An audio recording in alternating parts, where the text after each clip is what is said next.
You know what the worst feeling is? Needing to gel the hell out of your hair, but you can't because your roommate's in the bathroom and will probably be there for like an hour.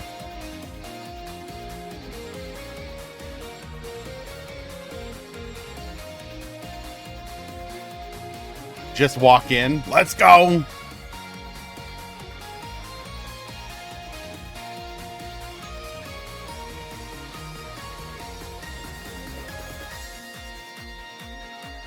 Do it in the...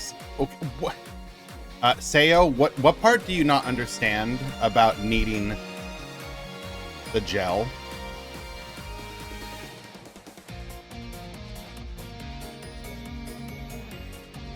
Y'all seem to be missing the part where I need the gel and the comb.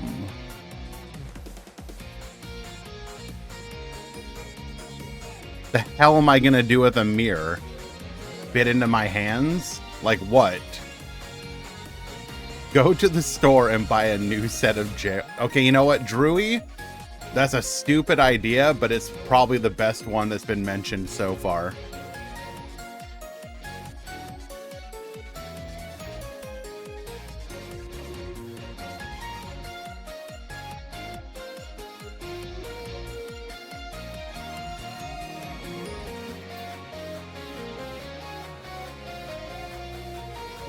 Should we show off the rare what my hair looks like when I don't have it done did? I don't think so.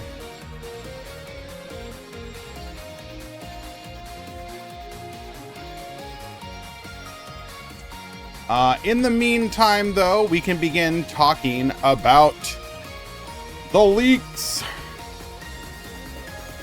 You hate this song? Is it because every time you heard this song, you knew you were going to lose that duel?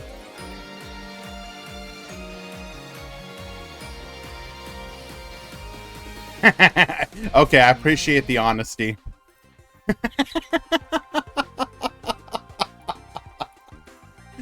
Oh my goodness. Let's go ahead and grab the leaks page.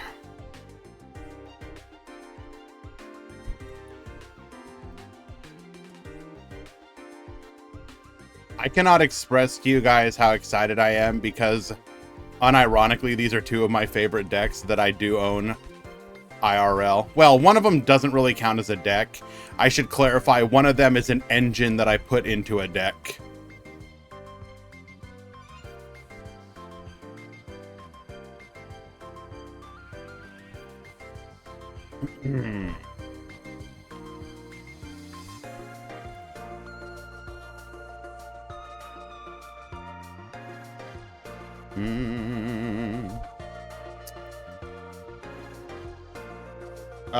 It should be pretty easy to figure out.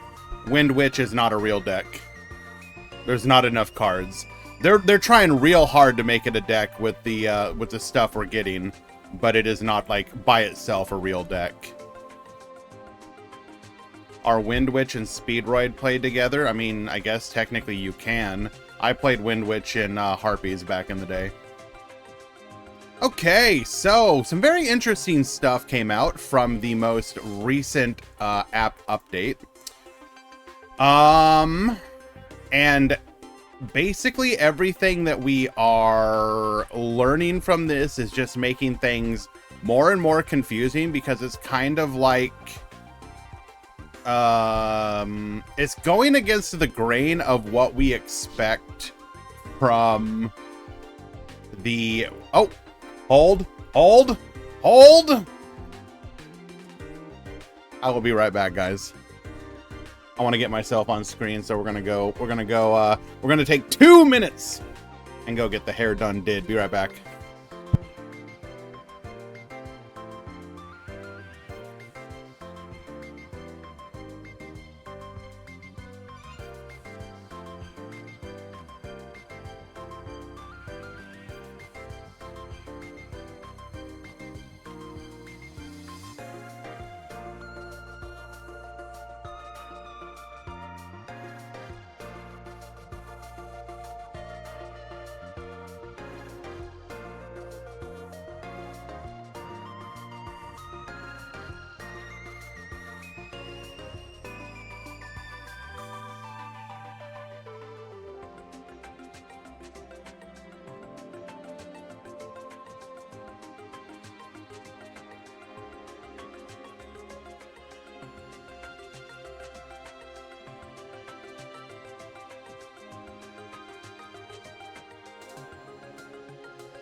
Okay.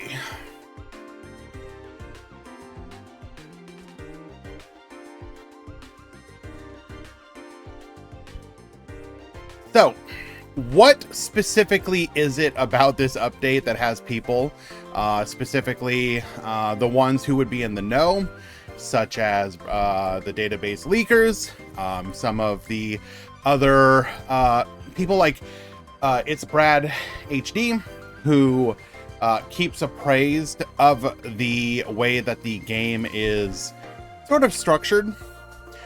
And that is specifically that we're not getting the information of what we would expect from a new world release. The world ID, the character IDs. Basically anything that would actually give you any of the information to be able to determine what the hell is coming with the new world launch. Now, we are very close to getting the upcoming world or upcoming month updates, so that will probably clarify things quite a bit. So all we can really do in this particular stage is kind of try and guess. Okay, but let's kind of start. We're gonna skip the cards for a moment. We're gonna skip the skills for a moment as well, and start down here at the bottom. So the first thing that I found particularly interesting with the leaks was this thing right here: card type, free and paid. Now, we have no way to determine what the hell that actually means, so all we can do is kind of speculate.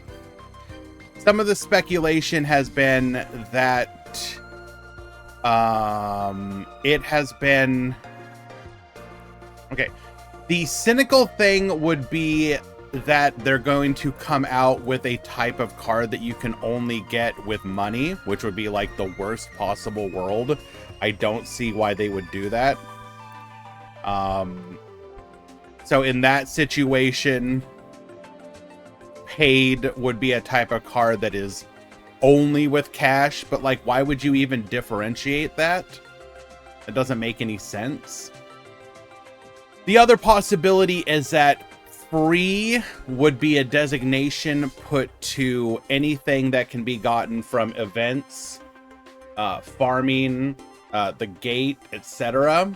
And that paid would be like box cards where you have to spend either cash or gems. And in that situation, it would allow you to maybe revamp tickets to be, if it's a free ticket, it can get anything that is free, for example. Because right now, when they do tickets, they're usually locked to a certain set of cards. So in that case, you could basically be like, whenever we get like the here's a new worthless ticket, then you could literally just make it apply to any card that is labeled as free. In which case, it would simplify it. It would stop that weird situation of like, okay, well, check your ticket, see if you have one that came in the most recent campaign. No, not the campaign from before. That one's only going to have these, cards. Like, it gets very confusing. So it could be that. The other idea that I was sort of thinking is that maybe because we know that, like, okay, look, every one of us would love nothing more. Sonic, thank you so much for the follow. We would love nothing more than like crafting to be in the game, like true crafting. But if we go with the premise that for whatever reason, Konami will never do that, what if they were to take the idea of like the tactical tri-deck that they introduced in the in Master Duel and expand that out where free would apply to like a pool of cards that you always have available? So imagine you start Duel Links for the first time. Imagine if you had a pool of like, I don't know, 4,000 cards, whatever, just pick a number, always available to you no matter what. You didn't have to go back, buy some, like certain, the idea I was thinking of is, and that was in the realm of possibility of convoluted enough, stupid enough, but maybe decent enough, is like, you know how MOBAs will have like rotating champions that you can play if you play the game for free? What if Konami was to do something where it's like, you start up the game and you gain access to Phantom Knights, Raid Raptors, and Lunalight, or whatever the hell, right? Like, and so for this period of time, you just have those cards available on your account, so people could immediately get into the game. I don't know. We don't have any information, but who can say? Will be interesting to see what this actually ends up being. Now we get into the really juicy part, which is we are getting the leak for Cyber Dragons as a skill. Although when we get to it specifically, it seems like maybe Cyber Dragons without the fusions. Don't know. I don't know enough. But we have Cyber Dragons, which would be obviously the rush component of whatever update could potentially be coming. But the really confusing part is that we are getting not just one new character's leaks, but two, in the form of the two missing bracelet girls, Rin and Lulu, your Lyrilisk and Wind Witch characters. And this is particularly interesting to me because it's like, initially I was wondering, is this going to be a situation where they randomly just made the two characters on the same character model, if that makes any sense? Like the Paradox brothers. I think that less now because they do each have a significant number of skills. But before all the skills got data mined and it looked like they might only have two, I was like, are they really gonna do that? But if we go under the assumption that we are going to be getting two, that these are two characters that could potentially be coming, and so in that situation, is the new world not going to be a new world? Is it going to be something else? Are we going to get some other thing, a big launch that is going to take the place of a new world launch, but we're gonna get like several different characters like Lulu and Rin at the same time instead of whatever the characters would be for a new world launch? It's all just highly confusing, and kind of leaves us wondering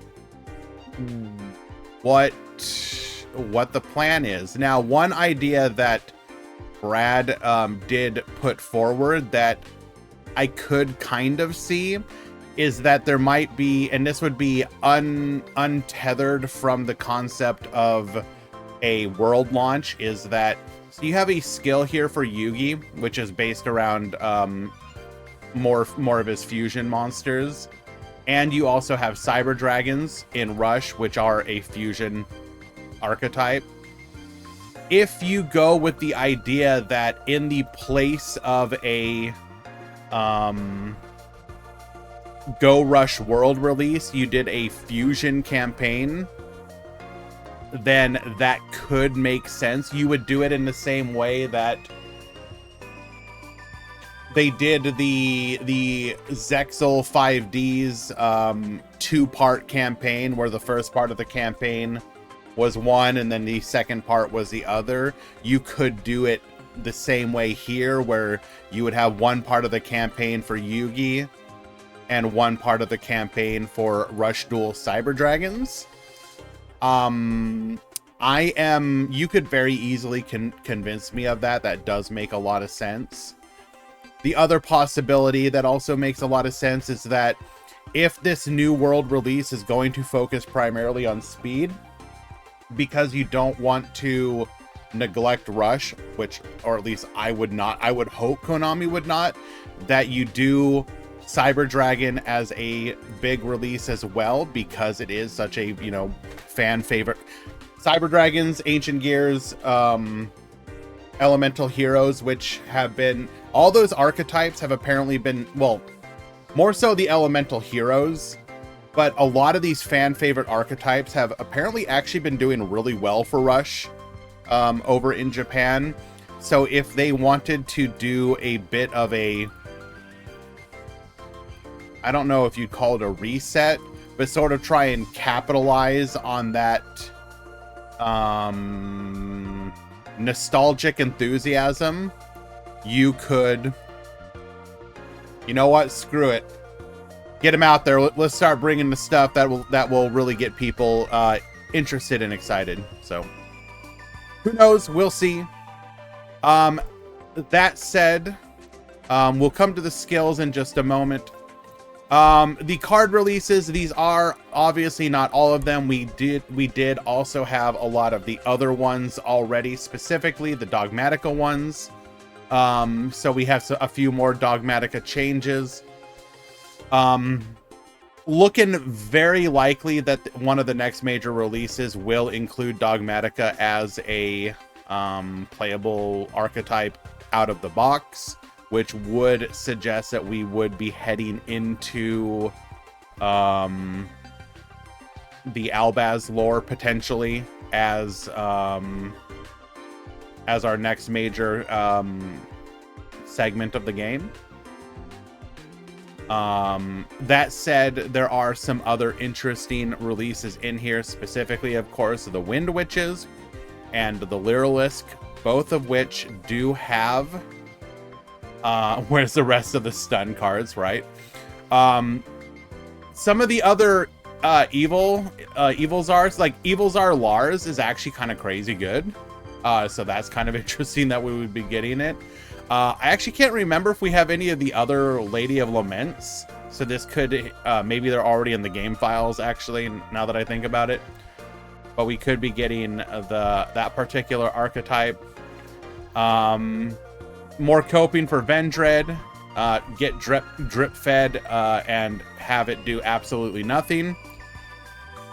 That said, both Wind Witch and Lyrilisk, I do think, especially with the skills, have the possibility to be incredibly good.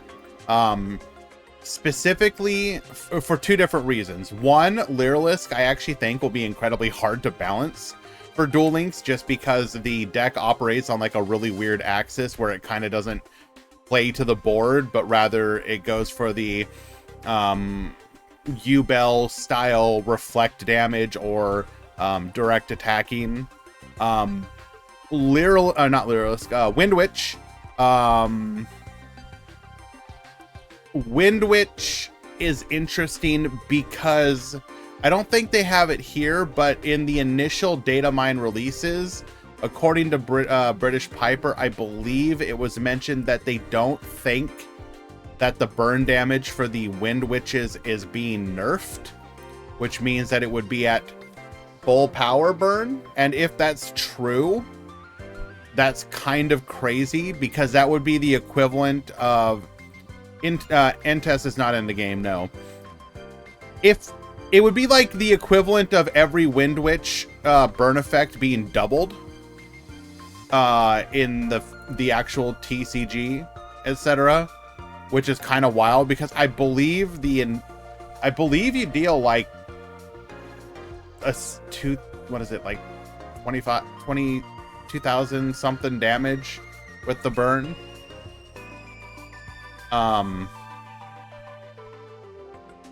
But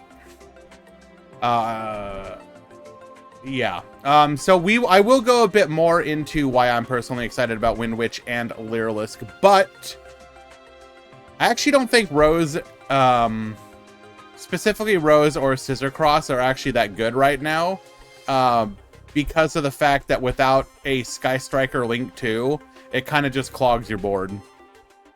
But we're going to go ahead and get the adges out of the way, get the tournament started. When we return, we will talk more about what I expect from the new archetypes and the skills. Be right back.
Alrighty. Drops have gone through.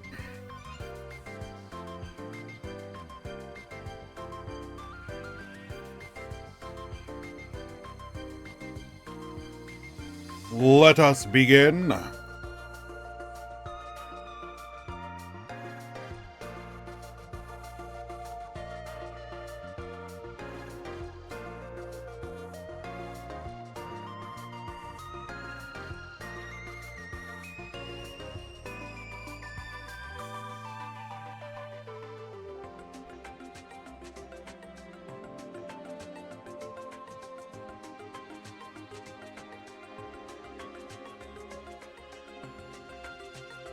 All right, what do we got after drops?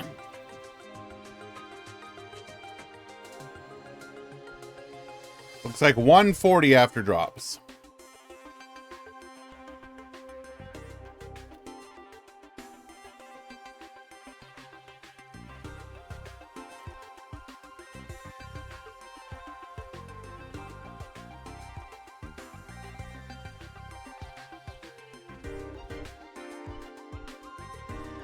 Hello, Hikari?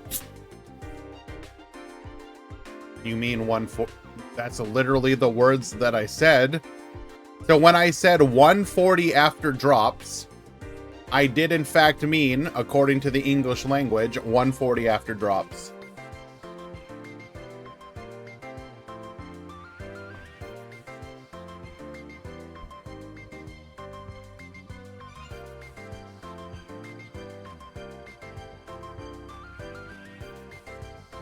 It's really 140 though, yes. We had 151, 140 after drops.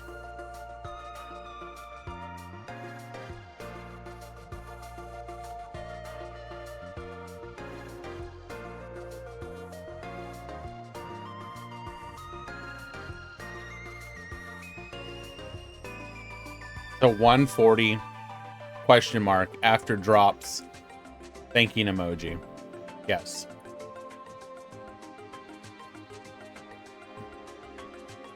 I hate you all, everyone, even the ones who did nothing wrong. The rest of you have ruined it for me. Okay. While we wait for the matches to get started, we can take one quick longer peek. So, hello, Lamore. Thank you very much for the kind words.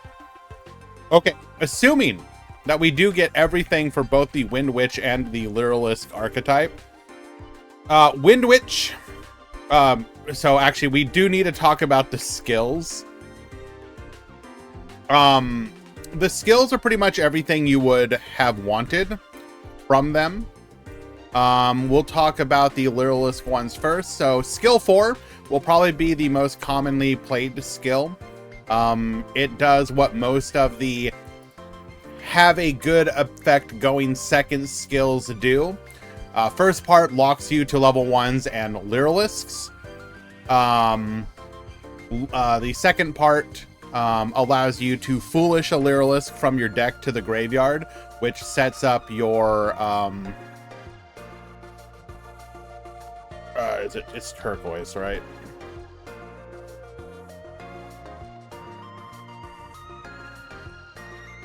Turquoise Warbler. So Turquoise Warbler has an effect that if you have no monsters, you can special summon it, and then you can special summon a Lyrilisk monster from your hand or graveyard. So by being able to Foolish to the graveyard, you can get any of your Lyrilisks. So for example, if you Foolish your Swallow, you can special summon another from your hand. The most common ones that you're gonna Foolish, assuming again that we get everything, are gonna be your Cobalt or your Wagtail. If you dump Cobalt, you can get a search for another Lyrilisk monster. If you send Wagtail, you can get a search of your Lyrilisk spell or trap. Typically, that's going to be your Bird Call, assuming that we get it. It's very easy for you to set up multiple of your Lyrilisk monsters. You will have basically two ways that you can... What am I yapping about? I swear to God, Marco. Basically, there's two ways to play the game as a pure Lyrilisk gamer. You have Ensemble Robin, which can focus on controlling the board. It gets really big based on the number of Lyrilisk attached to it. You use your Bird Sanctuary to get more material. So you can make it particularly large. It can also then bounce your opponent's special summons. So it controls the board and is just a big chungus. The other way is a twofold approach of Assembled Nightingale and Recital Starling. Assembled Nightingale can attack directly. They both start out 0 attack. They gain attack based on certain conditions. It's not very much. How to join the tournament? Too late now. Assembled Nightingale, being able to attack multiple times, like, it's very easy to set this up with, like, even with just 3 attacks. Like, if you made a 3 attack Nightingale, it's probably going to be 600 to 800 attack that can attack 3 times. You throw 1 equip on it, 1 Power of the Guardians, 1 Psychic Blade. Like, this archetype single-handedly is probably going to get stuff like Psychic Blade put to limited. I could see Nightingale coming limited to 1 in some fashion, or they may do something weird like Nightingale Recital to 3 right off the bat. They're going to have to hit this in some way, in my opinion.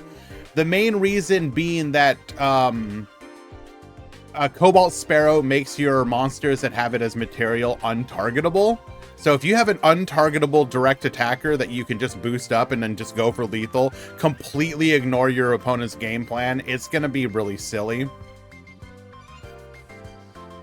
The third part of the effect allows you to, if your opponent interrupts you because they have an established board, you can exchange one of your Lyrilisk on the field for another one from your deck. So like if they book it or whatever, basically.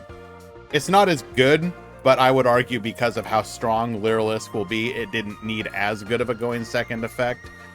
The other skill that you might be able to play, it allows you to do some goofy stuff, which is turn your Lyrilisk into any rank 1 through 8 Dark or Wind Wing Beast. Now, this is not necessarily a huge amount, so...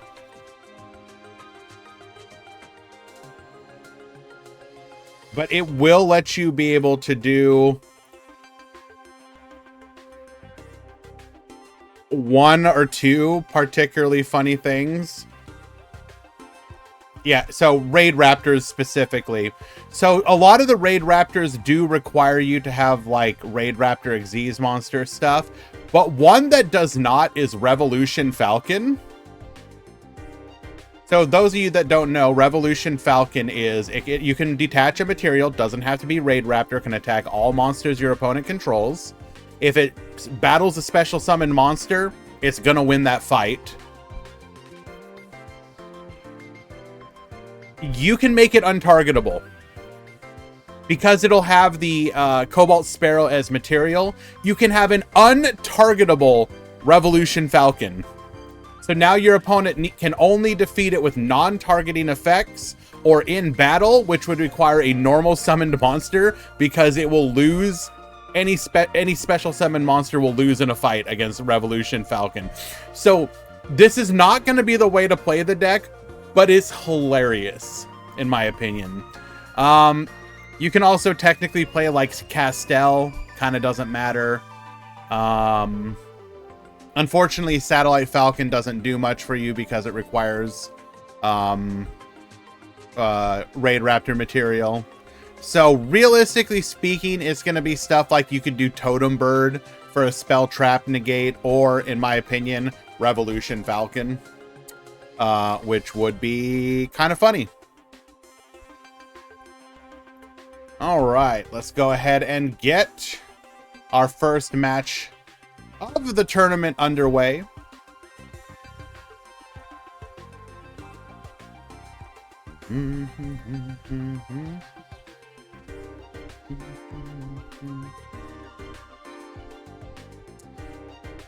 Okay. Sora or Tauros, if you guys happen to notice any interesting decks, don't hesitate to throw them into the stream queue. I will definitely give them a watch.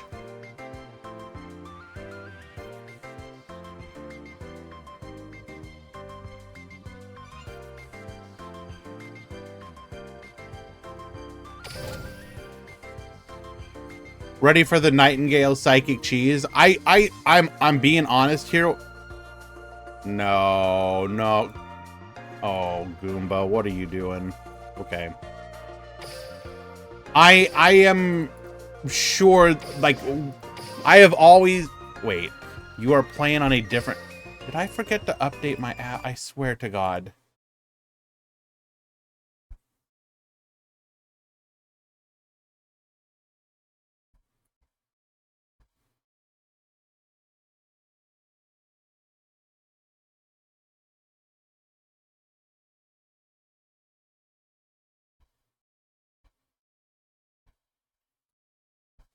That's what happens when you leave your game running 24/7. Yu-Gi-Oh! Duel Links. We still have more to go through, Corin. I want to get some tournament gameplay up on the screen. We'll yap about it during... I just won't have it on the screen itself.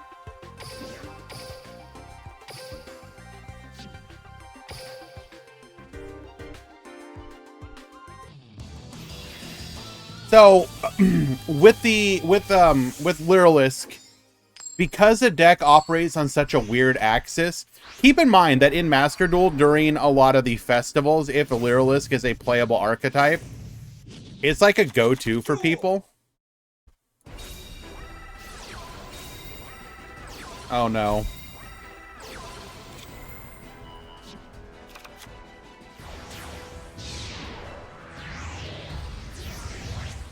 I have feelings about what's potentially about to happen. So we are playing Xyz Change Tactics. So we are focusing on Utopia. Going for another Utopia. Going for a Utopia Ray. Going for another Utopia Ray.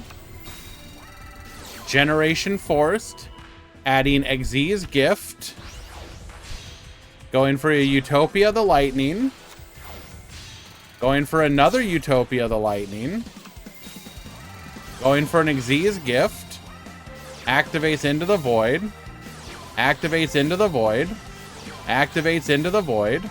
Activates Xyz Gift. Temple of the Kings.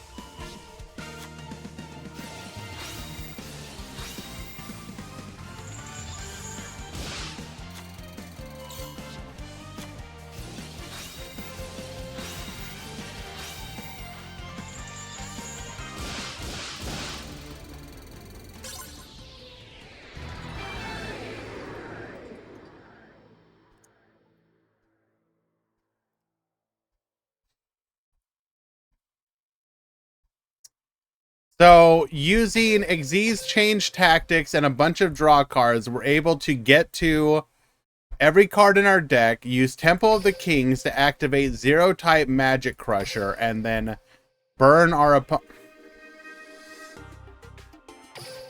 Oh no. Oh no.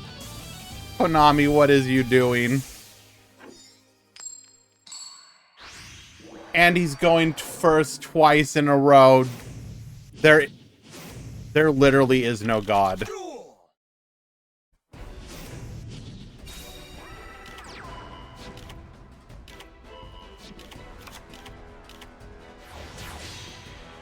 So goes for, okay, we're gonna go Generation Force as Xyz change tactics. Our only hope is that we somehow brick.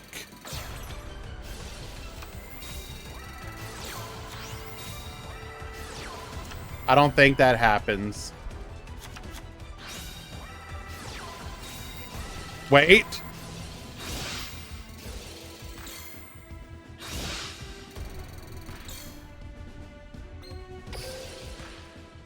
Okay.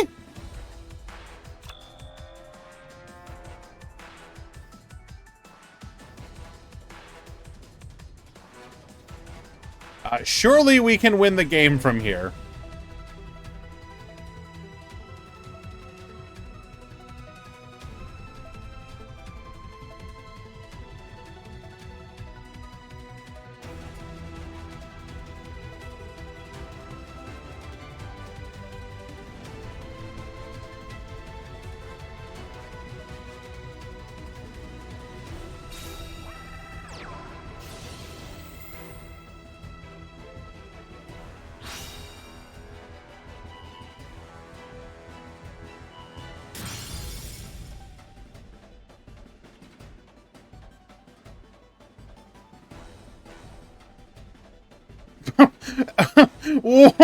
What?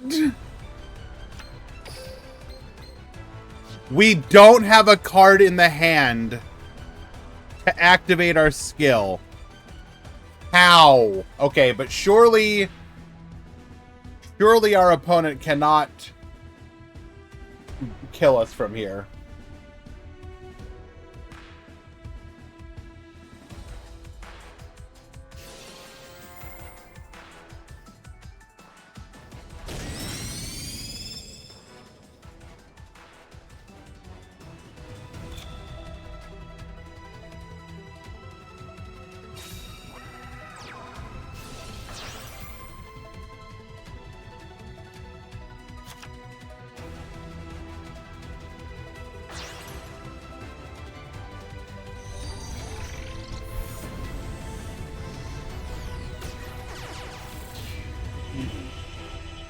Now it's just a matter of going through the motions. We should have lethal here.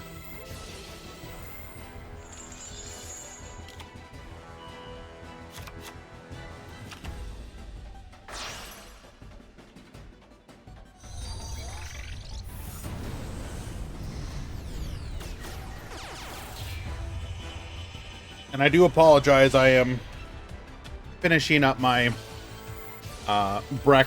lunch/breakfast here.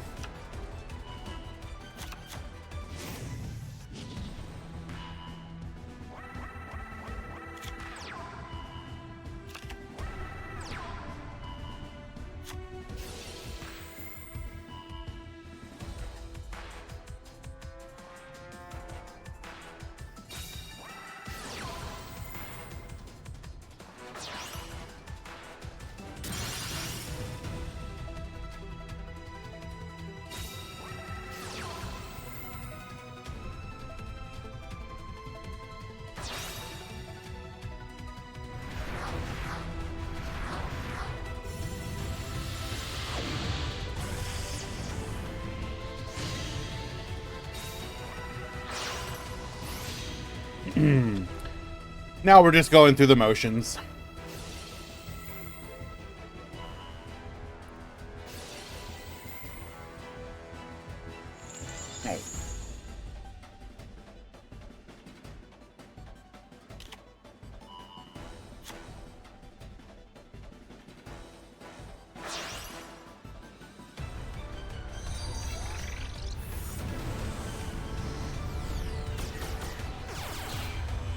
If you are trying to update the game client, you need to quit out completely.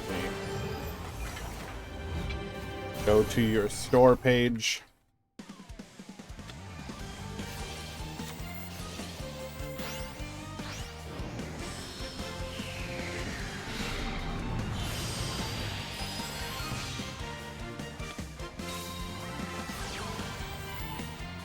We are getting our revenge here. We are expressing our anger and frustration at being FTK'd game 1.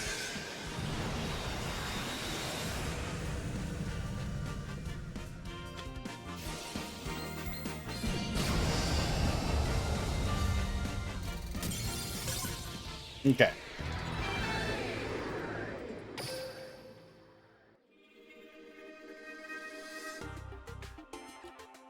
Now, it comes down to game number 3.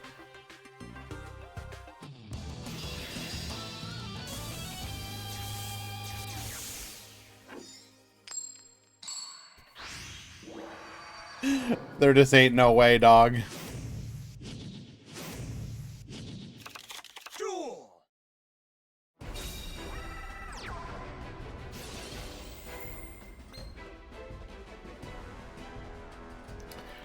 Normal summoning Star Seraph. Scepter, adding a copy of Sage.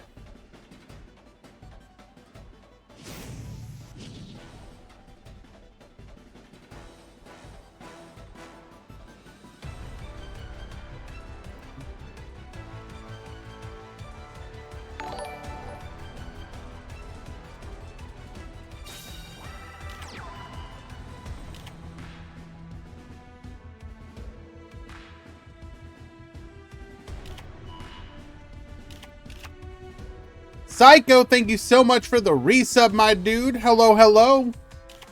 Appreciate the 8 months, my friend. It's very kind of you.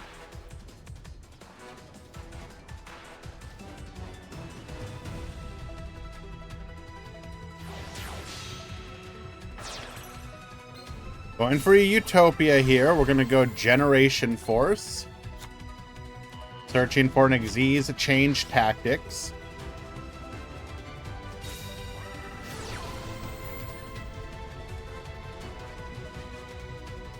So we can make 1, 2.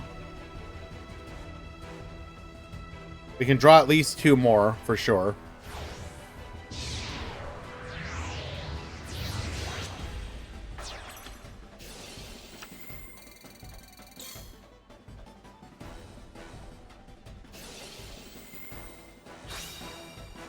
Sage discarding Destruction Sword Fusion will let us get another body onto the field, which is another 3 draws.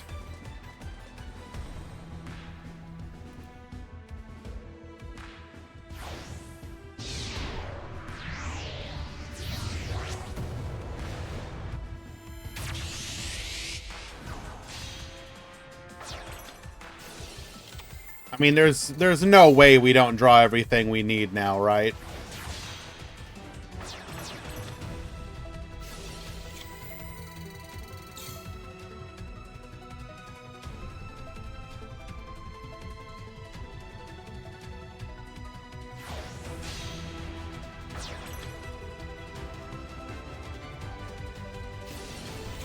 Another Utopia, another 500, another draw.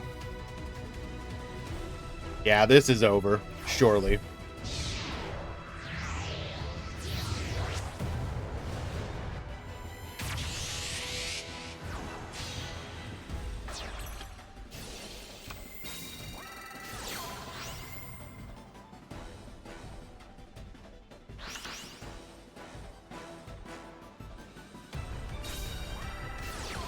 If he doesn't kill me, I win. I mean, there's no way he doesn't kill you. He has everything.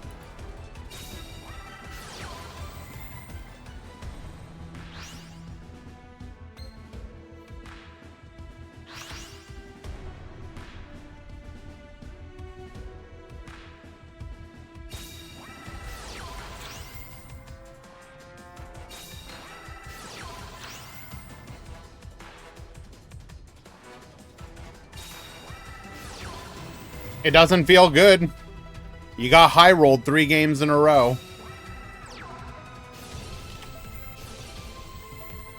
This kind of thing, unfortunately, just genuinely feels awful.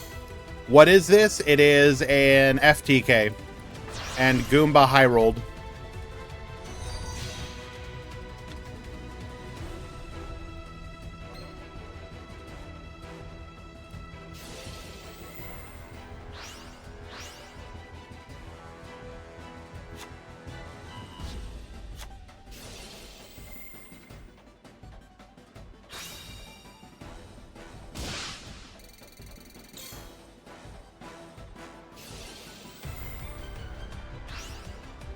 Why the Buster card? Are you talking about the Link?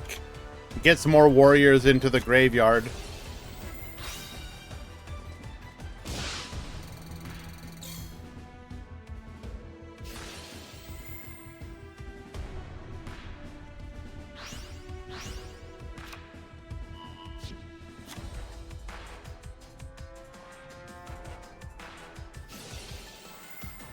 Well, not infinitely.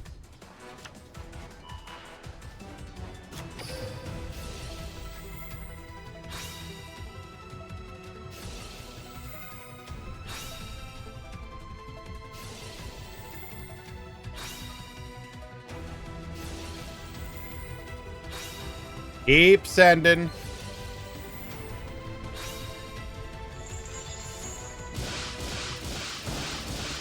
So there is no way to stop this if you go second and they draw the nuts. I believe the only way would be some kind of card that interacts with your opponent's ability to either draw or something that would stop the burn. DD Crow? DD Crow would also work, yeah. A bunch of cards that just aren't being main decked right now, unfortunately. So, realistically speaking, in that situation, if Dwan goes first, he can set up the ability to. Most likely, his win con there would have been just Cynet crosswipe to pop the either the temple or the trap. Should I ban FTK decks? No.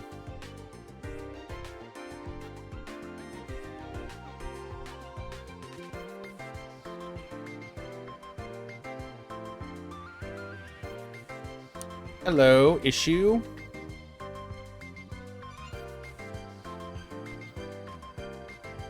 If you got the spectator glitch, post in help chat, please.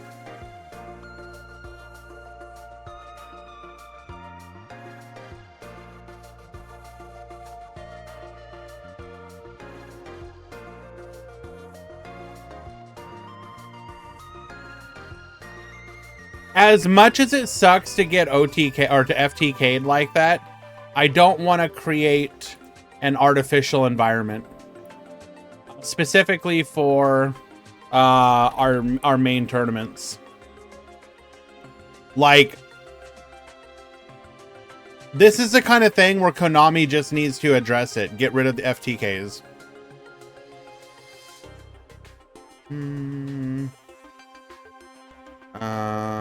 Okay.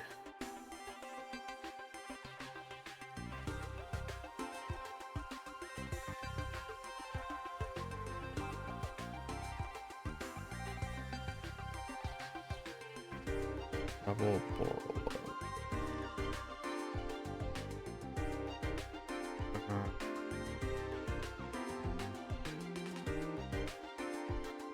What is 2x?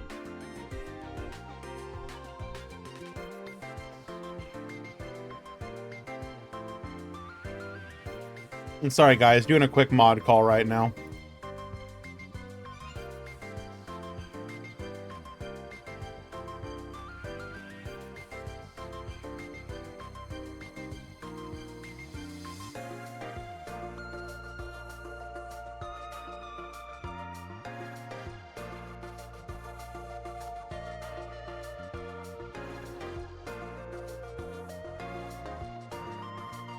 Okay.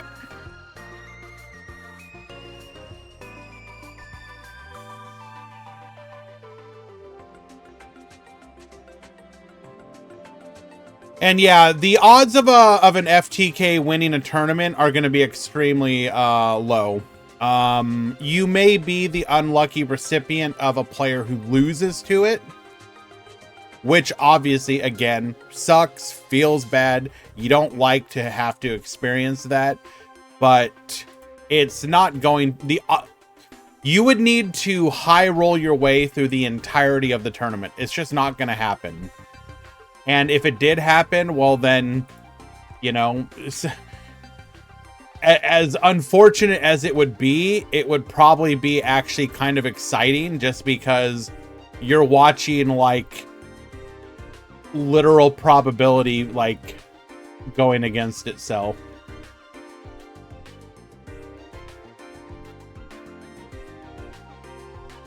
And that can be fun and exciting in its own way. Okay. Who do we want to watch now? A big shout out, by the way, to Tauros Gaming and Sora, Mystery Man S, who are assisting me with the deck breakdown today. Really do appreciate you guys. Helps me focus on the early parts here. Ban you? Why do you want to be banned?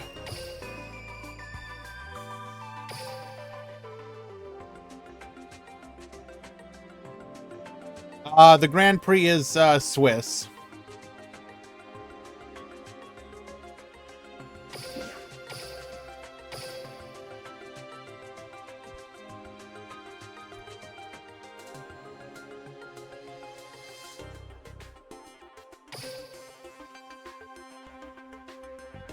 I do hate psychics, it's true. Cringe deck.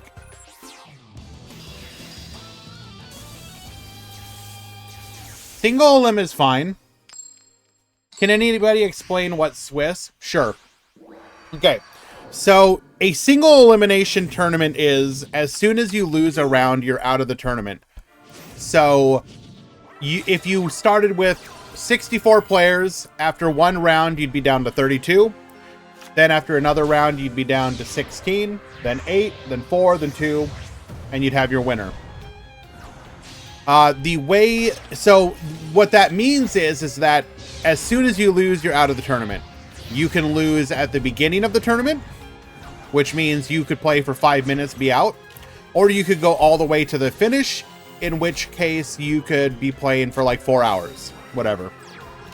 A Swiss tournament, there are a couple different forms of Swiss. The one that we do is Swiss into single elimination. So a Swiss round is You're basically building a record. So today, for example, we will have 5 rounds. If you win, equals 1 point. Lose equals 0. So the best possible score you can get is 5 points. That would be a 5-0. If you lose 1, you'd be 4-1. If you lose 2, you'd be 3-2, etc. Each round, you will be paired against somebody of an equal record. So in round 1 is random. Round 2, it'll be 1-0 versus 1-0.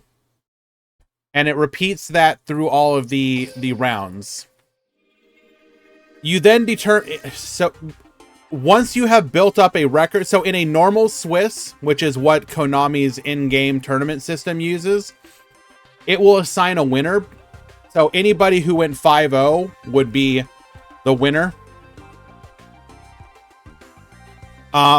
Because we don't use that particular system, it then becomes single elimination, and the only way to join the single elimination part is to either be 5-0, 4-1, or in some cases 3-2. What a Swiss tournament allows you to do is you get to play, and if you lose, you are not immediately out. So it is better for the locals experience of you show up, you're guaranteed to be able to play usually at least 3 rounds. If you lose your first 3 rounds, by the time you get to round 4 and 5, for example, nobody's going to show up just because they know they can't top anymore. But you're guaranteed to get in a decent amount of games for sure, no matter what. So that's the appeal of a Swiss tournament. Typically, it also tends to be a slightly better representation of what the meta is, because there's less chances for luck streaks. Like, you can get very lucky. I mean, that's not entirely true. I'm not trying to disparage single elim. It tends to smooth out the variation and give you an overall better metric of what the metagame is. It does take a lot more time, which is why there are not as many Swiss tournaments. Most tournaments within the community now are single elimination. We just happen to continue to run one so that there is a Swiss tournament within the metagame. Or within the community, rather. I'm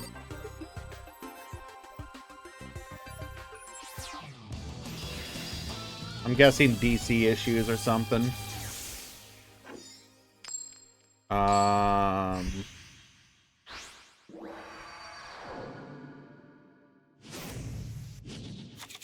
Duel. I saw the most complaints about the tier list is Sue ship. They're mad we won't put it to tier 3. I mean, I could see putting it on there as a representation of all the, like, whatever. Sue ship is a good deck. Nobody's worried about, like, complaining about that is silly. Yukinon, thank you so much for the follow. Is Sue ship on the power rankings?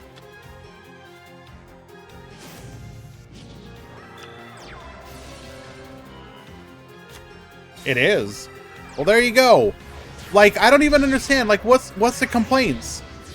There's literally 2 tier list systems. Like, yo, you don't like the TPC's version of it? You literally have an automated one. Congratulations. Sue ship is tier 3. Who cares? Such a weird thing to complain about.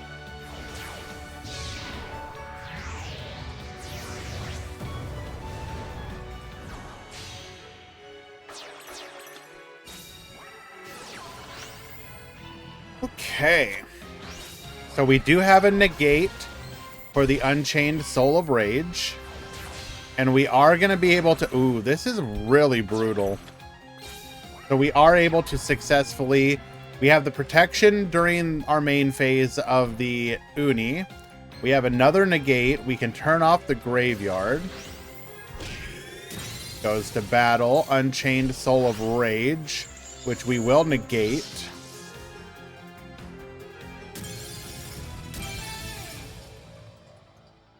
And then another DC. I think we were dead there anyways, though. Am I surprised that people complain about the tier list? No. I wasn't saying that.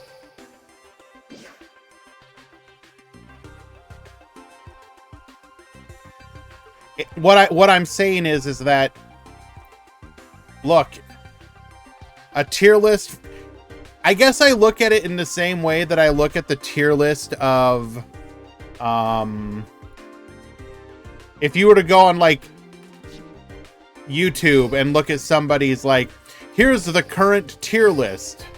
Like, who cares? It's just somebody's opinion. Like, ignore it. That's literally what the power rankings exist, literally to give you an objective look at what people are either submitting or, and wait, power rankings is tournament only, right?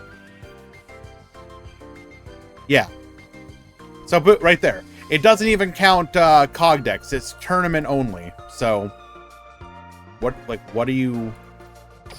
You literally, if you can have an objective machine-like decided tier list right there.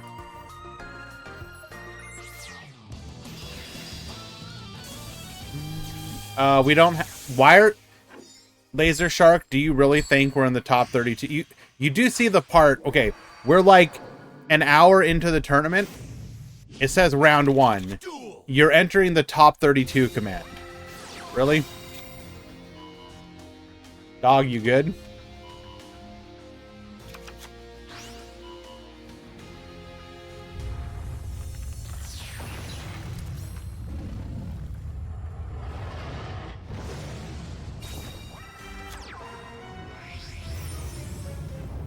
I will say, at the end of the day, when it comes to something like Sue Ship, it's a fun deck.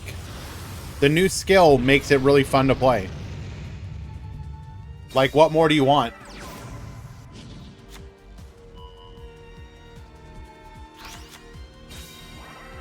People should make their own tier lists. I agree. Oh my Jesus, what the hell is this? Successor Soul on the Dante. Dante effect will trigger, adding the Lich back to the hand. Treason Phantom, so we are on PK Fire.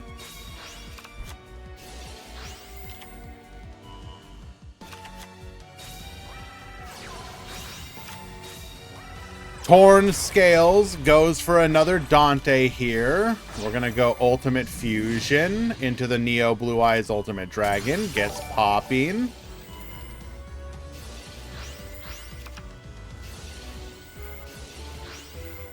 Gonna...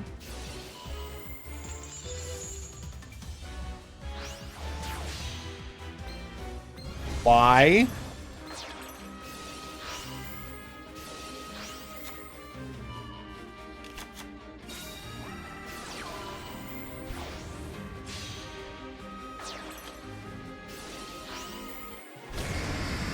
Didn't we win if we kept that? Very confused.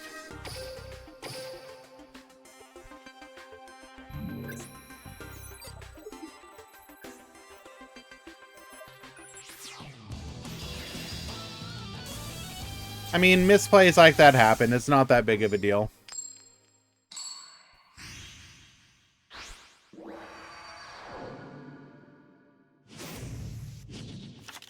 Duel.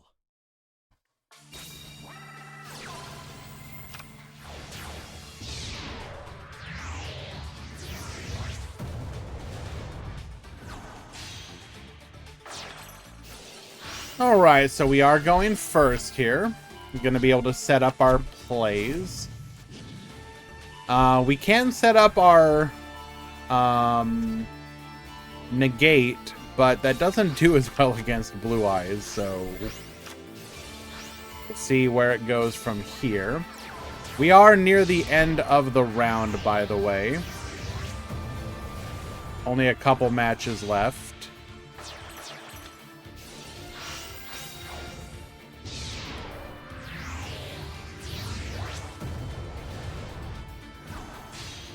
Lureless having an AoE Chalice is kind of broken. Well, keep in mind, again, you don't know if we're going to get all of their spell traps.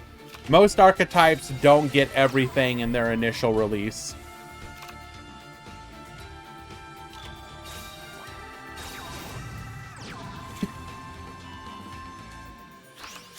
They're talking about Bird Strike.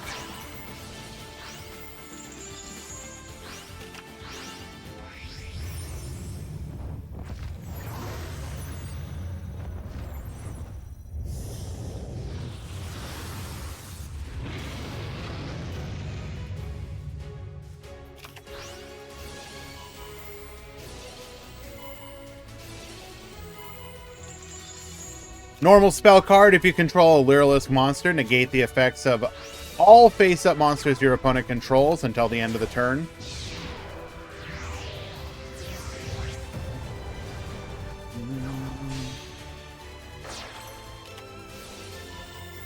And go for the Crackdown here. Goes for another Tour Guide. Goes for the Phantom. Likely gonna... Oh, just gonna get... Okay, well...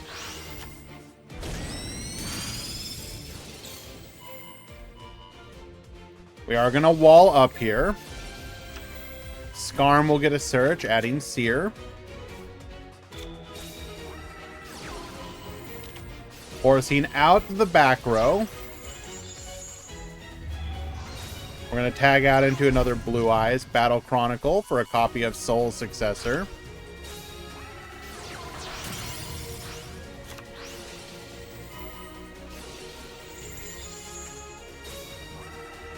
We're going to be able to wall up here. Only one attack, though. Can't make a play, so we are forced to just pass. Dante's going to be able to recycle here. Make another Dante. And, okay, well. Fortune looks like we can't do anything here. Out of gas, out of resources.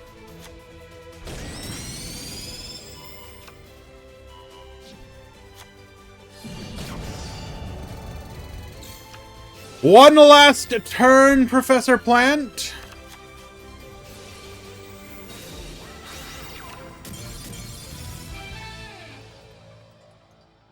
So, we didn't talk about the,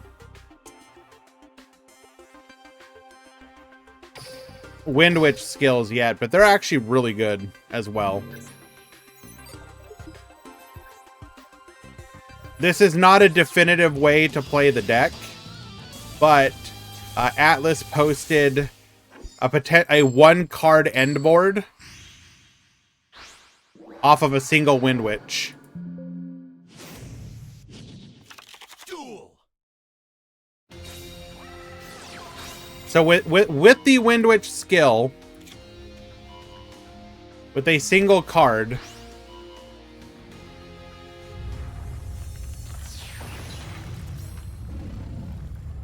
you can end on a Crystal Wing that cannot be destroyed by card effects. If you don't want to go Crystal Wing, it can be the Star Wolf Wolf Riot instead. And a Clear Wing that cannot be destroyed by battle. Or it can be any level 5, 7, or 8 Wind Synchro instead.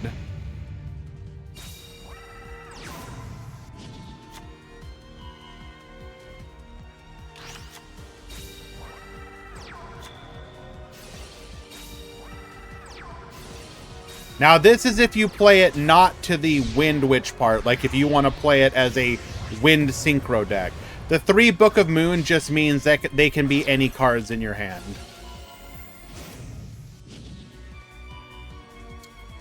Pool 2, Round 2 has begun.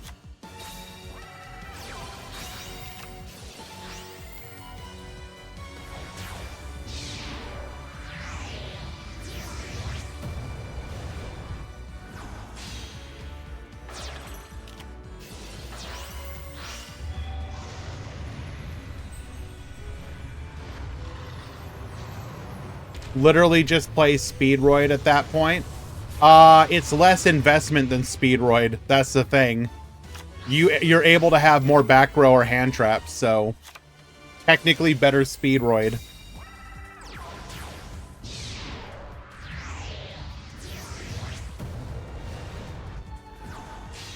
We'll go over the skill though in just a few. I want to make sure the round 2 starts smoothly.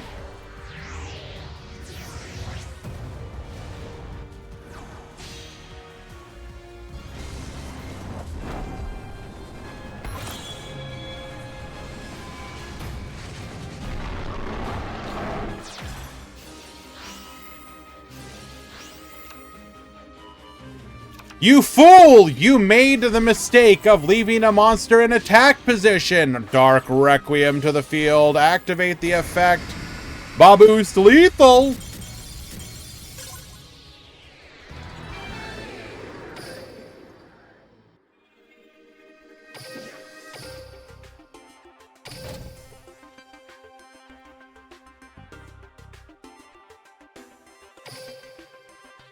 Well done. PK fire.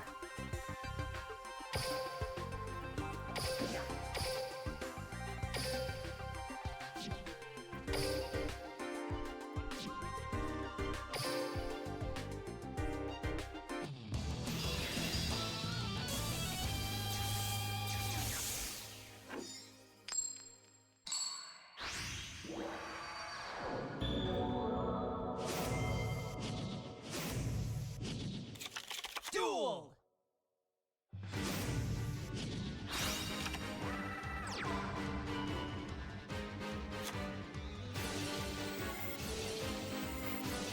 Okay, this is the final match of Pool 1, Round 1. And we are semi-close to time.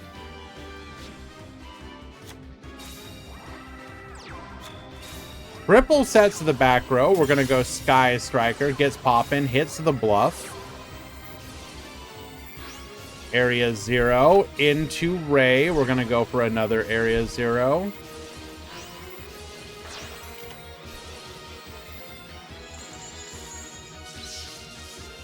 Negating the Ray here, but we are going to get the Surge, adding a copy of Afterburners here.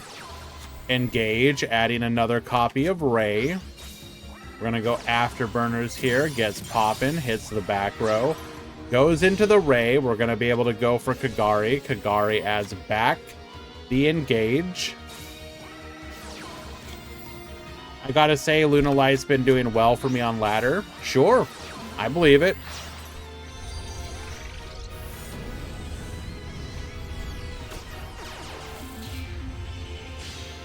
Gonna make a Shizuku here. Activate Link Dark Rays. Able to successfully take out the Bahamut Shark. Or no, it is protected. Magic Shark combo. We're gonna get the Armored Xyz here. Adds the Black Ray Lancer. We're gonna rank it up into the Utopic. Gonna Widow Anchor here. Negating.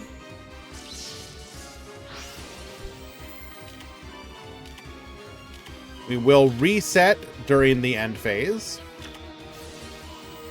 Afterburner gets poppin'. Engage, adding a copy of Eagle Boosters here, drawing a card. We're gonna go Widow Anchor, get yoinkin'.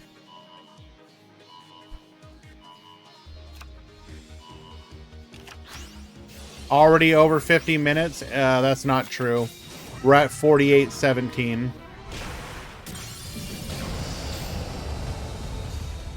You have to remember, it's the start time of the match.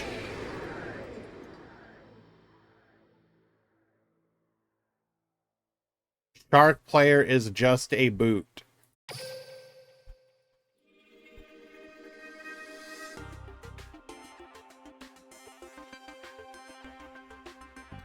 Looks like they didn't make it to time, though.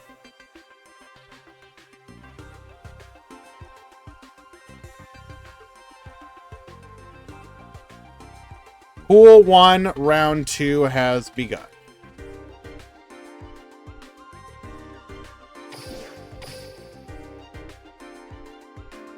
I swear to God, what is your guys' obsession with top 32? My brothers in Christ, we are literally in round 2. So what new deck am I most excited for? Probably Lyrilisk.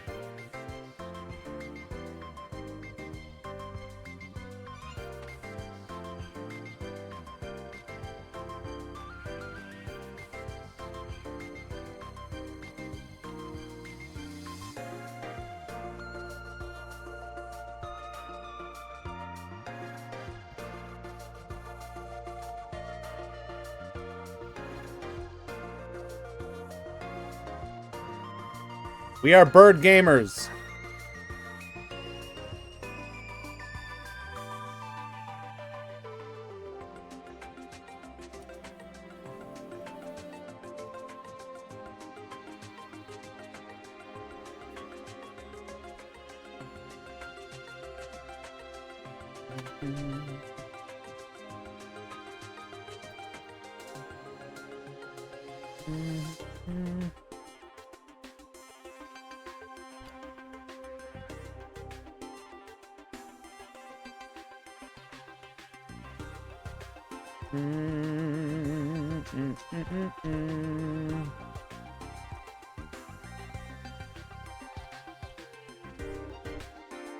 You will learn to fear her.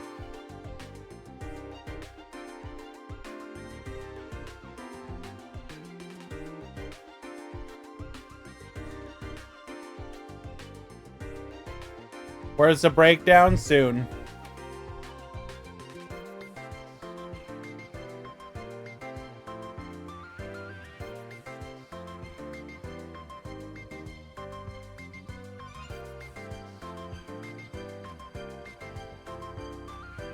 Thank you very much, Sora and Tauros.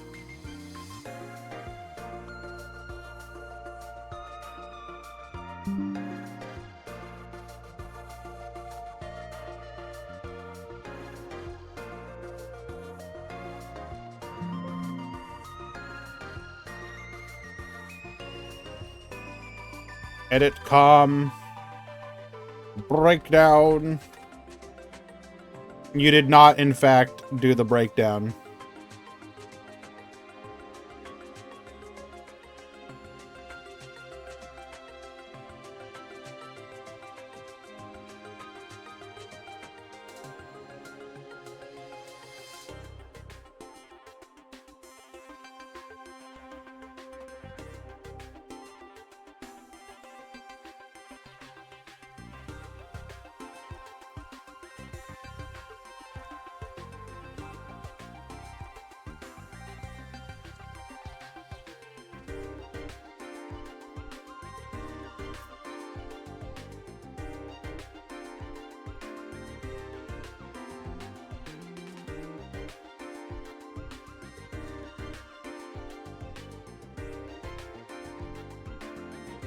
If I can find the Sun Avalon, sure.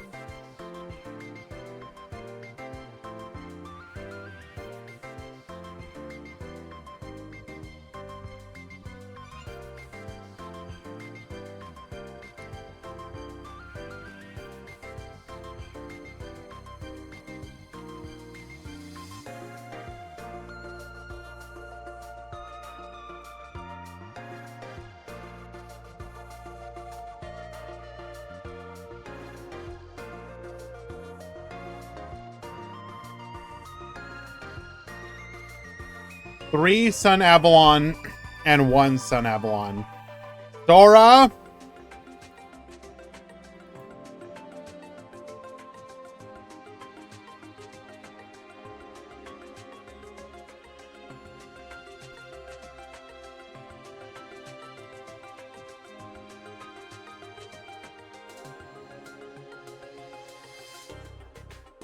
Everyone, start listing all the problems.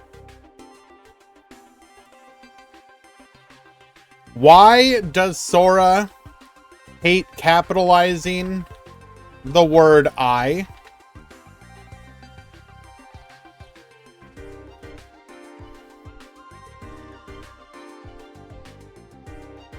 Or Beast. Or Link. Or Seraph.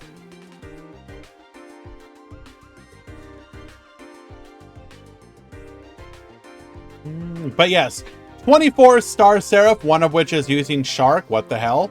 20 Borrowlink, 16 Unchained, one of which is using the Live Twin package. 13 Sky Striker, 9 Infernoble Knight, 9 Shark, 8 Fluor, 2 of which are Necros, 2 of which are Thunder Dragon. Well, technically Infernoble is Fluor as well, but we like to break out Infernoble as its own thing. Orcust Rocket, Sun Avalon Defleur, Pure Defleur, Dino Defleur. 6. Wait. They forgot TG. Did we forget a TG? We did. +1 TG for 140 players.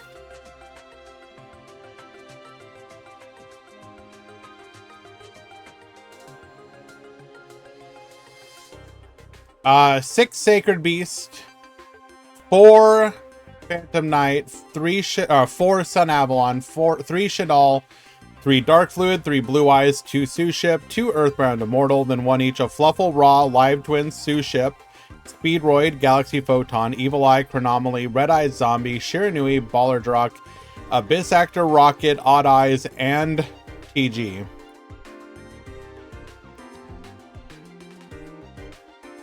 That's right, Dr. Dinosaurio, you will be replacing Sora as mod.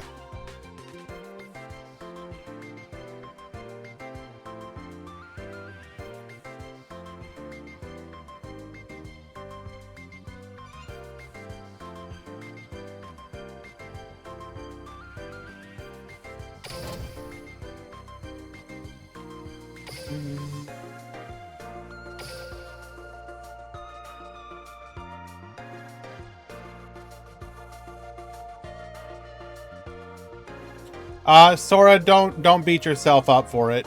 I've literally had to do the same thing.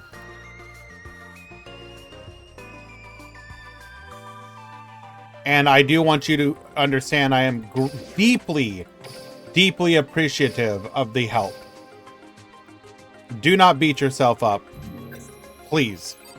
And I mean that. What's the FTK deck listed as? Probably Star Seraph. Because that's what it is, technically.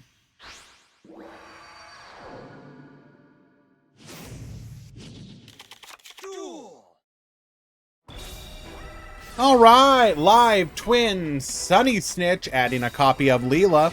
We're gonna go Leela into Kiss a Kill. Let's begin the line. Kiss a Kill into Leela. Leela into Kiss a Kill. Drawing a card here. Legend of the Heroes. We're going to play an extender, allowing us to go for another Kiss a Kill. Pass the turn. We're going to go Scepter. We're going to get hit by an Effect Veiler here, but that's okay. We got this. Actually, isn't Sovereignty kind of bad here? We will draw. Activates our skill. Yeah, because we don't have another way to get another body onto the field. Because we can't use the first part of the skill.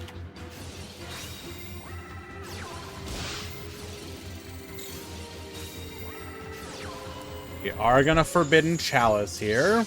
Gets negated.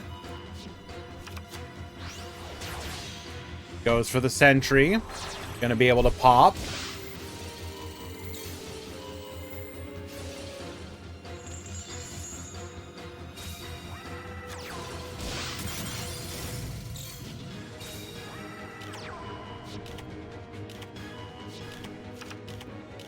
Flip, flip.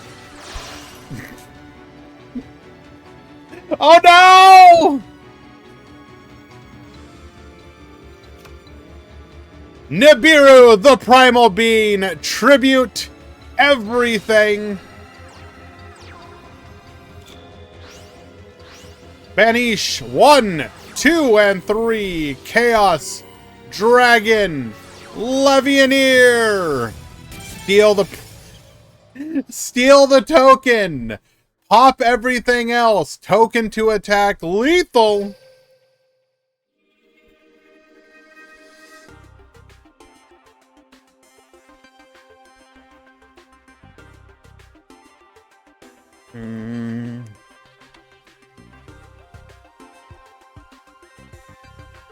Spectator bug.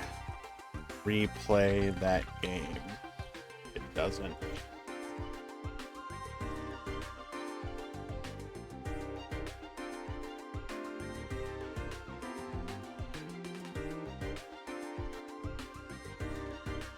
Go screenshot of room plus last match replay in room in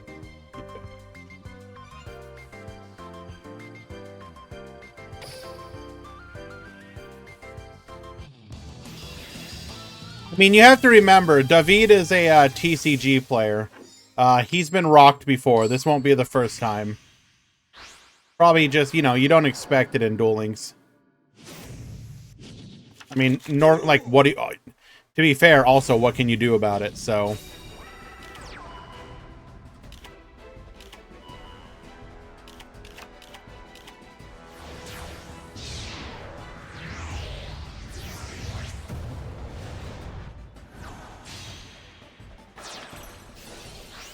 Okay, we're gonna go Fairy Cheer Girl into a Vespanado. Set 2, pass of the turn.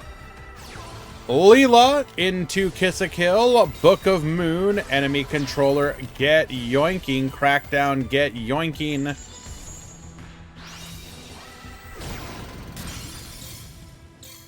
And we will be forced to set 2, pass of the turn. Back to you. Flip, flip.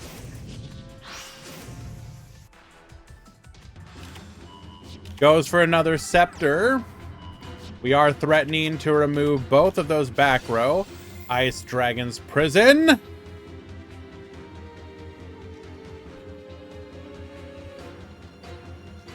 Chaining in response.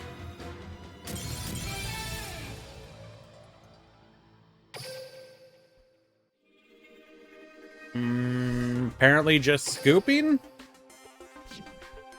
At least I assume so. Let's go to game 3. Maybe ran out of time.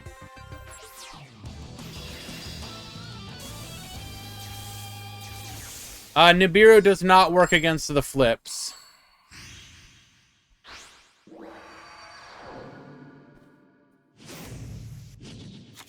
Duel.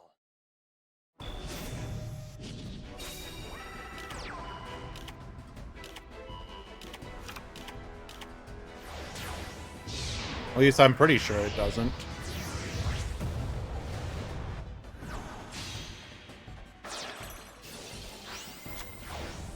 If your opponent normaled or special summoned.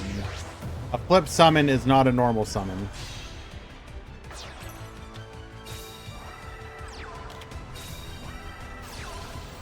Okay. We are gonna book here. Wait, is this the same game?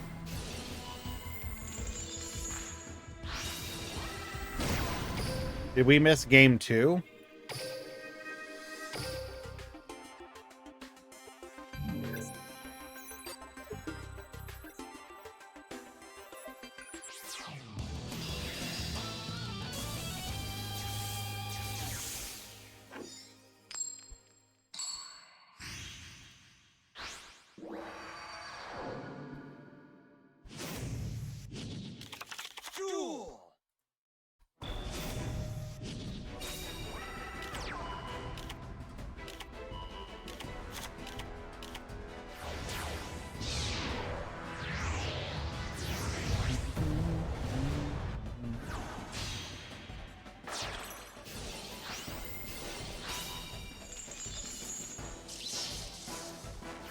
So we are going to get negated in our Fairy Cheer Girl. You will not get the draw. We're going to go Vespinato, set 2 back row, pass a turn. Lemon, I don't know if I should trust you.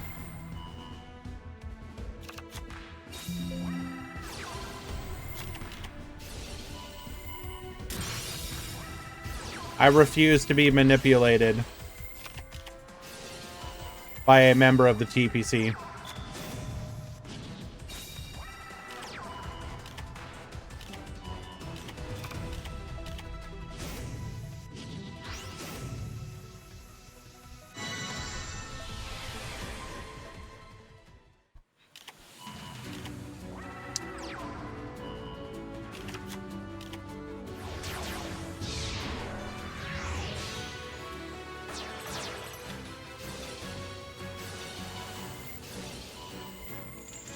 We are going to Deltaros pop here, and that's just lethal on field.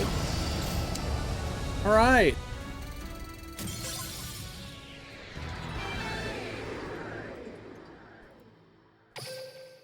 Well done, David.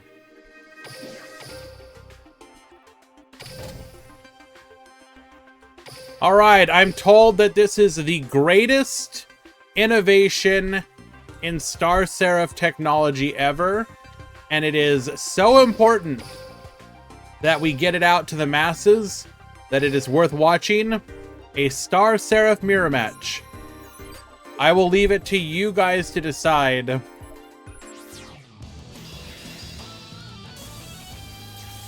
what punishment Lemon will receive when it is in fact not interesting. Ban if it's not based? True. Wait, is it not a mirror? Oh, sorry. It is not a mirror. I thought it was for some reason. All right. Scepter adding scale. Definitely innovative. We're going to go scale into scale. Flip, flip. Makes a sentry.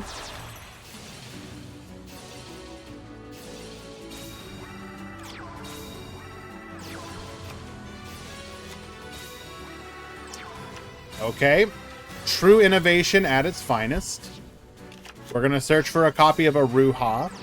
Set 1, Aruha effect to pop. Drawing 2 more cards feels bad. We're going to Book of Moon here. Rakea to dodge, but we have the effect Veiler to dodge the dodge. Now we're facing down 2 back row. As a copy of the Rank Up Magic Variance Force. Okay, what the hell is this? Number 58, Burner Visor. 1,000, 1,000. 2 level 4 monsters once per turn. You can either target 1 face-up Xyz monster you control, equip this card to that target, or unequip it. The equipped monster can attack your opponent directly.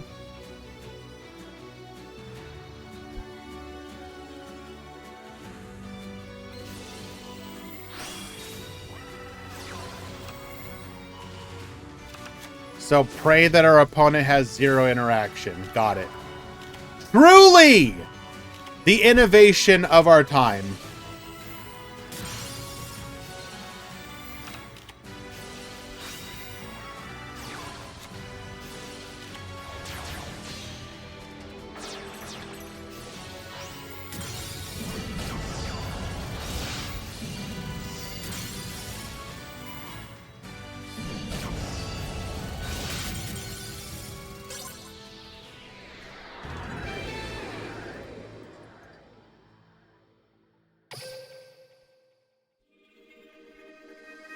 All right, guys, what do you say?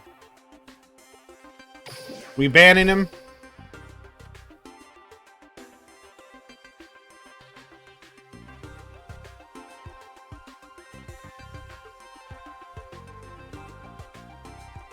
Hello. Deck check. That is legal.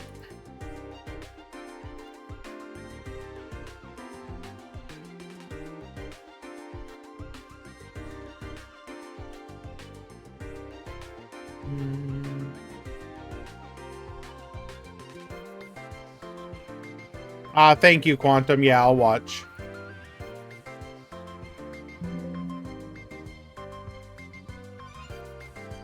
I don't know, Lemon. I think they're turning against you, dude.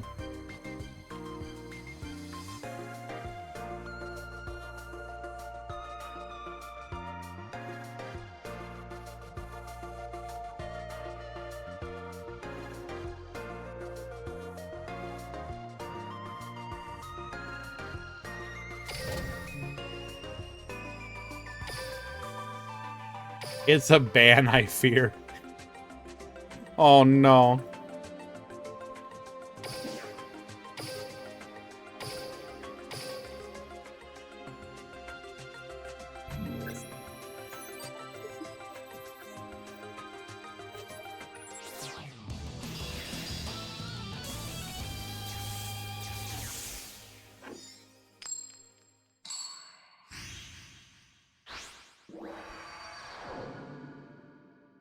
All right, I actually want to see this.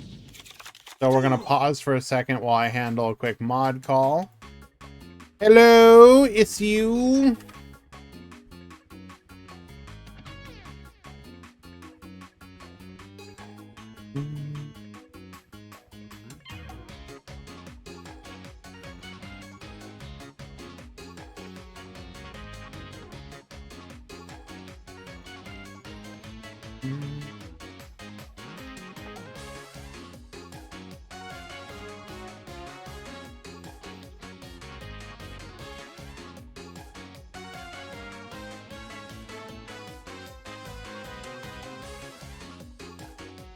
Nothing, my browser crashed.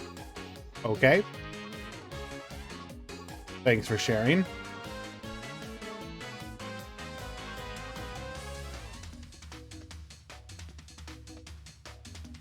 DQs aren't that uncommon. It's not that many DQs. This looks pretty standard.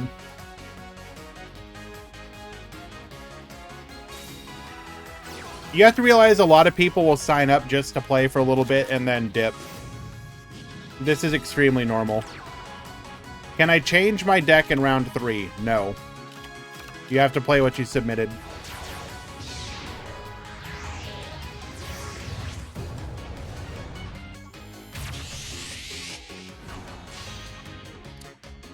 Only if nobody notices. That's the thing, though. If we do notice, then you will be permanently banned from pretty much every event. We will report you. Other tournament organizers will not let you play. It's not worth it. Don't cheat.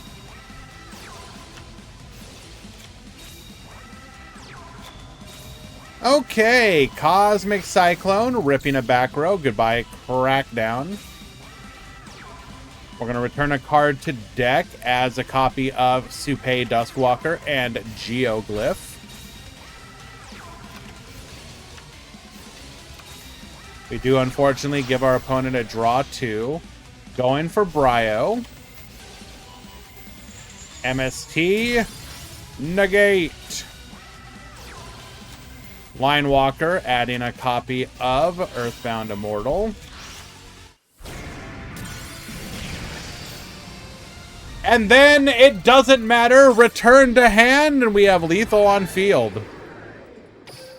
Hilarious. How many X2 top today? Top Cut Simulator. With 140 players, top 30 or 5 rounds, top 32. It will be approximately 3 per round. Or 3 per pool.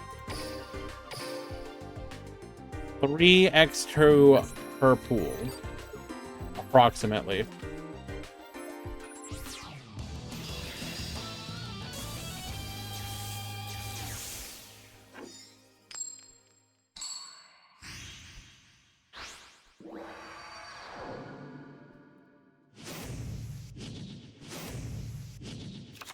Duel.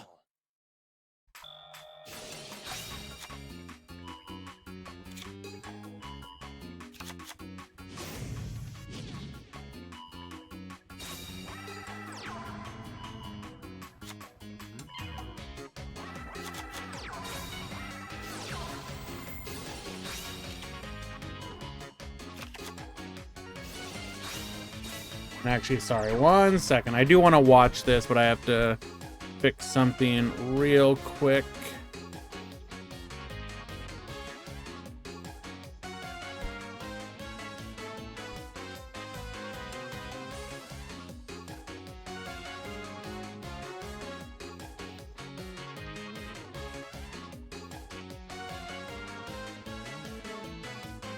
Gonna have to organize that later.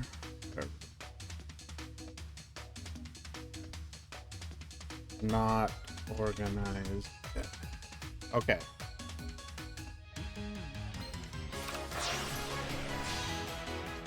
Goes for the Stardust Charge Warrior here. A Geoglyph will trigger as well as a copy of Ultimate Earthbound Immortal draws a card. We're gonna go Line Walker. As a copy of our Earthbound Immortal, we're gonna set 3 and pass. Sovereignty, we're gonna go for escalation of the Monarch. Bring forth the bird.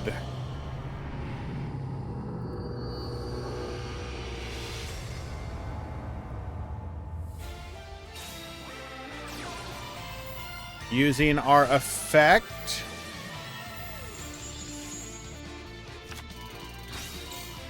we are gonna rip 2 from our opponent's hand, activating our skill, allowing us to go for the Scepter play here.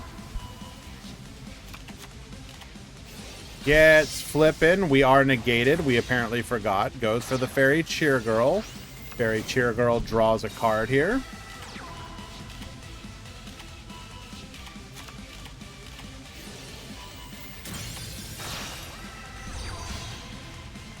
Tributes over for the Nightmare Phoenix.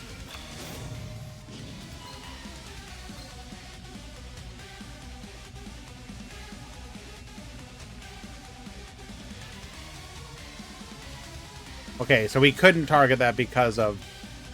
Okay, got it.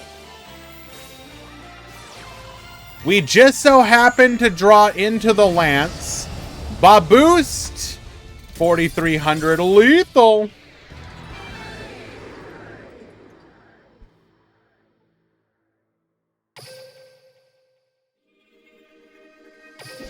Well done.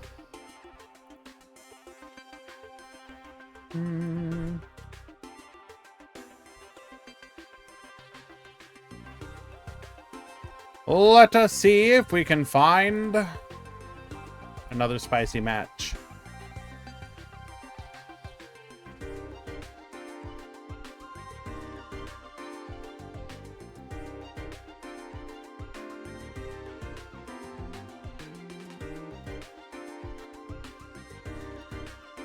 Any spice left in the round?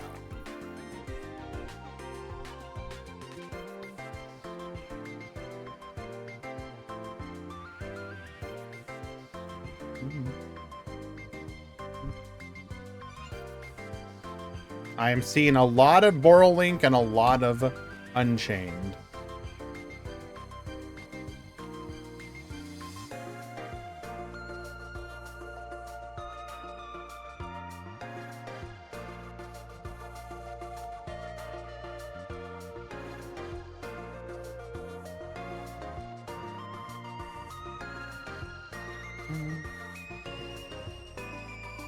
All right, this is just weird enough that I think we'll watch it.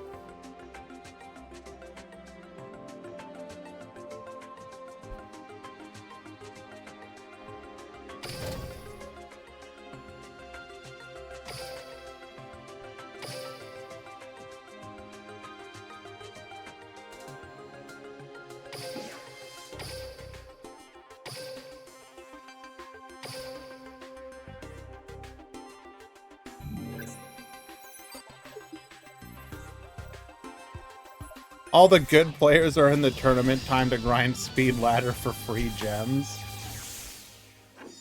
Yeah, you know. When they're not in the tournament, they're just hardcore ladder grinding. That's definitely how it works. Duel.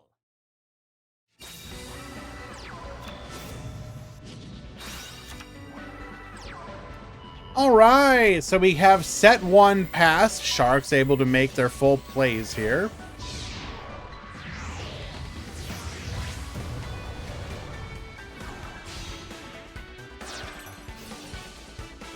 This should just be lethal here, right? Aqua Jet. Puts our opponent under. The Dweller lock goes utopic. Somehow we managed to brick on you. Wait, wait, what? I just noticed we're not on you, Bell.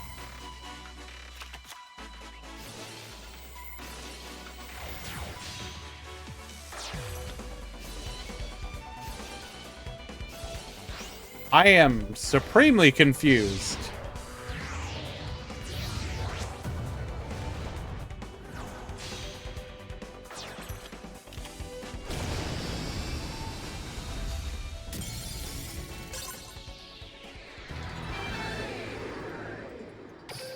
Okay, Deku takes game number 1. Apparently we won game 2, though, so maybe we'll get to find out what the hell's going on here. Bro loaded wrong skill. Come on.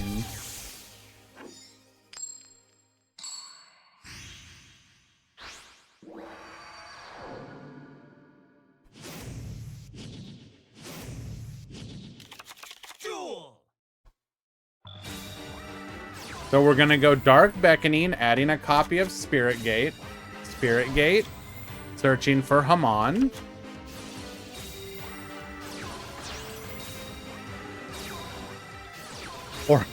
Orchestrated Return. Goes for the Link Karibo. Chaos Summoning Beast goes for the Fallen Paradise.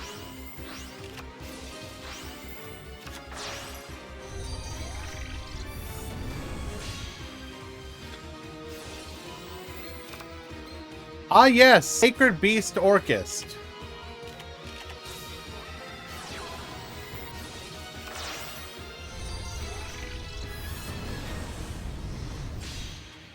Goes for the Decode Talker.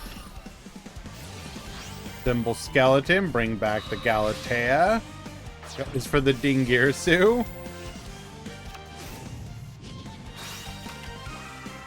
So you have to attack Haman. We are protected. We have targeting protection and a back. I am supremely confused here.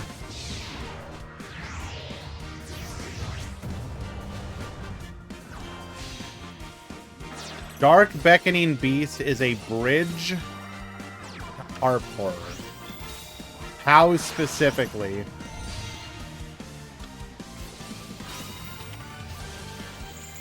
Compulsory escape device.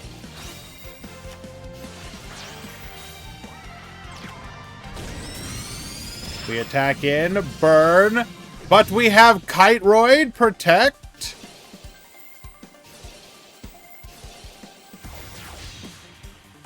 Goes for the Abyss Dweller again. We're going to be able to Buzzsaw Shark. Goes for a Bahamut. And pass the turn. Burns for 1,000 here. We are now bigger than the Bahamut Shark. Or we were anyways. Raviel can now attack all of our opponent's monsters. Okay, what do we do with that, though?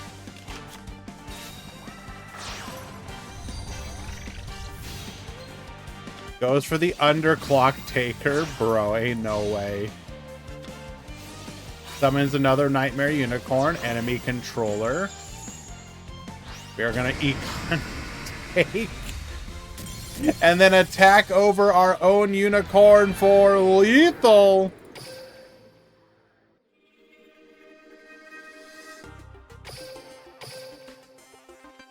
We go to game 3.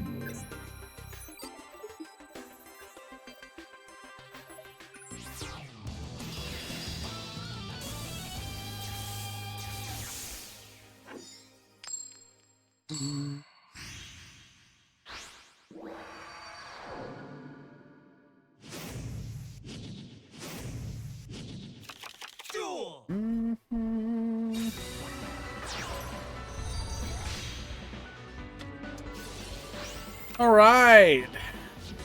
Now we get to see the bricks.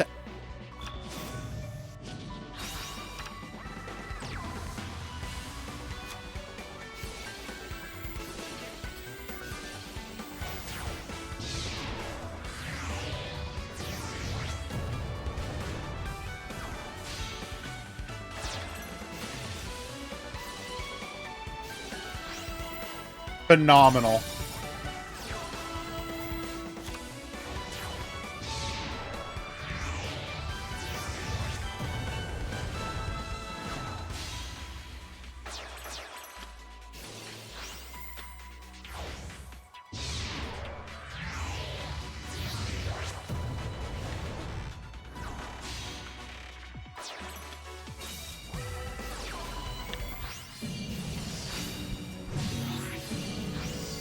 Okay, to be fair, we did open the kite roid.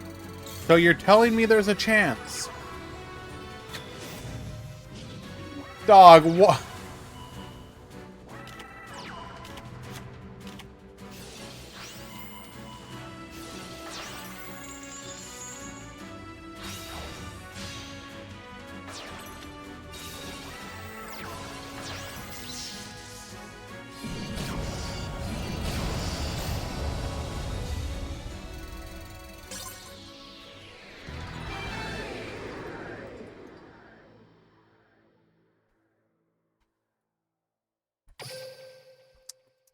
Well, okay then. That was certainly a thing.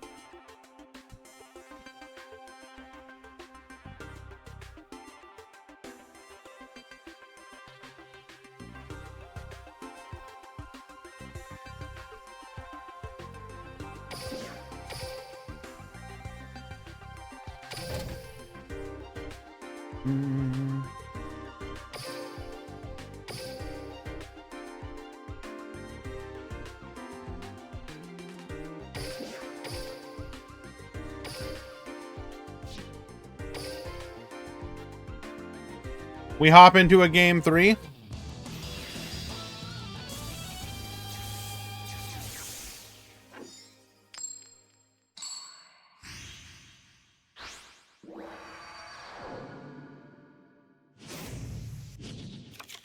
Duel.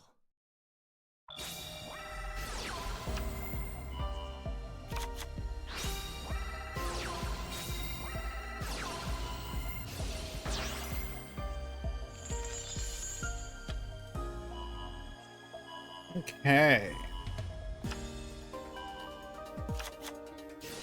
Can I check out your deck? No.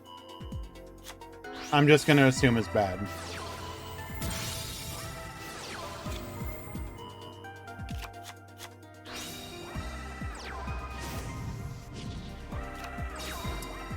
Okay, Votus is going to be able to banish off of the top a Trifortresops, Revolution Defleur, allowing us to go for a Stardust Charge Warrior, Necro Synchron effect. We're then going to go for a Black Rose Dragon. This will be a Negate and Yoink. We choose not to Yoink. Shark Cannon in response here. No Glow Up Bulb for you. Mind Control gets Yoinking just to get in for the damage. Interesting. Not sure that Trifortratops is going to be all that particularly useful against Sky Striker, though. Well, it's not even that he forgore. It wasn't lethal anyways. Like, it was irrelevant.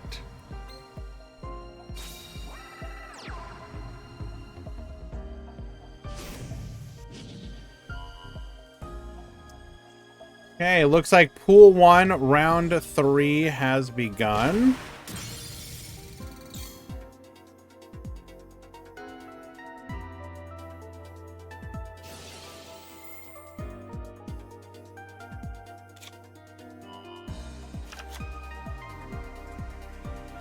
There's no way Konami will give Rose next box, right? What does Rose do without a link to a Sky Striker Link 2, by the way?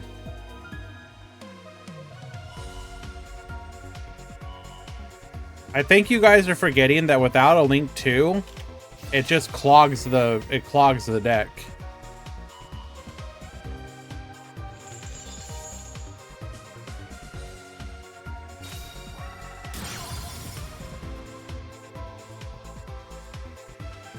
Playing Grand Prix at work is so difficult. Maybe don't do that. Jay?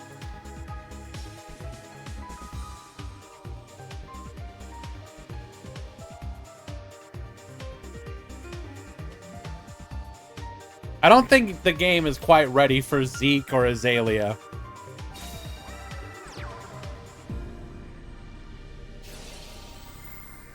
Revealing Cyber's gadget. We're going to be able to resummon the Necrosynchron.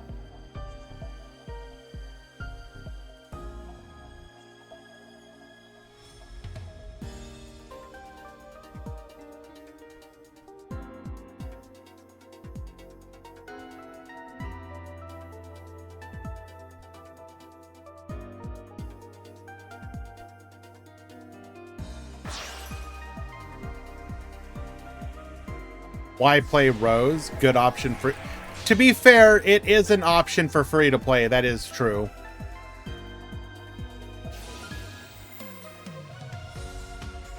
Well, depending on the rarity. Depending on the rarity.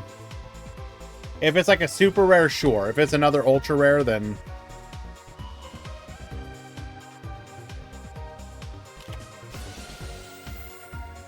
Widow Anchor 2... Negate.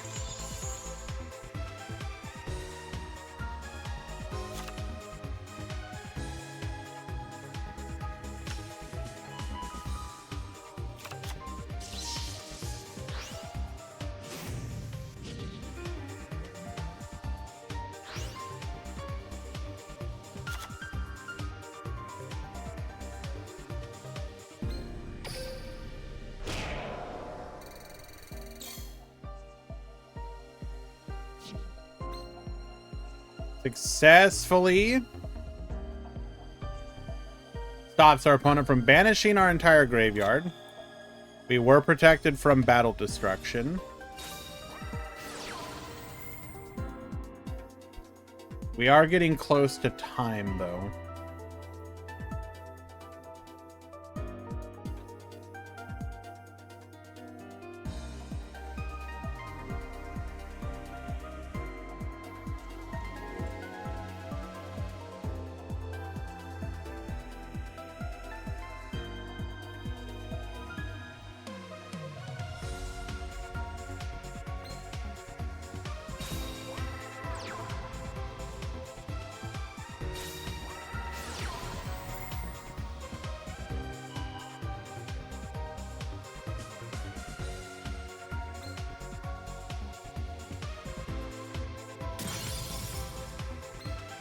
We successfully destroy our terraforming. We're going to be able to destroy a monster as well.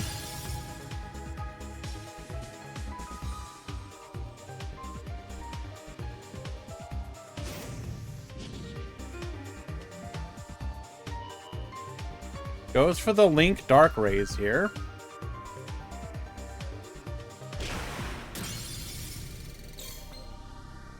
Okay. Round 3 started for Pool 1. Pool 2 will be soon. And what card did we reset? We reset the Widow Anchor. Okay.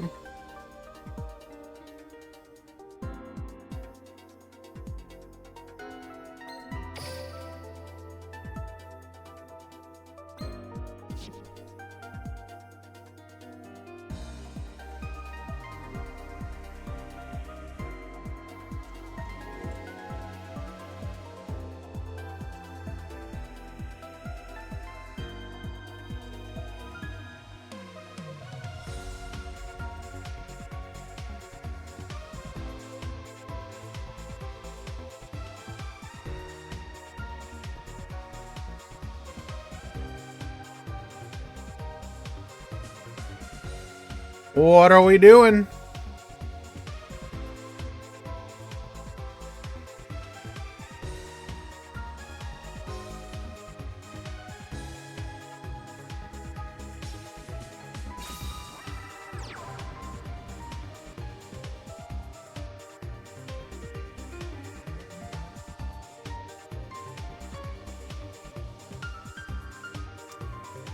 Alrighty. Well, they were already in time, so...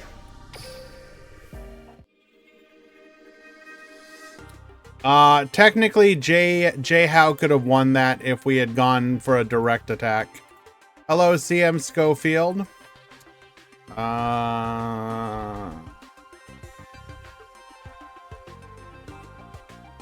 Jay Howe and Stimmy, please surrender. Your match is over.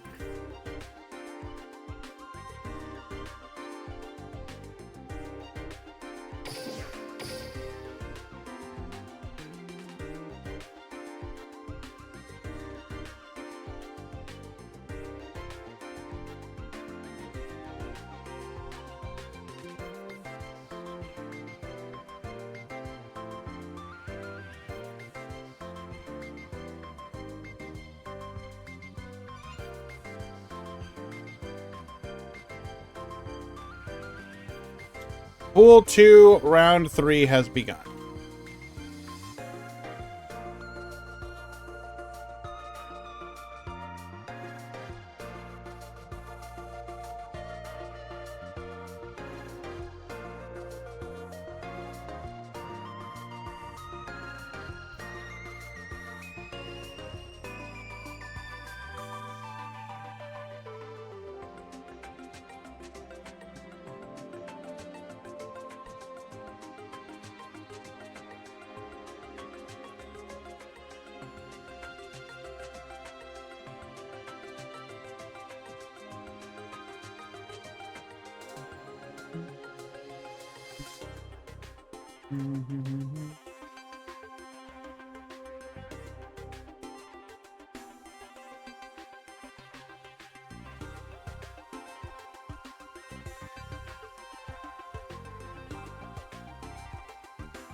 Okay.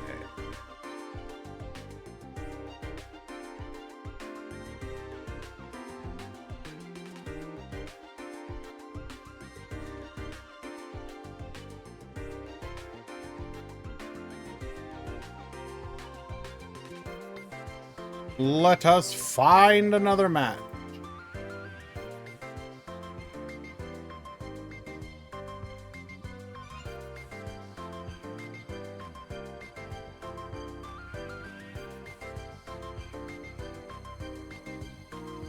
Now, I ain't gonna lie, though. I find, I personally find a deck like Striker, while I'm glad that it exists, it can be very, like, if you don't, the inevitability of the loss can be so frustrating. If you don't know what to, like, how to put it. Basically, you'll know that you lost, but you just lost, like, 2 turns in the future, 3 turns in the future. So learning to be able to be like, you know what, this is a lost game, I'm gonna just scoop, go next.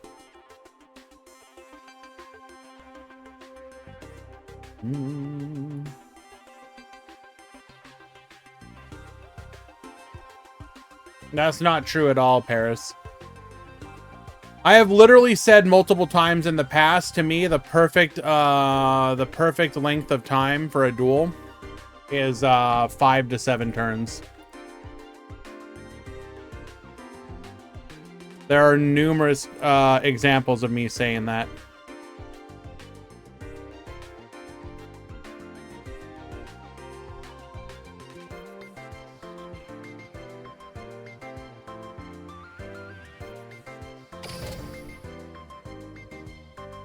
What a heck of a screensaver is that? What about it?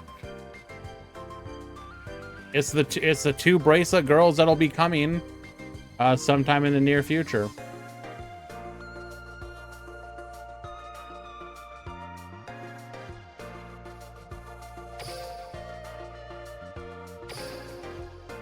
No, I have long since come to the realization that whatever point I choose, Paris will literally be on the opposite. He's like my antimatter.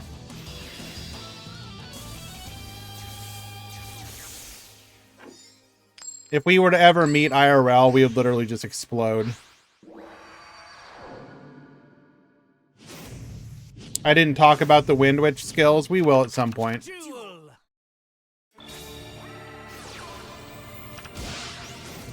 Alrighty.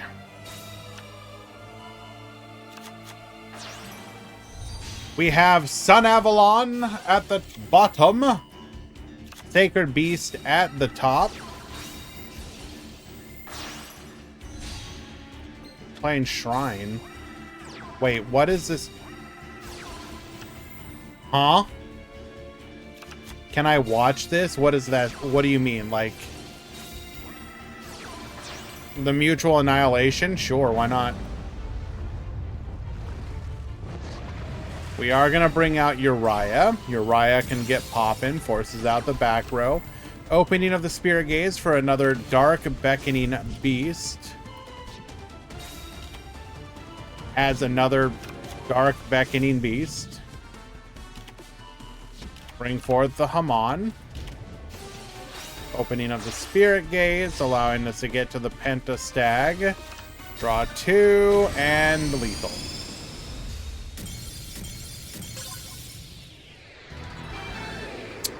That's unfortunate.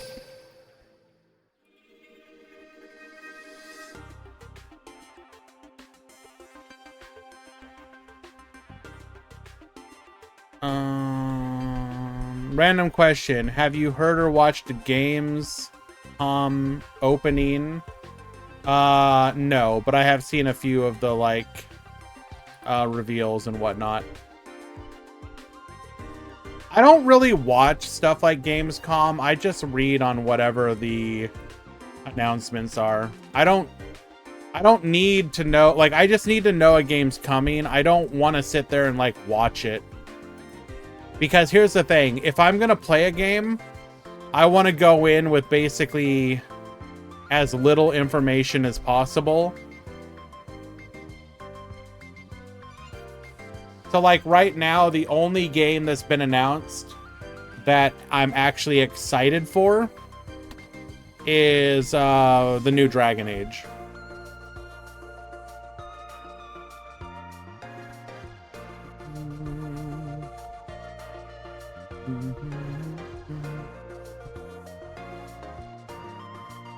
Are we shadow dueling? Gamers!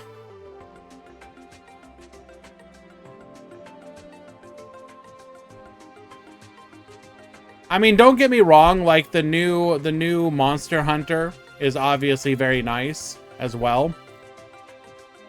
I just have never been able to get into Monster Hunter. Mostly because I find all of the weapons absolutely cringe. Like, I'll be like, why can't any of these weapons, like, operate like a normal goddamn weapon? Every weapon has to be some convoluted... even if just using the sword, they're like, okay, you wield the sword, but you don't slash the sword at enemies. You can only hit it with, like, the hilt. And you're like, dog, can I just swing a goddamn sword, please? It's kind of how I feel about... But... I have dabbled with the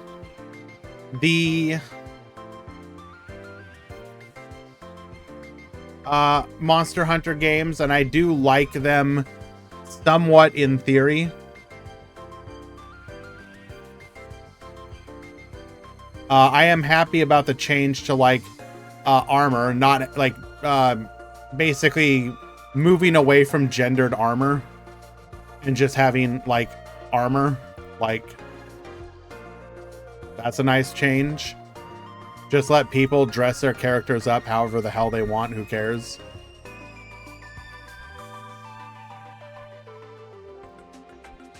Okay, well, I don't know what's going on here. I'm going to assume it's a shadow duel or something, so we're moving on.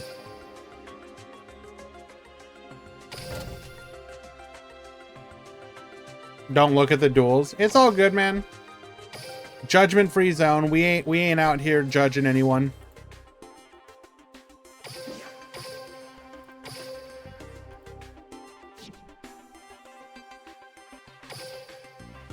Well, the 3DS versions had the issue of you were playing, you had to like, there was like, the way that you had to hold the thing was like the claws, and your hands would get very tired very quickly. Duel.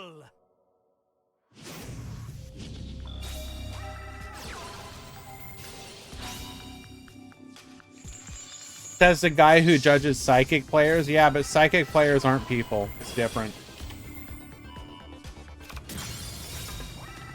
Okay, we are going to go Heritage of the Chalice here, grabbing a copy of Roland. Renaud effect adds the Durandal back to hand.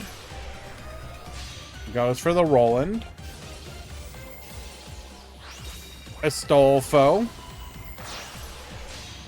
Make the Chanbara. Goes for the Stardust Warrior. So this one will end us on Charles Stardust.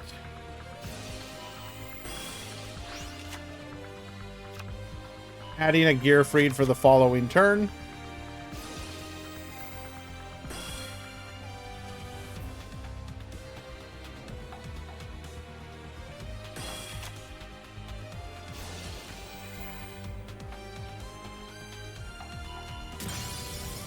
We will pop the Roland, which will get us a search.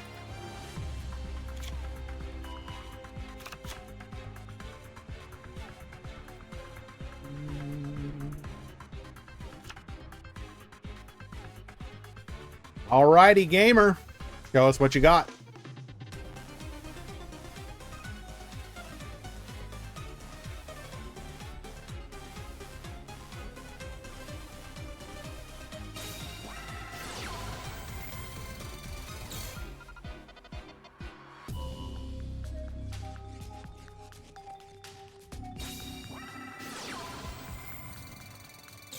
Double Cosmic Cyclone.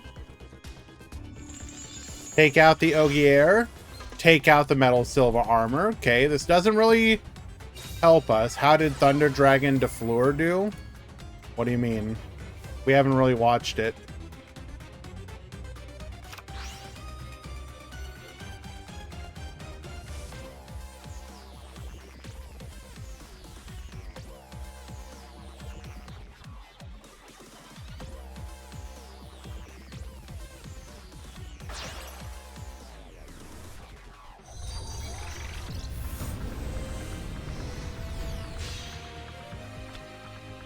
Okay, goes for the Dryas. Stardust Warrior. Negate.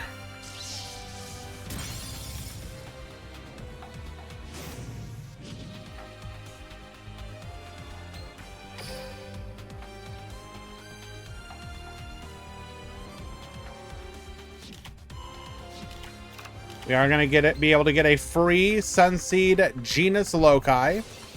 We're going to go for the pop here. Hello, Puzzles. Yes, we watched Goomba round 1. We in fact saw the war crime. And our last card in hand. Sunseed Genus Loci.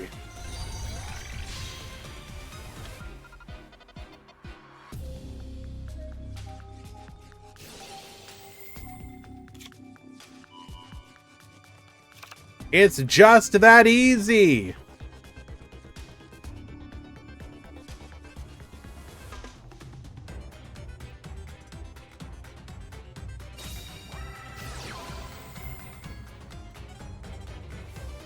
Goomba is playing Star Seraph FTK.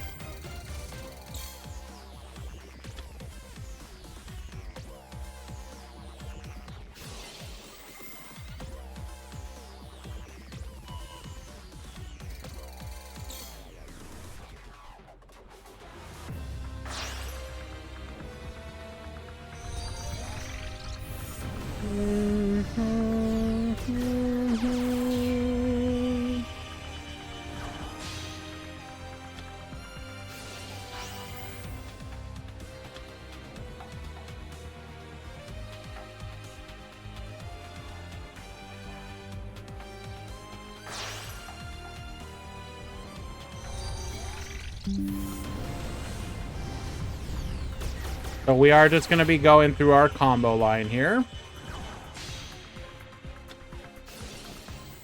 Wind Witch 1.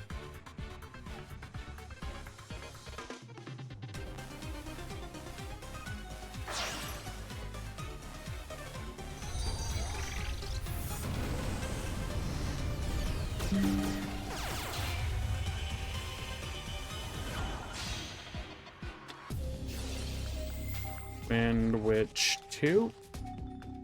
Okay. I mean, FTK decks are what they are. It happens. There's usually always one in a meta.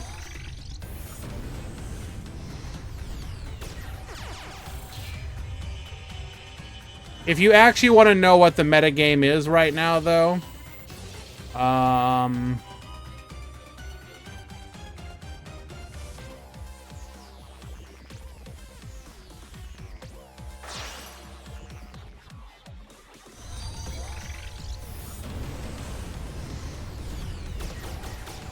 this is what people are playing.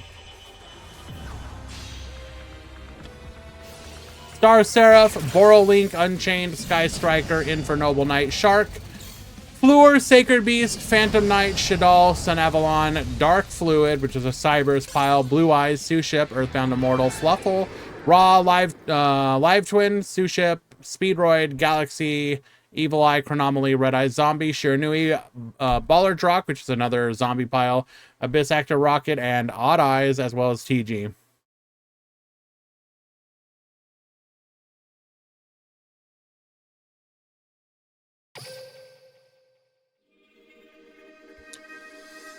All right, game 1.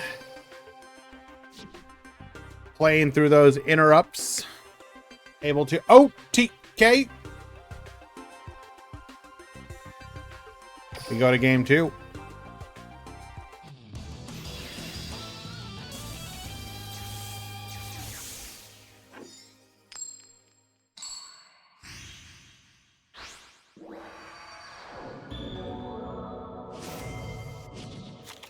Duel. All right, so we have 2 skills with the Wind Witches that are worth talking about.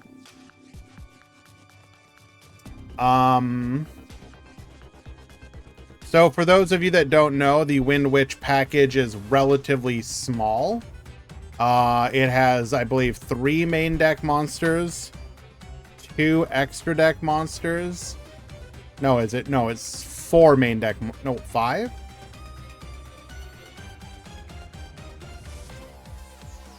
No, it's 5 main deck, sorry, and 3 extra deck.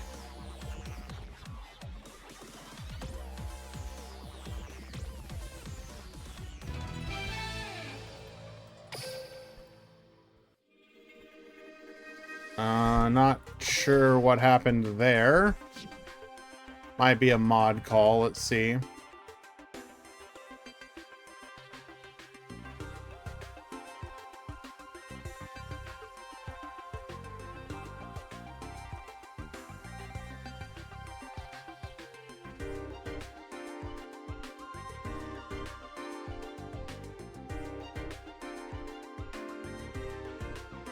So the typical main combo involves Ice Bell, Glass Bell, and Snow Bell. So Ice Bell, if you control no monsters, you can special summon it from your hand, and you can special summon a Wind Witch monster from your deck, but it cannot be tributed. So you special summon Ice Bell, summon out the Glass Bell. When Glass Bell is summoned, if this card is normal special summon, you can add a Wind Witch monster from your deck to your hand, except Glass Bell. Typically, you would add your tuner monster, which is going to be Snow Bell. So the thing about this combo is that it very easily makes your synchro monsters. And then the combo is supposed to be your synchro monsters. If you play the Wind Witch ones, have burn. They deal burn damage. And then in addition to that, is it Diamond Bell, I believe, does the pop? Yeah, once per turn, if your opponent takes battle or effect damage, you can target a card on the field and destroy it. So the whole gimmick here is supposed to be when you summon it, you're going to be able to burn, which will let you pop. So summon it lets you pop. And then the tuner monster also has the ability. No, is it a different which? Is it Blizzard Bell? Oh, so you're right. The other tuner monster is the one that you can, during your opponent's turn, you can discard it to deal burn damage, which if you have your Diamond Bell would trigger the pop effect. So it gives you basically discard a card, pop a card on the field. So that's the whole gimmick to them. The thing is, though, they only lock you to wind monsters, so you can very easily splash them into anything that your Speedroid style deck would do. So your Clear Wing, you know, your Clear Wing into Crystal Wing line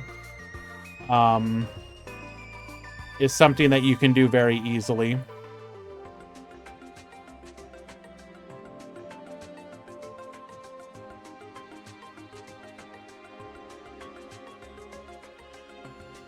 Get another match going, and then we'll talk specifically about the skills.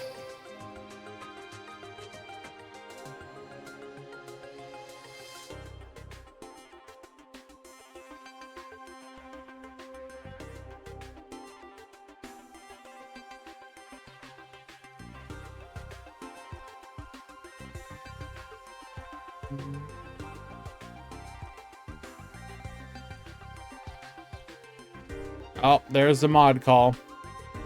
I thought we'd get one.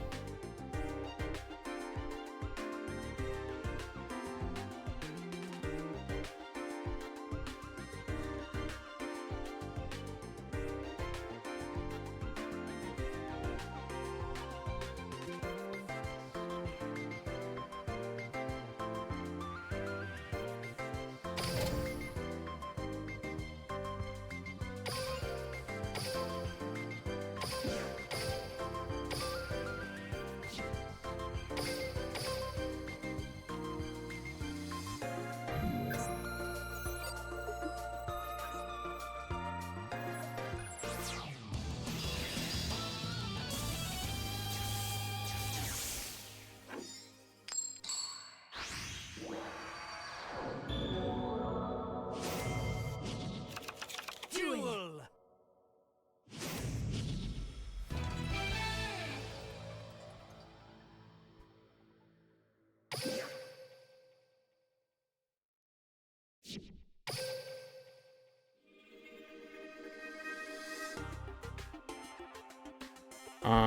Do you have proof you never loaded in? Okay, well,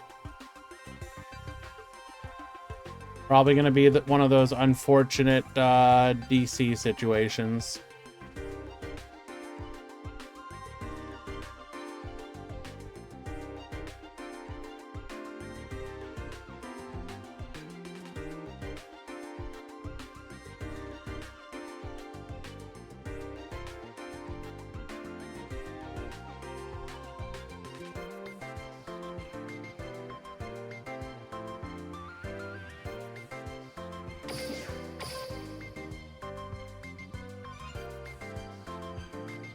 What's my copium theory on...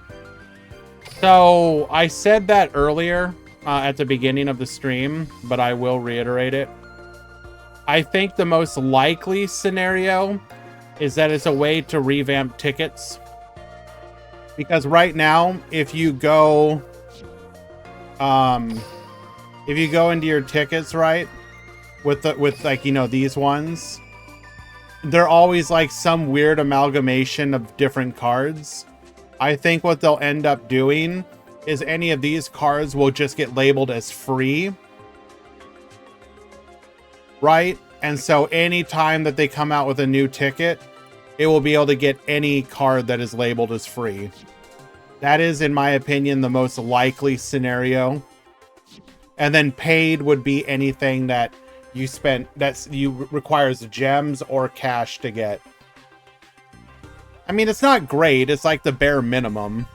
Like, stop making it so that tickets like have this weird like, oh, I have this old ticket. What can I get with it? Nothing. Cool. Okay. I mean, you still can get nothing, but at least make the pool of nothing that you can get everything that falls into that category.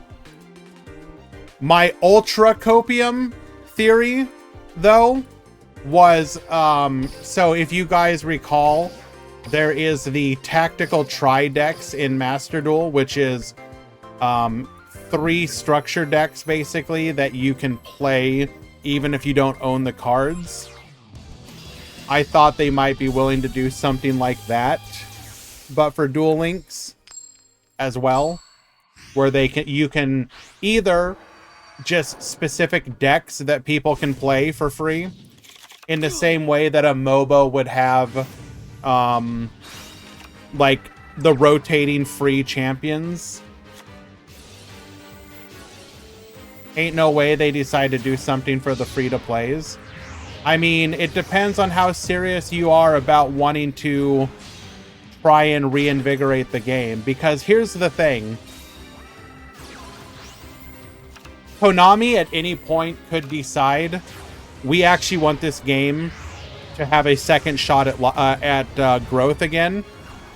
The number one way to give the game a booster shot would be to introduce crafting, like Master Duel style crafting. If you did that, it would basically be like a soft relaunch of the game.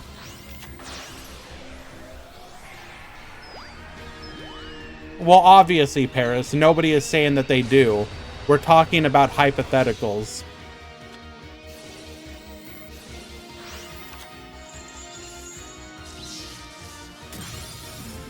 But if Konami is not willing to do that kind of thing, the alternative would be you introduce decks that people can play so that when they load the game, best case scenario for speed format is making a new Duel Links game with Master Duel crafting. But here's the thing. I don't think people want to suddenly go back to normal summoning Urabi.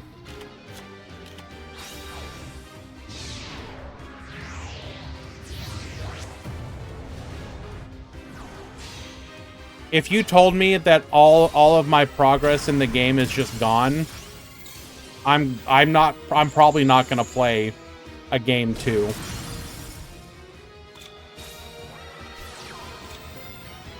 I think that would, like, would you be able to get new people into it? Maybe, probably. But I don't think it would, I think it would be a really bad transition.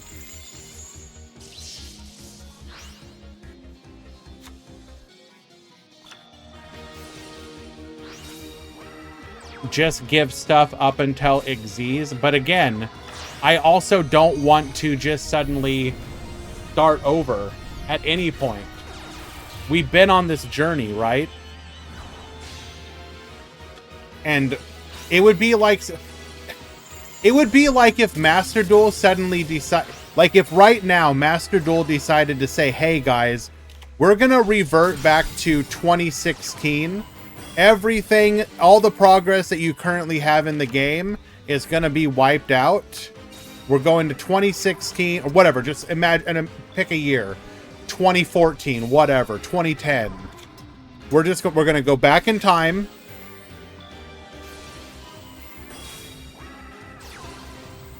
Paris, that also doesn't. What metrics are you using by quote unquote almost dead game? You have really weird metrics for what an almost dead game is. Like, if I was to show you that Duel Links and Master Duel made almost the same amount of money in June, would you label it as an almost dead game?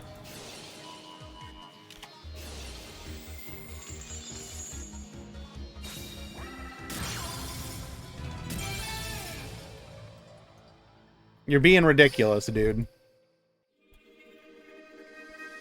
Compare the numbers from early 20... What numbers are you talking about?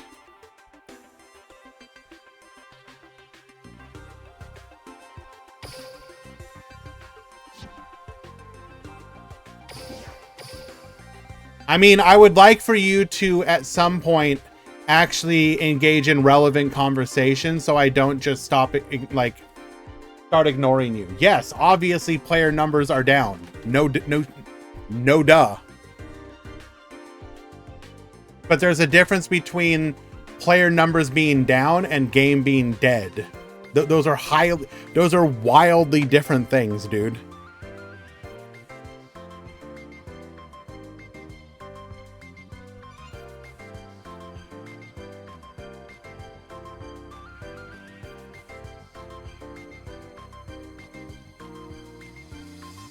All right, let's find us another match.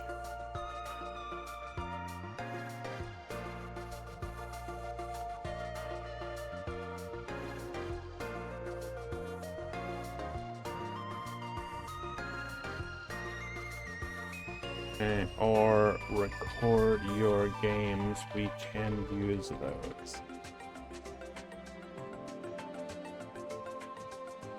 Anyways, what we're talking about is what you would do as a company if you wanted to reinvigorate your game. Can Konami choose to do nothing and just let the game, you know, slowly continue to transition out? Yeah, of course. That's absolutely possible. But they could also reinvigorate the game if they wanted to. There's literally nothing stopping them from doing it. It just depends on whether or not they want to go through with it.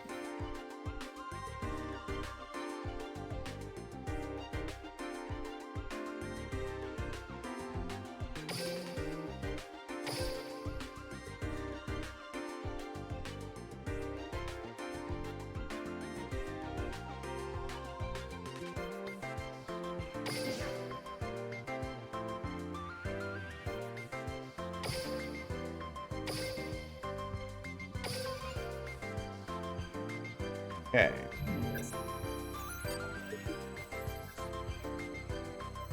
Farfa did that video I saw where they said rotation format is the only way to restart Yu-Gi-Oh! I mean, if you're talking about the physical card game, yeah. Modern Yu-Gi-Oh! Is so far gone that nothing aside from, like, just starting over is going to be able to truly fix it.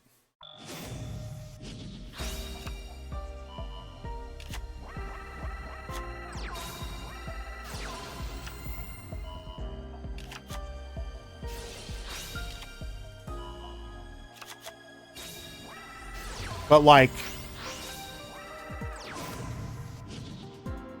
I don't know, man.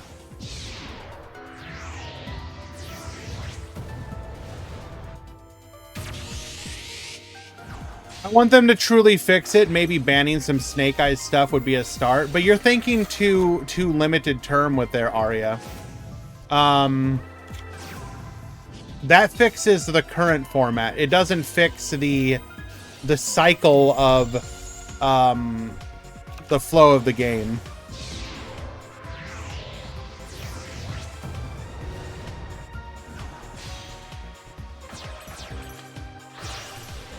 It would take a lot of effort. Okay, Paris, it would literally not. All Konami would have to do is introduce crafting. Done. Game revived. That's literally all you would have to do. If you literally just put crafting into Duel Links, the game numbers would skyrocket. Like, how is this hard to understand?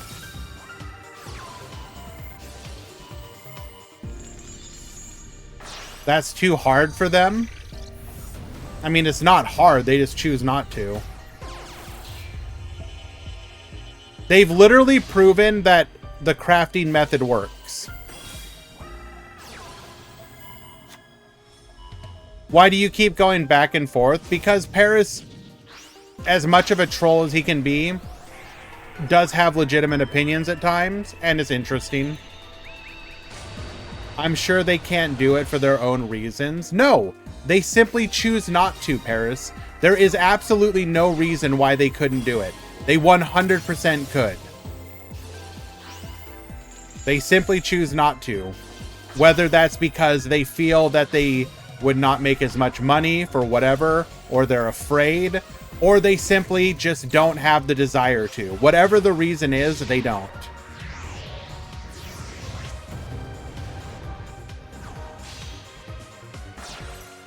Do you know what I agree with? Give us keywords modern Yu-Gi-Oh! I mean, there are a lot of like quality of life changes that Yu-Gi-Oh! Could have that would absolutely be a good thing. Yes. Add more keywords. Yes. Get rid of if and when. There's like a ton of different things you could do. The fact that you can even have if and when arguments is dumb. No card is designed with the assumption that, oh, we want to make it so that it just randomly misses timing. No, that... and even if you did, that is stupid. It's bad design.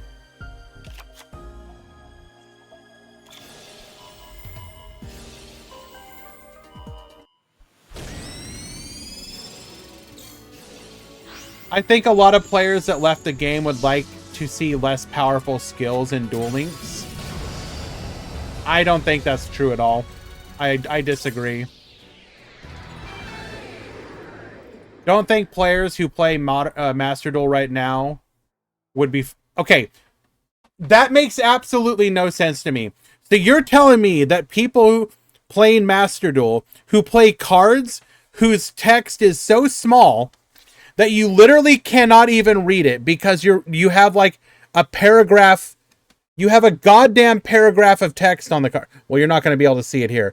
There is so much goddamn text on these cards. And that's literally every card that you're playing. You're telling me that a skill, which is basically just one card, and once you learn that card, you literally never need to understand it again. Because they tend to be actually incredibly simple. Those people are full of it, Paris. How can you play Snake Eyes, have a card like Poplar, and you're telling me I can't understand skills? No, you choose not to. You choose not to. You can literally play a card like Poplar, like any Snake Eyes card, and you can figure that stuff out, but you can't figure out a goddamn skill? Are you serious? Are you serious?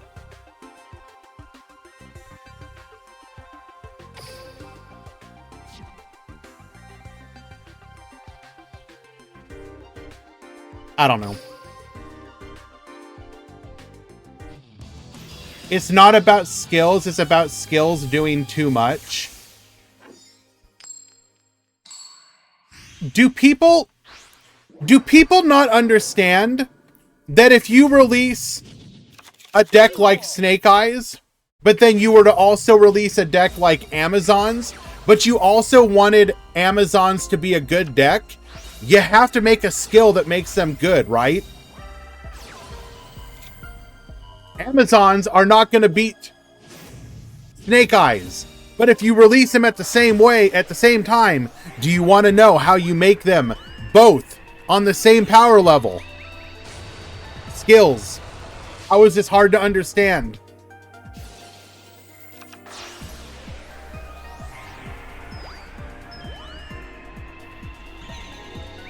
I don't know. Like, even if that's true, I don't understand the logic behind it. That anyone... Okay, I know this is going to be a broad generalization. Thank you, Deku. Anyone who complains about skills... How to put this?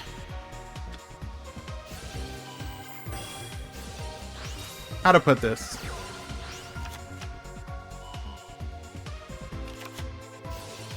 If you complain about skills that help you go second in the game, for example, and then complain about going first being too strong, I don't understand it. I mean, it's fine with all skills as long as you get an... Why would you want to remove skills? That makes no sense. The entire point of the game is skills.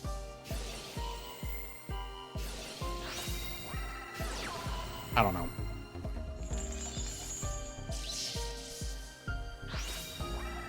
Have a tournament without the skills? No. Absolutely not.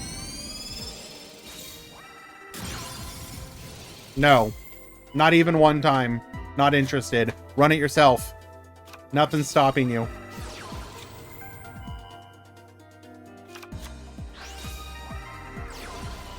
I wouldn't want to remove the skills, but they could use better tuning. Sure. But you could say the same thing about cards. How many cards get released and you're like, Konami, what the hell were you thinking? Like 90% of modern card releases in Yu-Gi-Oh! Fall into the category of, oh no, Konami baby, what is you doing?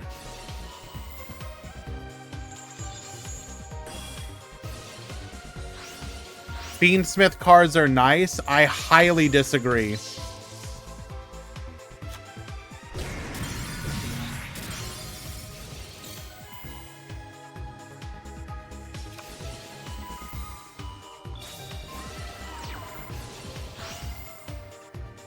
In my opinion, Fiendsmith is one of the worst designed cards they've ever done.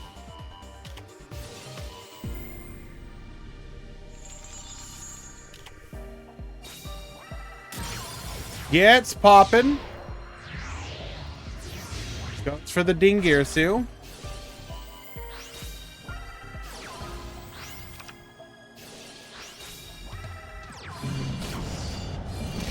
Managing to play through the disruption, and we will come out ahead.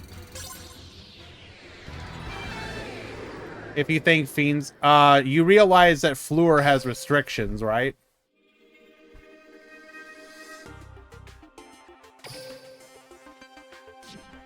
Tie things up 1-1.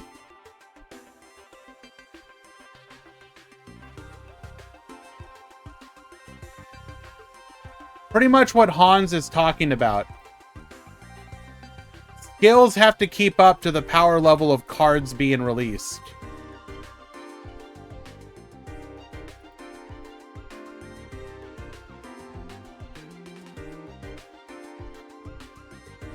Paris, what is the most oppressive board you can make with Fleur? Please. What is the most oppressive board you can make with Fleur? Because I'm gonna spoil you right now. What Fiendsmith does is way worse.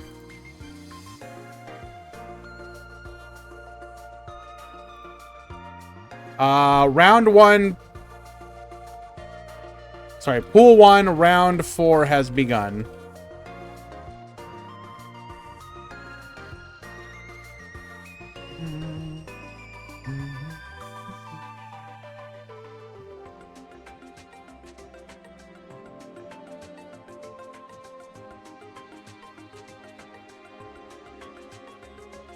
Cards like Fiendsmith literally require you to play like 20 hand traps in your deck.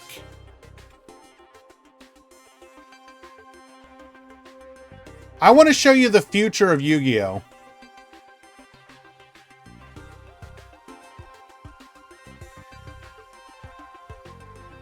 And after seeing this, I want to see I want to see a lot of complaints about skills.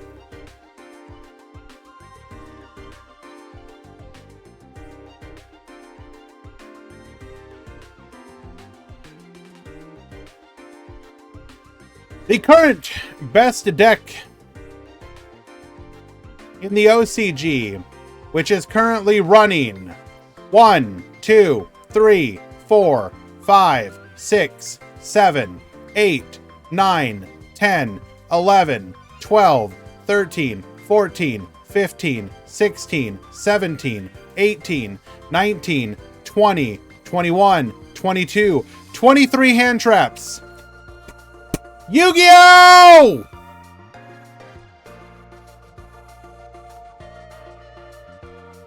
It's one of the new Dominus cards. It's not Dominus Purge, it's the other one. I think it stops either... one of them, Dominus Purge, one of them stops special summons, one of them stops card searches, one of the two. Dominus Impulse? Yeah, sure.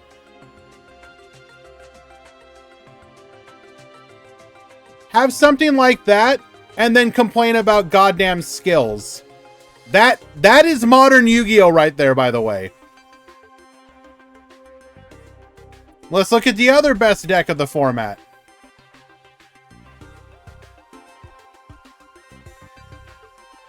So this one, praise to God to somehow be able to play under what Tenpai is doing. Less hand traps, to be fair, but sets up a better board.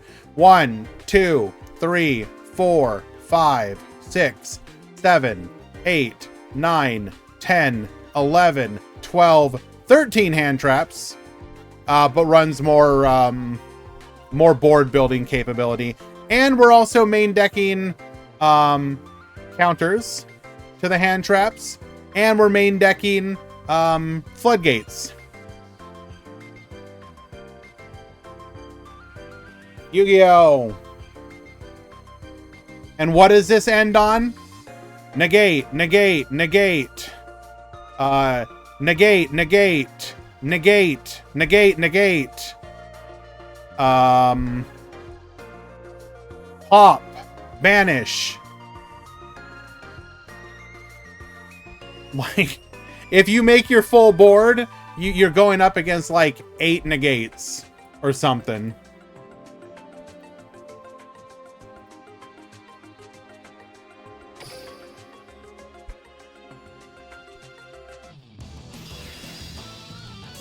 That is modern Yu-Gi-Oh! Now look at that and complain about skills.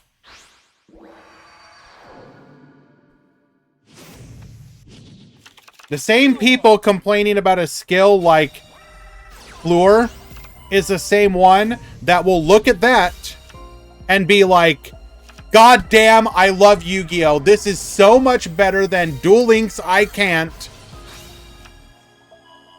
Your point is mute? How is my point mute?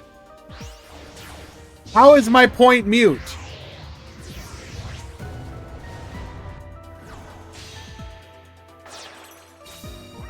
Sure, you can complain about both. Which one's worse? Which one is worse? Read the 3 essays?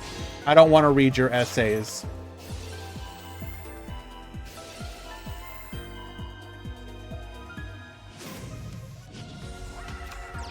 So this happened yesterday to me as well. Stardust Warrior, Infernoble, Charles with 2 equips, and Gearfried, who's negate and quick pop.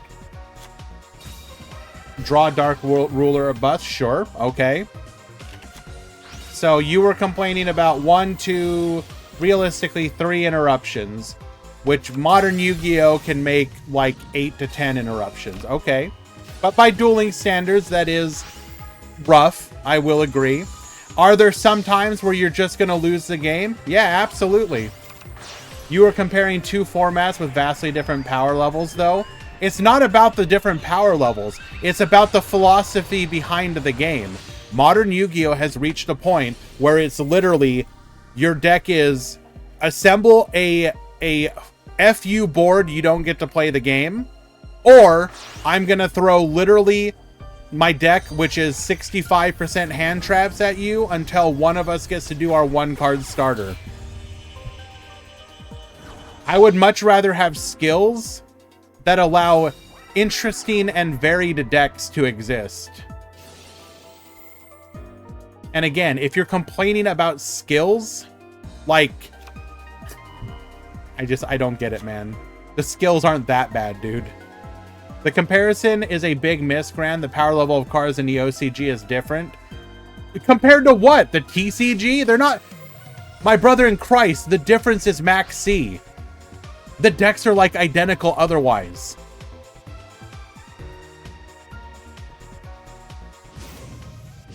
And most people would agree that the OCG currently has the worst format. The TCG format is just as equally awful, my dude. It is literally unplayably bad. There's a reason why the most recent YCS in a place that should have gotten like 2,000 people got like 900.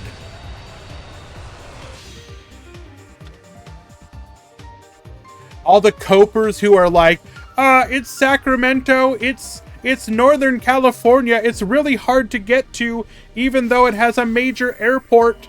And then at the same time, you'll have Raleigh, North Carolina, you'll have Indianapolis, all equally random locations.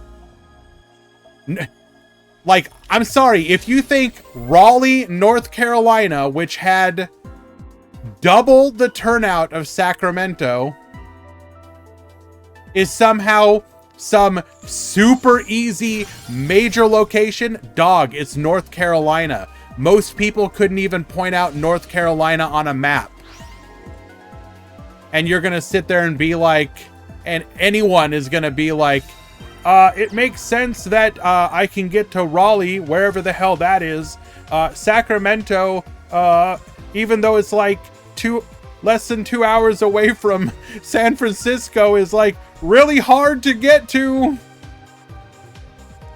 What are you talking? No, the format is just as awful in the TCG. Weirdly enough, Master Duel is actually doing a better job than the TCG and the OCG at the same time, which is kind of painful to say because I think Master Duel is also kind of like, Master Duel's not, I mean, it has Max C, so it's cringe, but I don't know, it somehow has ended up slightly better.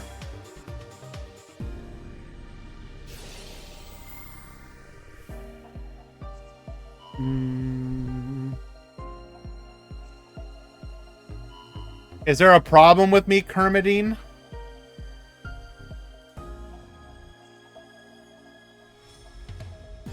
TCG is very expensive. Zyzen, that is also true.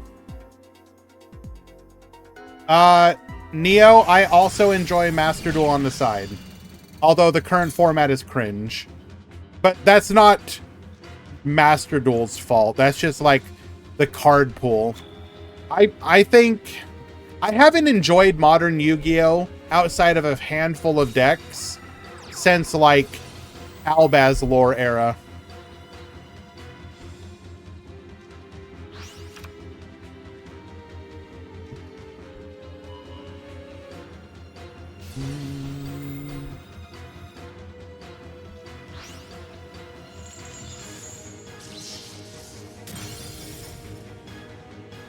I mean, Dragon Link isn't exactly exciting, but it was fine. All right, Jay will win here.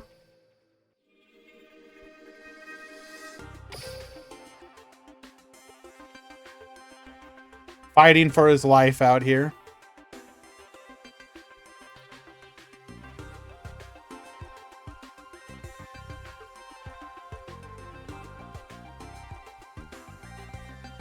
Like, I understand that there are people who literally refuse to learn the skills or understand why they are the way that they are.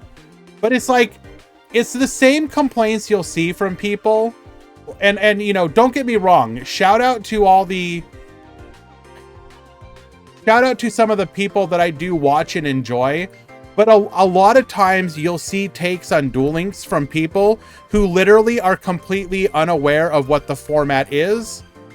And so they'll just make these hot takes where it's like, you don't know what you're talking about. Literally one of the few prominent TCG players that actually feels like has taken the time to try and learn anything is Joshua when he's done his Challenger Cups. He actually spends time like learning what's being played. Like, you can watch him learn the meta in the course of a tournament. He'll actually read the skills, figure out what the deck's trying to do, and by the end of the tournament you're like, oh, he literally understands. He literally understands. All it took was one session, one gaming session, and he understands the meta. Does it take time? Yeah. If you were to hop into the TCG right now, could you go look at a tier list of what's being played? Sure. Would you have any idea what the hell to do? How to play the decks? No. The same thing applies to skills. So many times people will literally do this. And I swear to God, this happens every single time. And it literally is the most infuriating thing. Okay? They go like this. So they load up the game, or they're playing the game or whatever. You'll take something like Infernoble, right? You'll click on it and you'll be like, oh my God, there's so much text. And you're like, okay, I understand there's a lot of text. Just read it. Just read it. Just read through it one time. Take a minute and read it. Okay. You can use this skill's first, second, and third effects once per duel. Most of the cards you're playing right now say stuff like this. So already, you should not be having any trouble. Okay. Effects 1, 2, and 3 once per duel. Cool. Got it. Makes sense to me. At the beginning of your first duel, you can normal summon / set dark spellcaster monsters with 2900 attack without tributing. Okay, that makes sense. If you activated the skill, so all this happens automatically. Don't even need to know. Okay, I'm reading this. I can normal summon 2900 attack spellcasters, dark spellcasters without tributing. Cool. No tributes. Makes sense. If I go second, I get a free necro floor. Okay, cool. Still fully on board. Then I look at 2. Shuffle a card from your hand into the deck. Play a Necrosynchron from your deck to the field. Oh, okay. So it's an E-teleport for Necrosynchron. Okay, that's cool. That makes sense. Yeah. E-tele for Necrosynchron. Okay, cool. Got it. Send 1 monster from your field to the graveyard, then play a Sorcier de Fleur from your deck to the field. Okay, so it's like, again, like an E-tele, but the cost is a monster on the field. Okay, cool. Makes sense. Got it. Understand. Tribute without summoning. Free Necro Floor. Can E-tele a Necrosynchron. Can E-tele a Sorcerer de Fleur. Makes sense. Got it. But no, they don't do that. People go, oh my God, there's so much text. What does this do? Oh my God, what does this do? I don't know. Read it in the same way that you'll read any new card when it's like, you know, new cards. Okay, let's go. There's a new card for this dog shit archetype. What does it do? And they'll load up some, you know, 7-star monster with 4 different effects that's never going to see the light of day. And they'll sit there and they'll go through and they'll read every single card or every single effect. And they'll be like, okay, you know, this seems okay. This seems all right. And of course, the card will literally never be played ever. But, you know, we'll sit here and read the card. But it's like, oh my God, it's a skill? I have no idea. How am I going to possibly read this card? What? I don't know how to do this. I don't understand. Hello, Chaotic Chibi.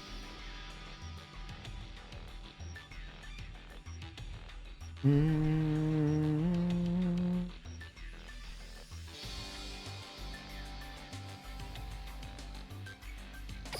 new future will soon begin.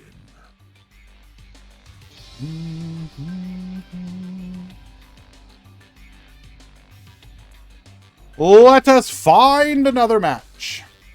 Now look, all of my yapping here is not to take away from people's legitimate complaints about the game. I think that is perfectly reasonable. I just wish those complaints were honest. Not that they're honest. That they came from a place of knowledge in their honestness. Too often, it...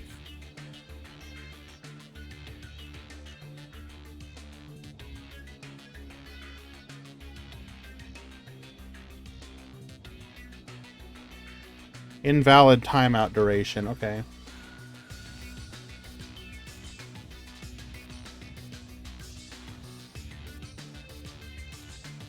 There we go.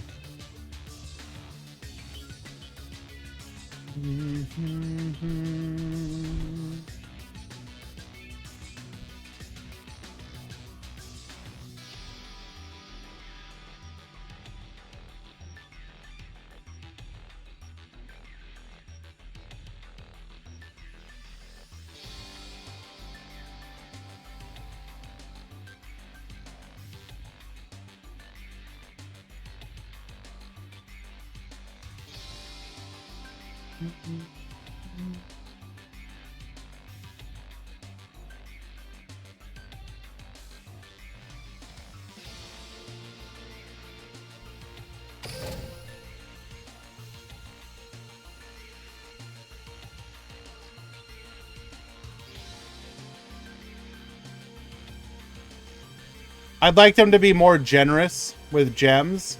Well, no, again, dude, I am literally going to be right there with everyone who says, just bring crafting to the game. For the love of God, stop, like, doing everything in your power to, like, make the game not successful. Punished for having opinions? No, punished for being a rude SOB. You don't have to be insulting. Can I request a feature? Sure, hi. I'll try and watch you at some point.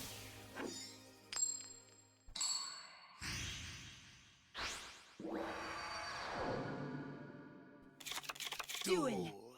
I mean, box chips would work if they included every box and you got them more frequently and there was a way to decraft to get them. Sure. 100%.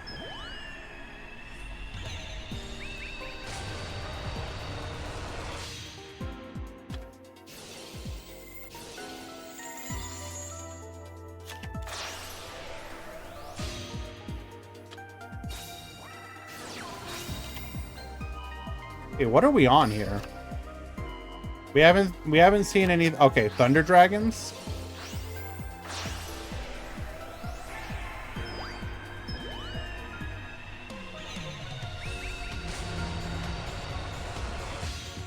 Can top 32 make it to the website? No, it's top 16. All right.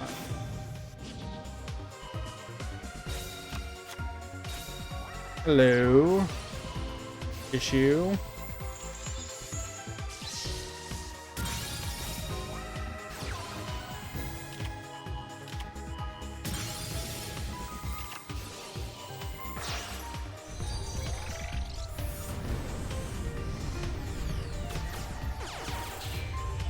With crafting, would it not invalidate those who have spent money on the good decks if people could get them easily?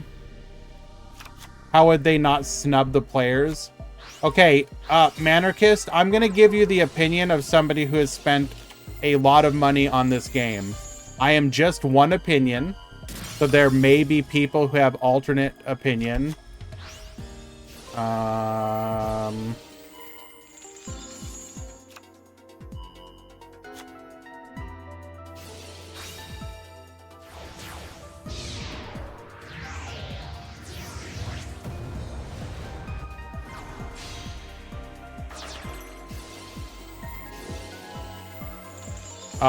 I'll continue my my thought in just a moment. Sorry. If you need a delay, you need to confirm if your opponent.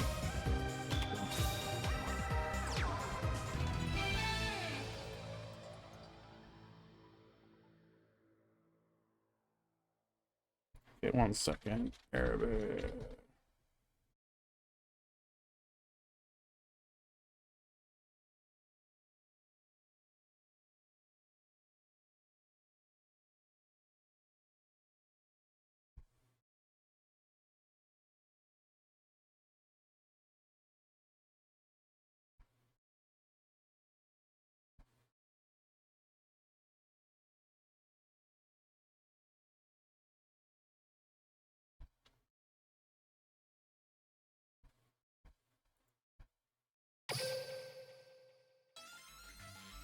Thank you, hi. I'm doing a mod call right now.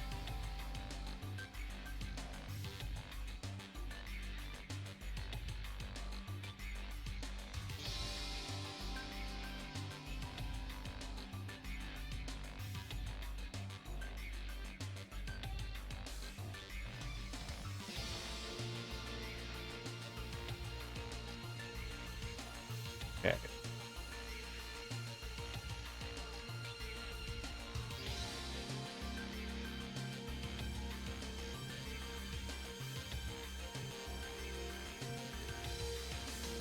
We'll give Kudo game 1 win for delay of match.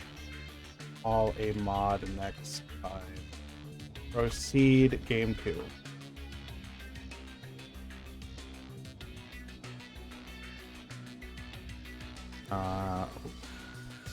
Match ends at 43.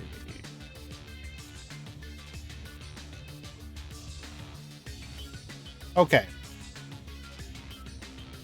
So speaking as somebody who has spent a lot of money in the game, 3 wins. Oh, we have from a previous round. Oh, it's literally the wrong person. That wasn't even their opponent.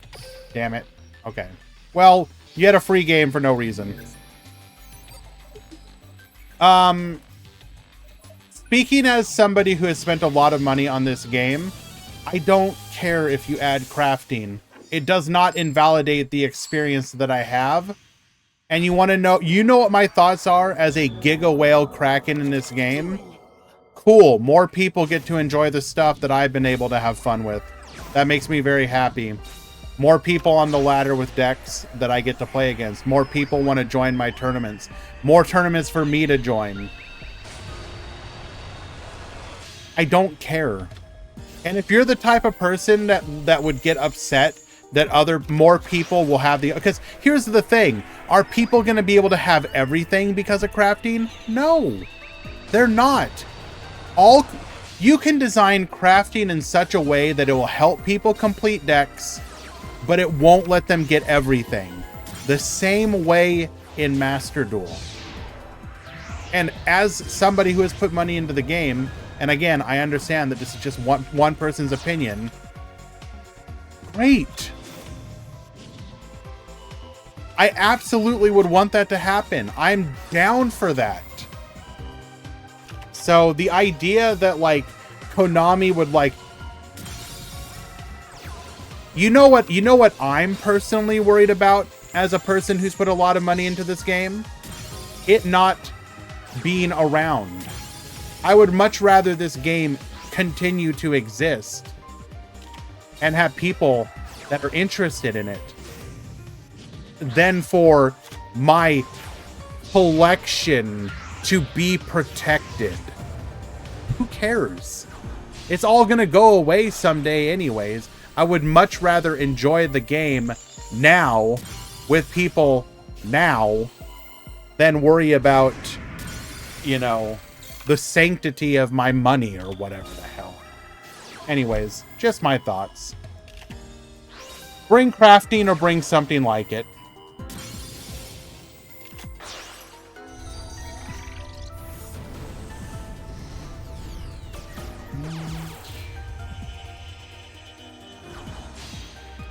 Alright, looks like we have another mod call. Hello, issue.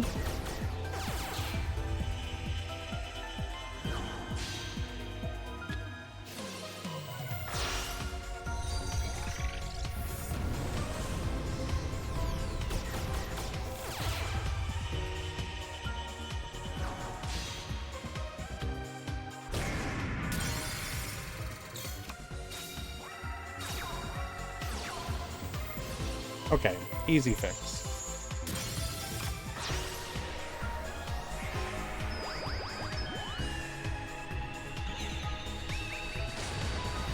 I've never dismantled box card for the off chance they one day bring crafting. See, that would be part of the problem, Laser Shark. If there is any issue with implementing crafting in the game, it would be how do they handle that? And honestly, the only way to handle, in my opinion, if you were to ever just bring crafting, is you have to start over. You just have to start over. Come up and make it so that any new purchases generate crafting, not old ones. And people would just have to accept it as, you know, unfortunately, we're not able to...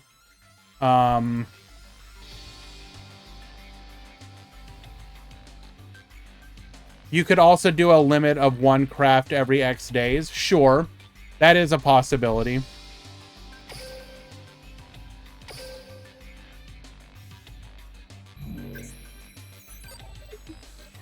But, like, even then, I'm fine with that. I'm fine just not having the ability to like, never have to spend anything ever again. I'm, like many people who whale, I want everything immediately. I'm still going to be willing to spend it. All crafting would do is help mitigate the cost slightly. But for the vast majority of players playing the game, for whom crafting would help them create the decks that they are excited to play, I would trade that in a heartbeat. Hi, go ahead and stay in your room, by the way. I will be there soon.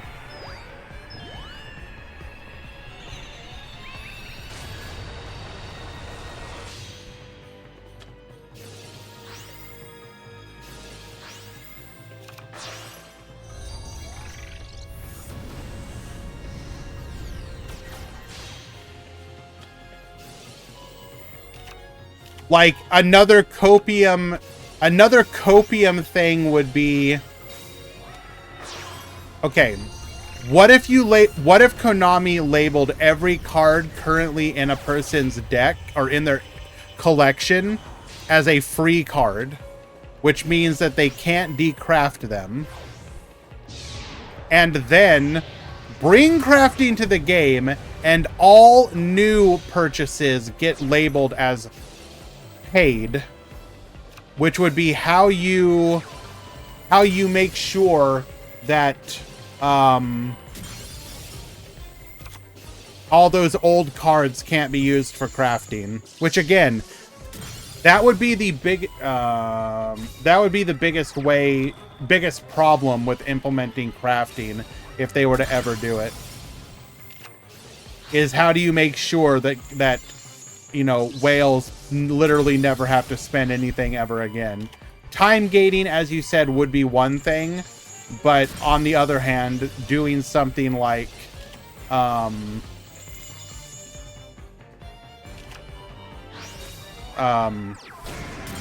labeling your current collection as free cards would stop you from being able to decraft them.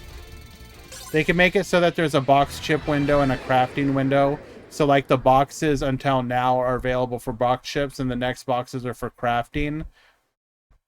Well, at the end of the day, you need to... It's not like crafting prevents people from spending money. You just have to make sure that there's still incentive for the people who want to spend money to spend the money.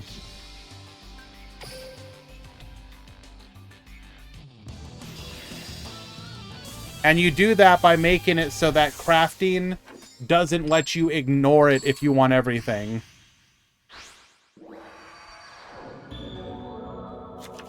Duel.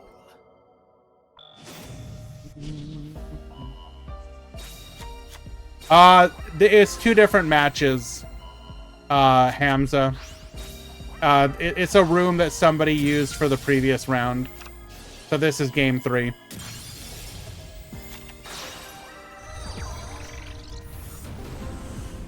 If the Chronicle rarity looks good, people will wail to craft the... That's whatever. That's a bonus thing. That's not what would theoretically... Okay, again, this whole conversation is centered around the idea of... what are they doing with the new world? Because every new world is a new opportunity to bring people back into the game. Right?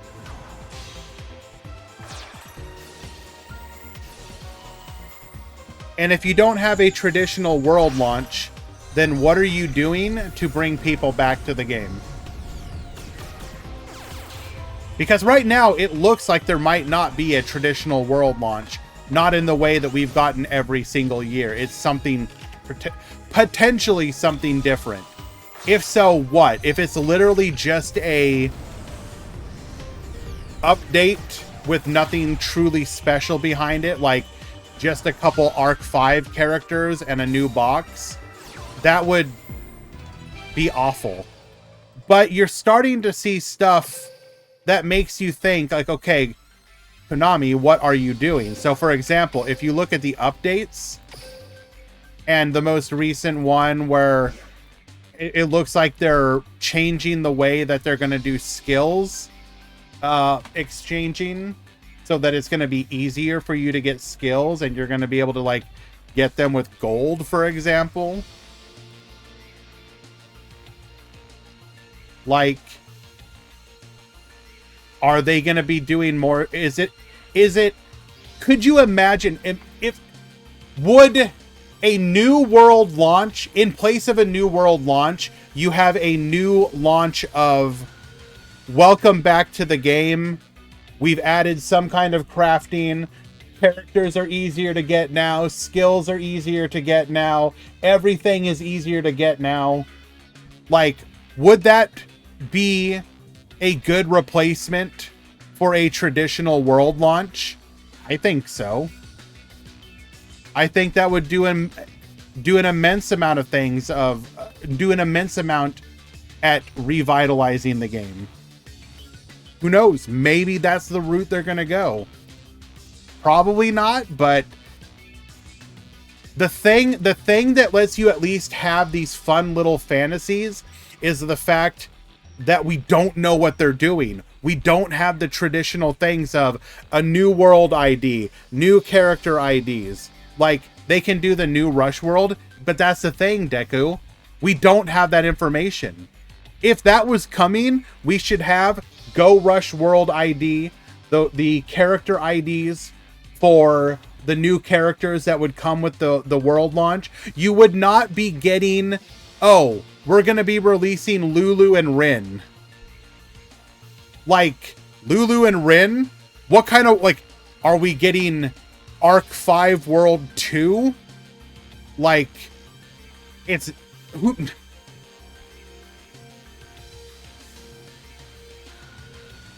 I don't know. Crafting alone, if it's implemented well, would draw enough interest. It might not be as hype, but it would be good for the game.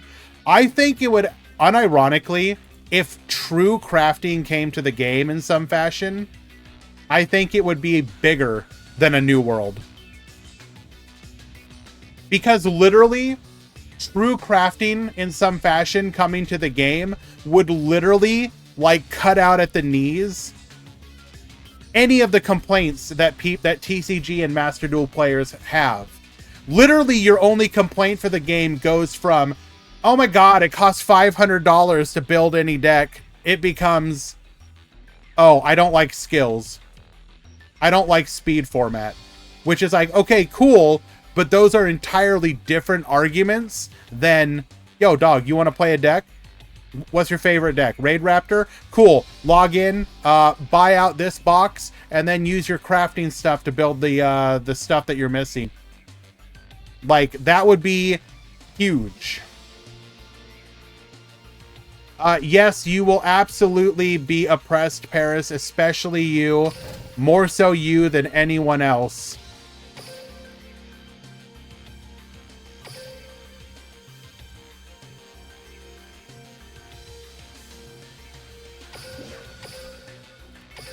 All right, hi, this better be interesting. If it's not, I will frown very firmly.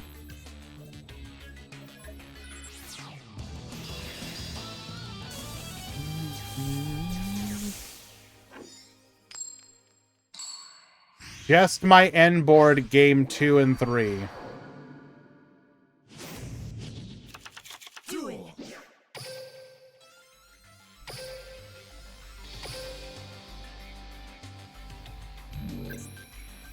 All right, we'll watch games 2 and 3.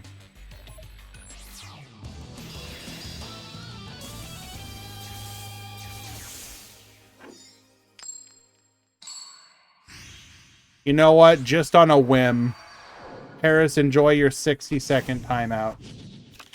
Duel.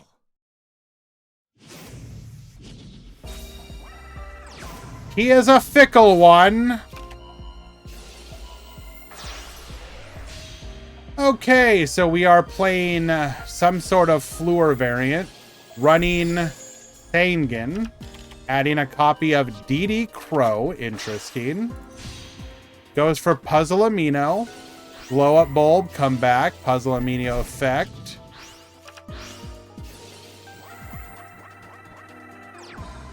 We're playing war crimes. Hi, you really brought me back for this.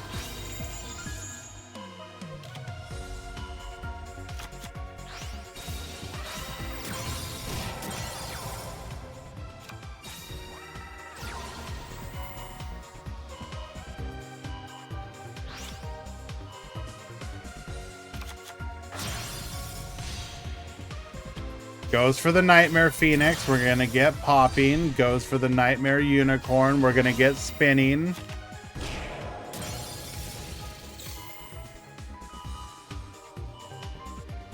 That deserves a ban. I'm kind of feeling that too. Not going to lie.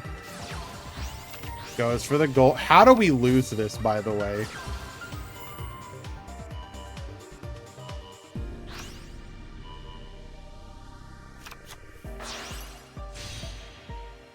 Gonna go for the Rastaliger.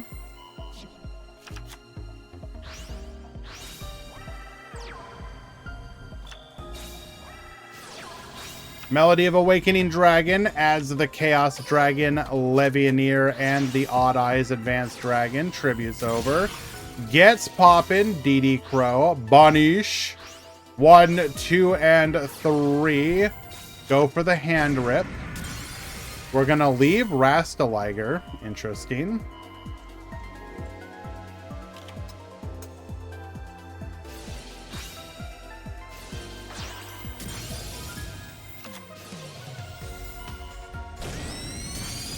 Not able to go for lethal here this turn. Opening up ourselves for the Crackback. Reduced by 1,000. Attack 1 and lethal.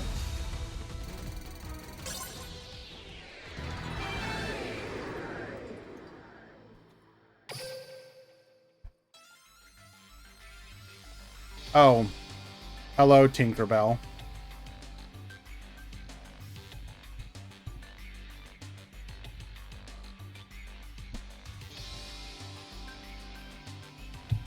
Can I imagine a stream without you? Each and every day of my life.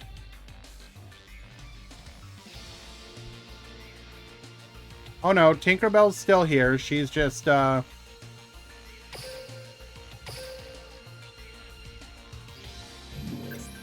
pushing my keyboard into my monitor.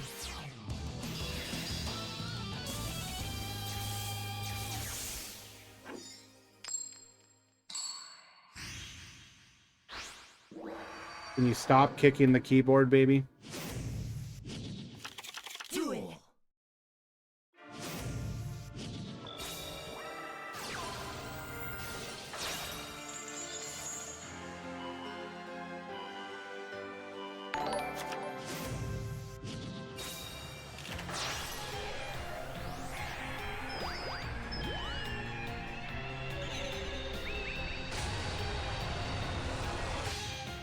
Yes, I have been a cat this entire time.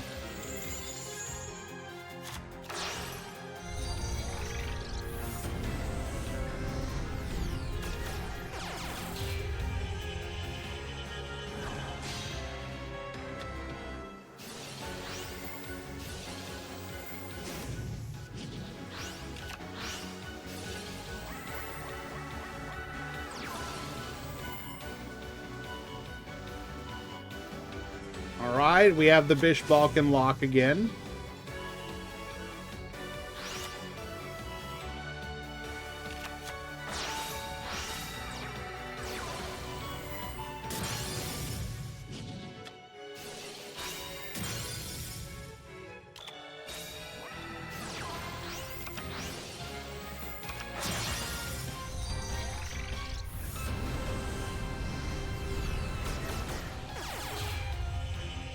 Why is it allowed? Because Konami has not chosen to ban it yet. Eventually they might. How many rounds? 5 rounds, top 32.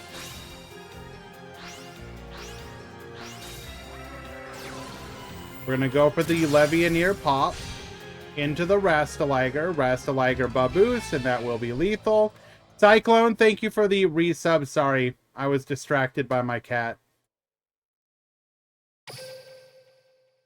I hope you understand.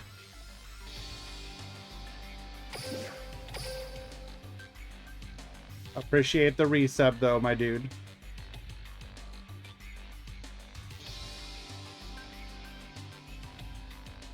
Don't apologize for the toxicity.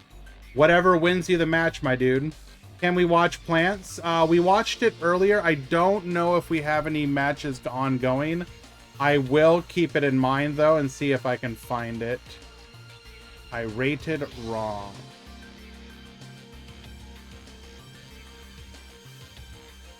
Dispute.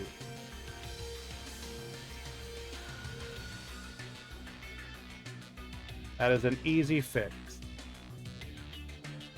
If we can find Plants, though, we will watch it. I got you.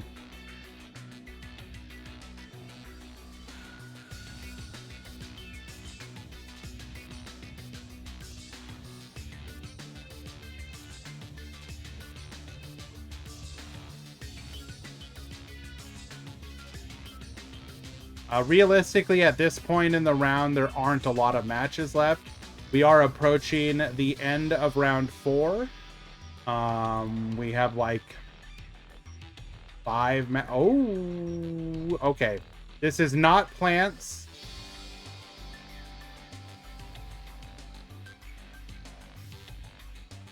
But is interesting that we have one that's actually doing okay. But we'll watch this one.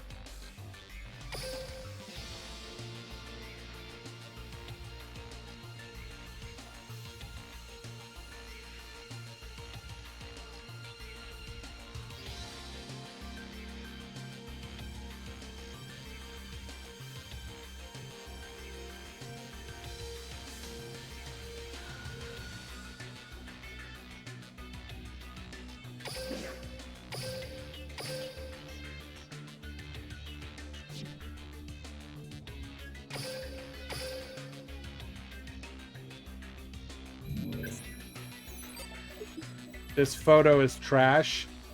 Well, you'll get over it.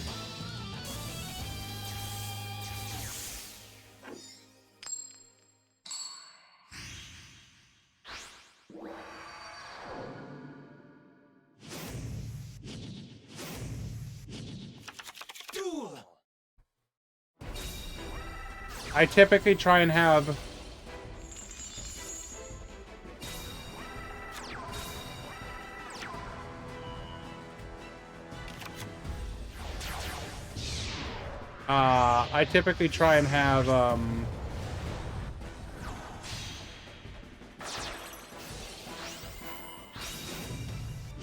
a new one each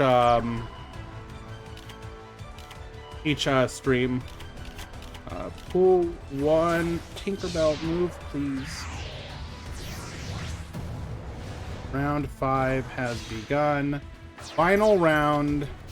2 to 3 x2 per pool. Will talk. Okay.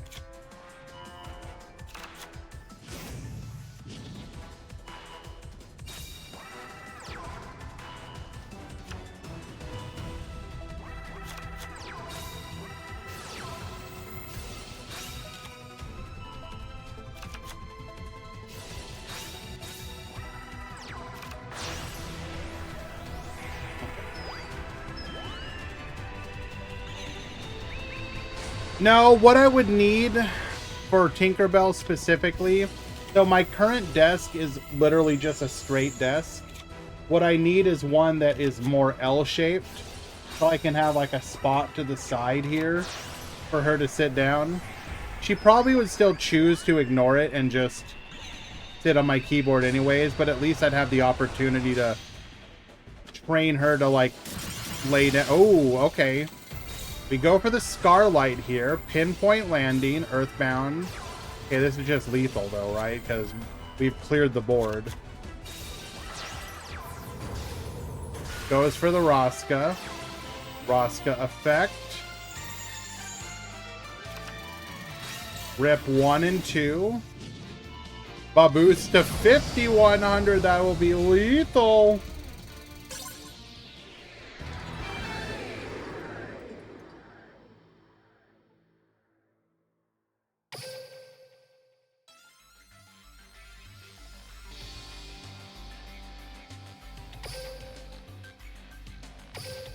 So one of these is a DQ.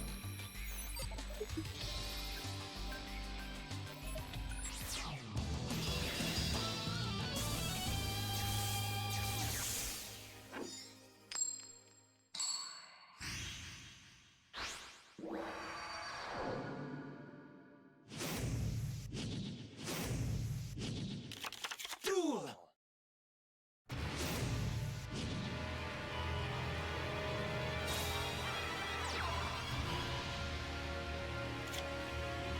You miss B-Mat? He's playing today, though. I'm pretty sure I saw him in the tournament.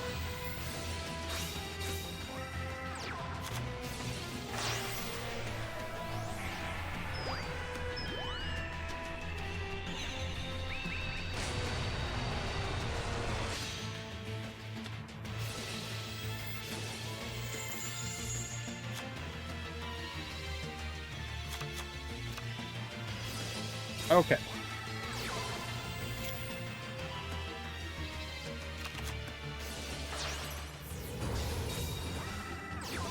So we are going for the... Oh, no. We set up the Earthbound Roska. We're going to go Scepter. We're going to go Sovereignty. So we are going to set up for the pop here, probably.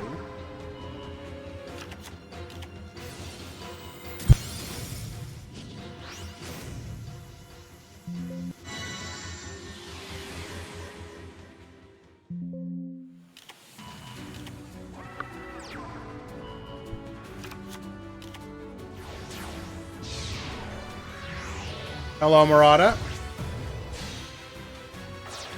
Okay, so we are going to go for... Oh, no.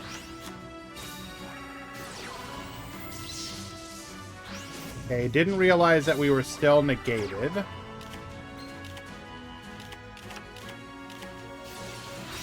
Goes for the Sage.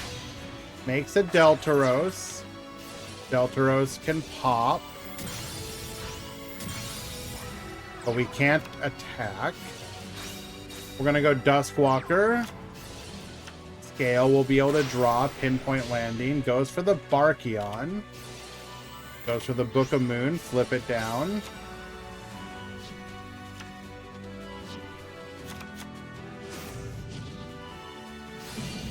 Utopia actually putting in work here. Stopping the attack, and then we just yoink the Roska with the Crackdown. That will tie things up 1-1. So I'm going to assume that was a bad match. We'll go to the final one.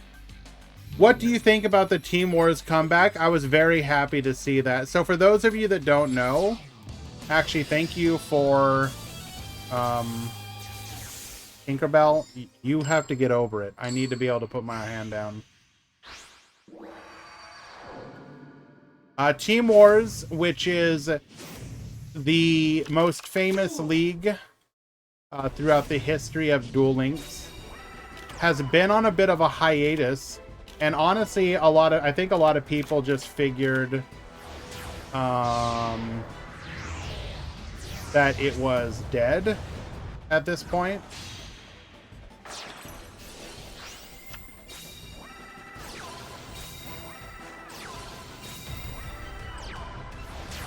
All right, Tink, I'm sorry, but you're being very awkward here.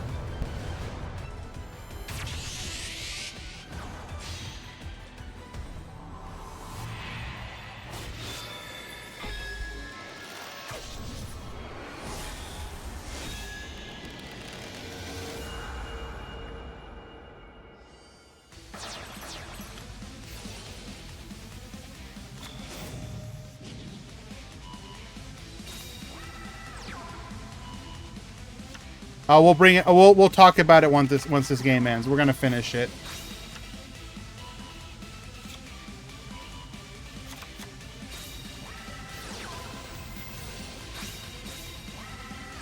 Okay, it does look like Pool 2 is done as well. Let's go ahead and announce that to the Discord.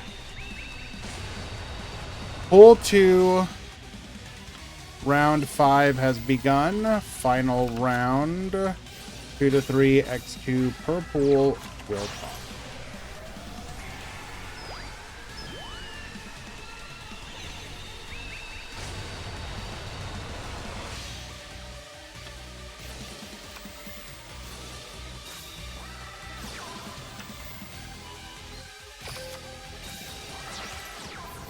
But we are going to tribute off for the Rosca.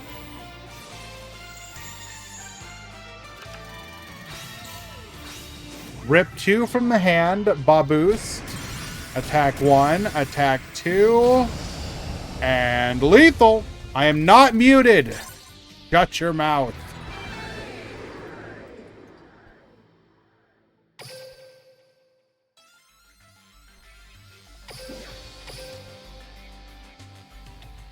Alrighty.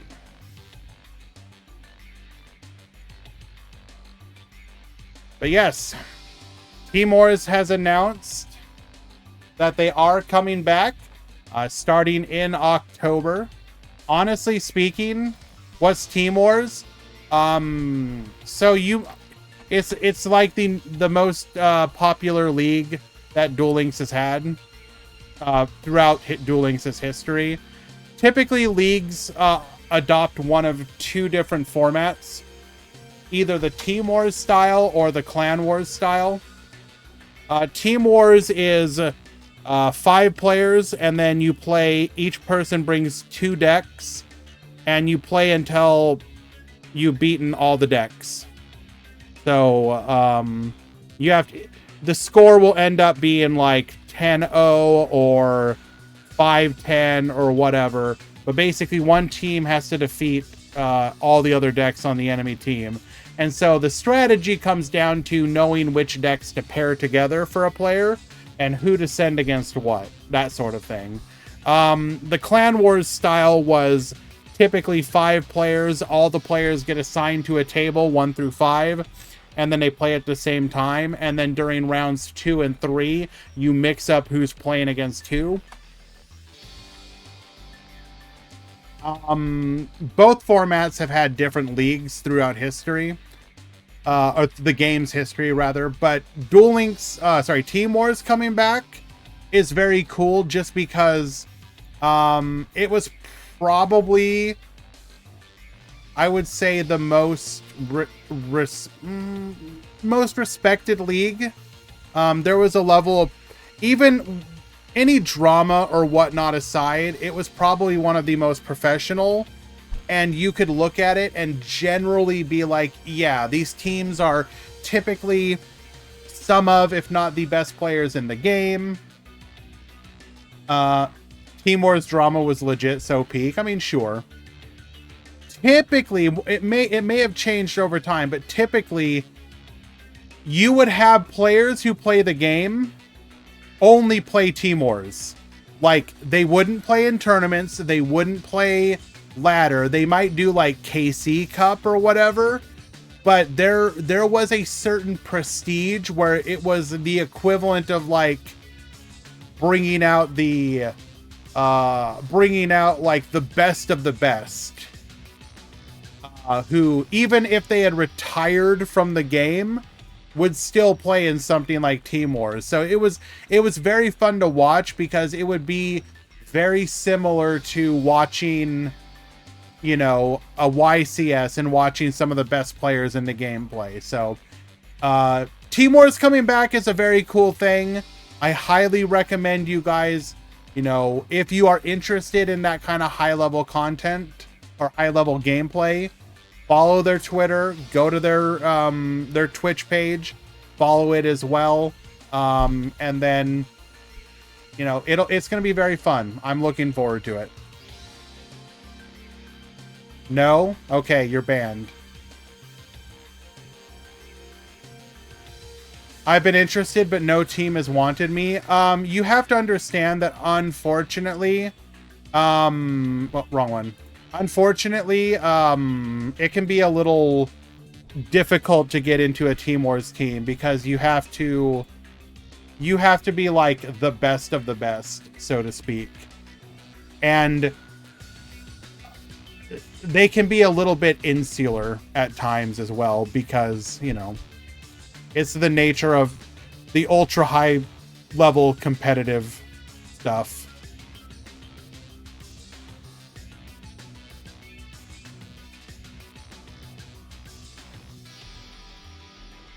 All right, let's go ahead and find another match.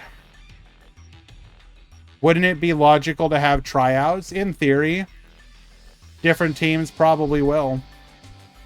But a lot of teams will have like a roster ready to go from the get-go.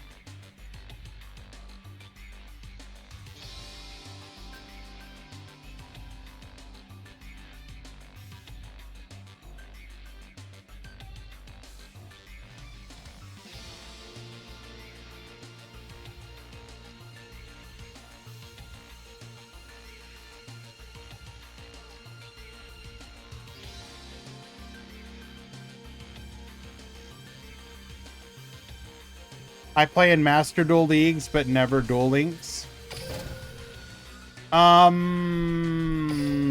What are the currently active Duel Links leagues even right now? It's Latam, right? What else? There's too many. Interesting.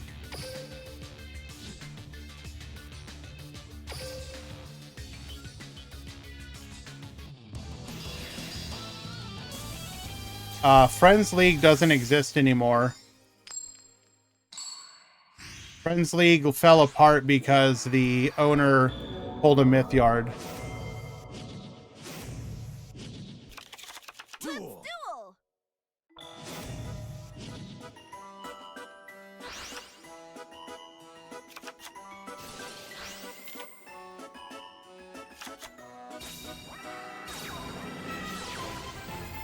Yeah, that was unfortunate. I liked Friends League for the short duration that it existed.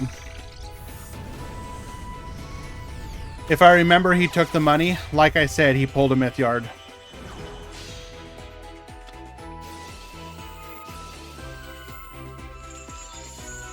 Whatever happened to myth yard, he still exists.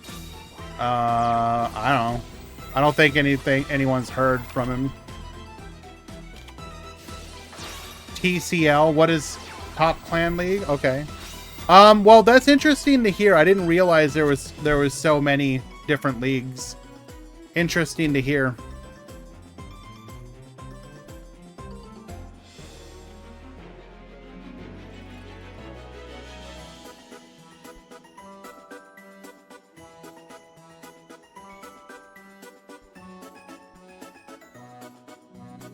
All right, so we have both of these players are 3-1, by the way.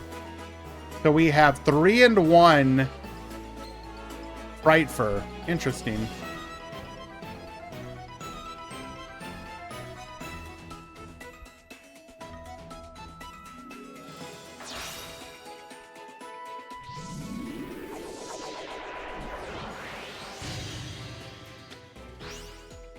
Going for the Cruel Whale here, activates Penguin.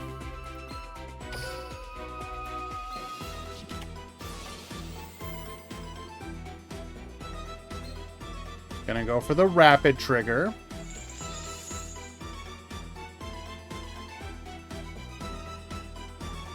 For those of you that don't know yet, TLDR, the Mythyard thing was throughout the history of leagues, every once in a while, the owner of one of them has basically taken the money and run.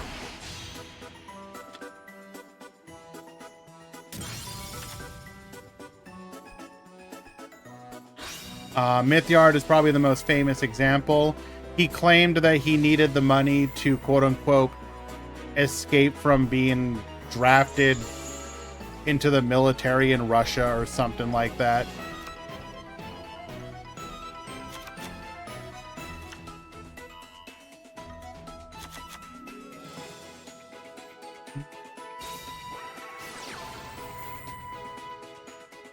Now, bear would have been a way to out the Borreload Furious here, although we probably would just blow up the bear.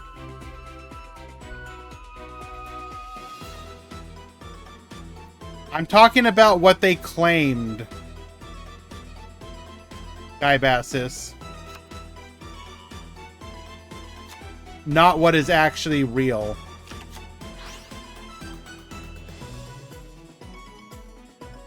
How much was it? Wasn't it a couple thousand?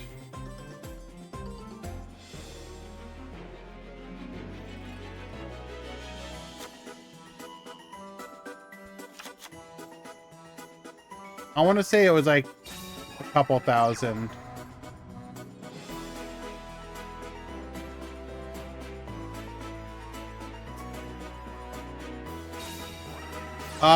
What league was it? It was called like Box to Box or something. B2B.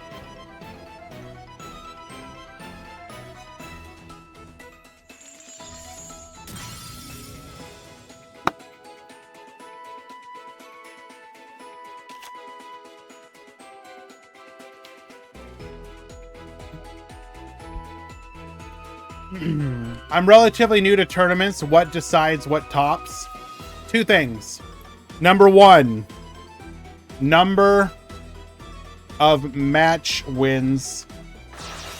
So if you play a 5-round tournament, 5-0 tops, 4-1 tops, some X and 2 top.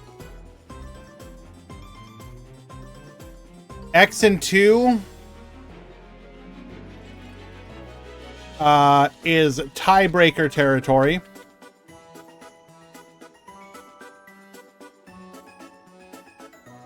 Which means we look at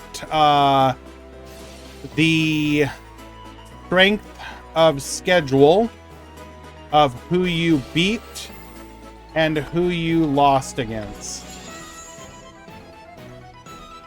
So what does that mean exactly? It means if you beat a player that went 4-1, that is better than you beating someone who goes 1-4. So if you're X and 2 and another person is X and 2, and the only difference between you is you beat a person with a better record, you would top over them, if that makes any sense. And then if you both had that same record, it looks at it like it goes like a tiered system. So your record, strength of record of your opponents, strength of record of your opponent's opponents, etc. So it basically it goes down until it finds who had a slightly more difficult matchup than the other. When are you going to play the new season? If you're talking about Overwatch, Overwatch continues to be trash, so probably never. I play my 3 games, hate myself, and then stop playing for the day.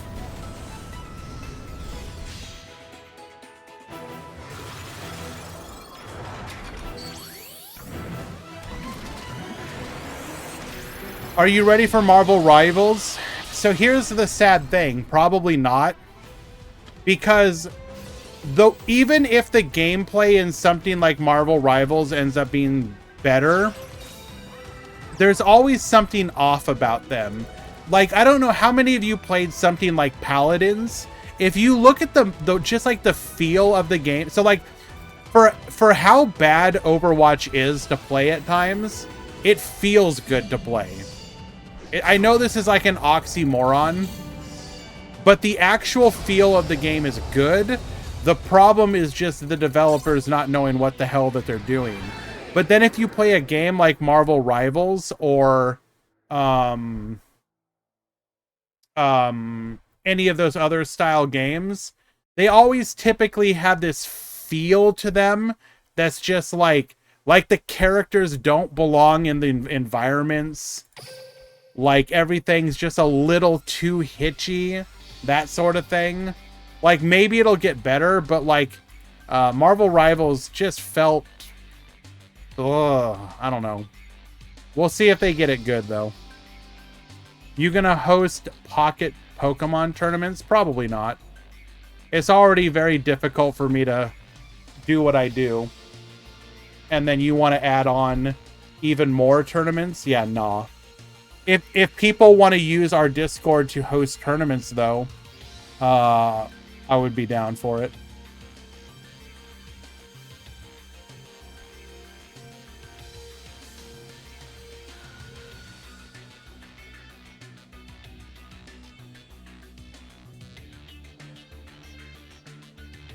No, Tinkerbell, go away.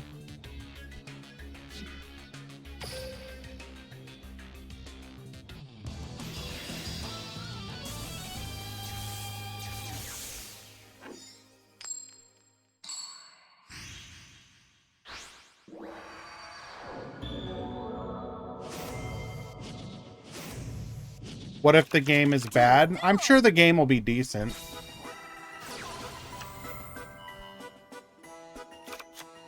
For me personally, it just comes down to the ability to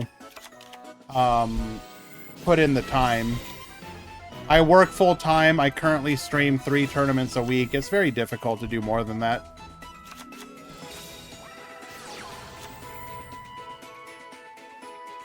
All right.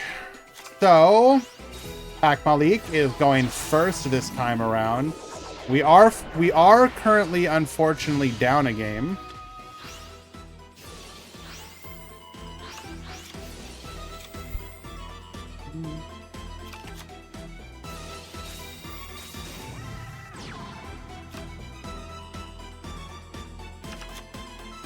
We are going to set up to be able to do a pop with the edge inside. Hitting the Fright for Repair, putting it into the graveyard. Nope. Nope. No. No.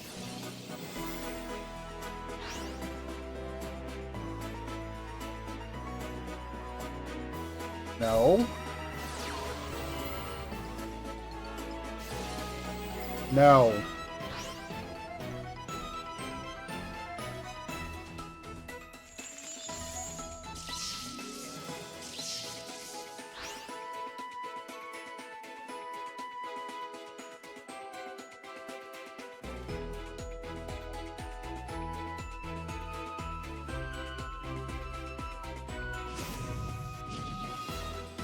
Get on the bed, Tinkerbell.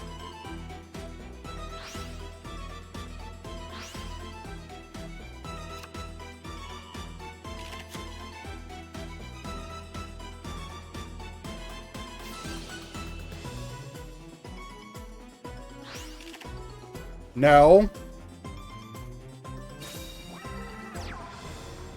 He is so mad right now.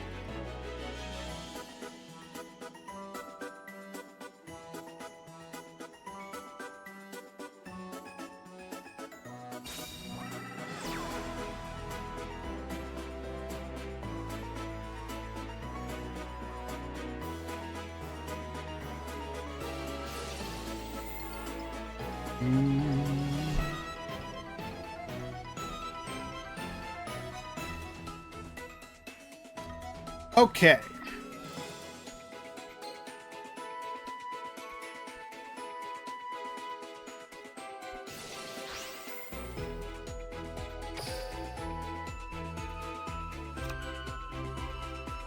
So we do negate the pop here.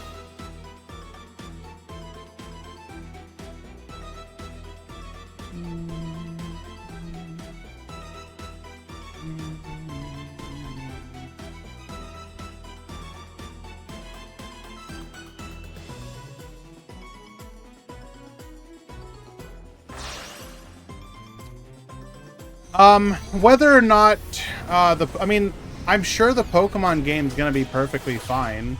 It's literally just gonna be, from all accounts, a Duel Links style version of,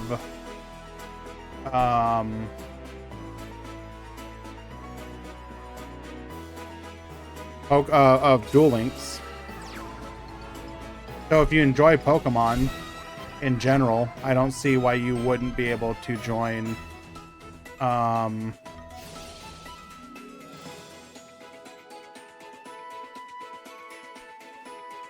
Or sorry, being distracted here. If you enjoy Pokemon, I don't understand. Like, it's probably gonna be fine. They removed and reduced some stuff. Can you give me an example of like what? What do you mean, like?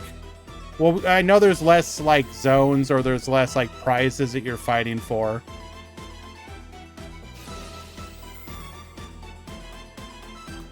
I guess basically what it comes down to is the experience gonna be like Duel Links is to Yu-Gi-Oh? Or is the experience gonna be more like Marvel Snap? And this isn't to say that Marvel Snap isn't like a good game, but like a game like Marvel Snap tends to be like, it's gonna be more like Marvel Snap. Okay.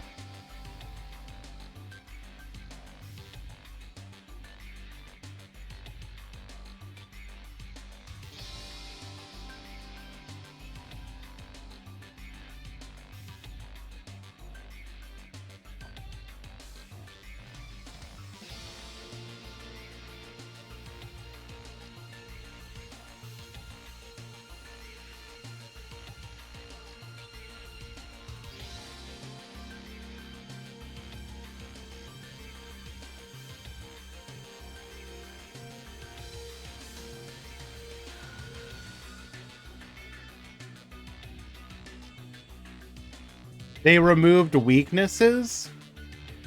That's interesting. Isn't that like...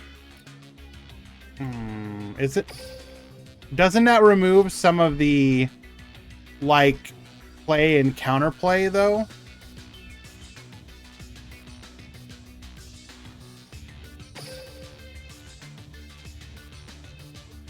Weaknesses doesn't matter? Really? I'm not a Pokemon player, so I can't... But weaknesses really don't matter?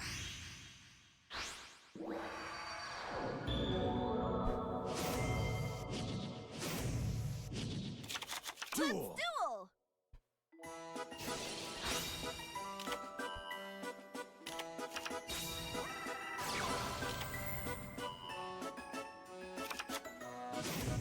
They removed resistances. What would be the logic behind removing resistances? Again, isn't that part of the game, like the loop of, like, oh, this Pokemon's good against this Pokemon?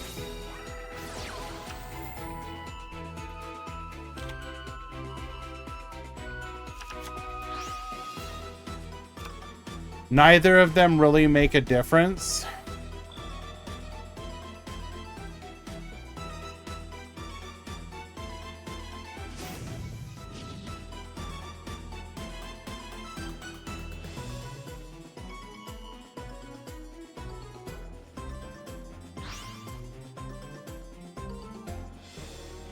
So I am speaking from pure ignorance, which is why I'm asking.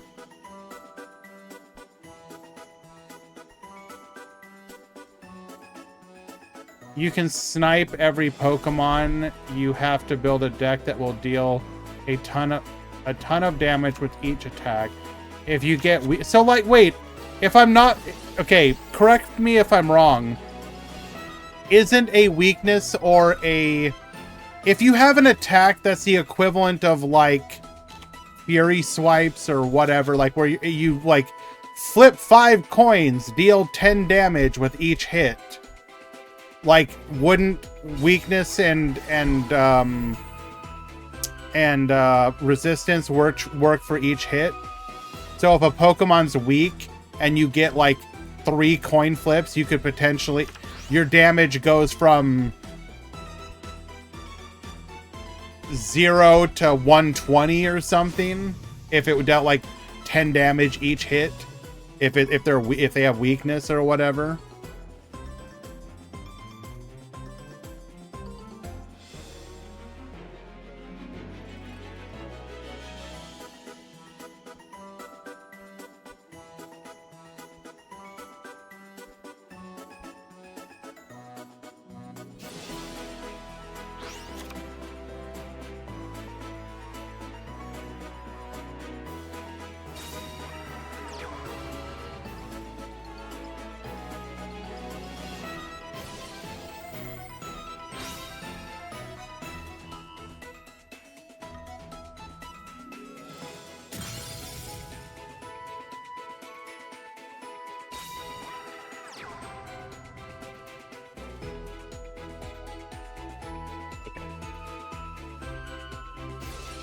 Yes, but your 120 damage isn't enough. These days, Pokemon deal 200 plus damage on average. Your goal is to KO them in one turn. Well, if they're starting over from the... Is it starting from the beginning, or is it current modern Pokemon? Because if it's something where you're not expected to OTK with every single attack, then maybe it matters.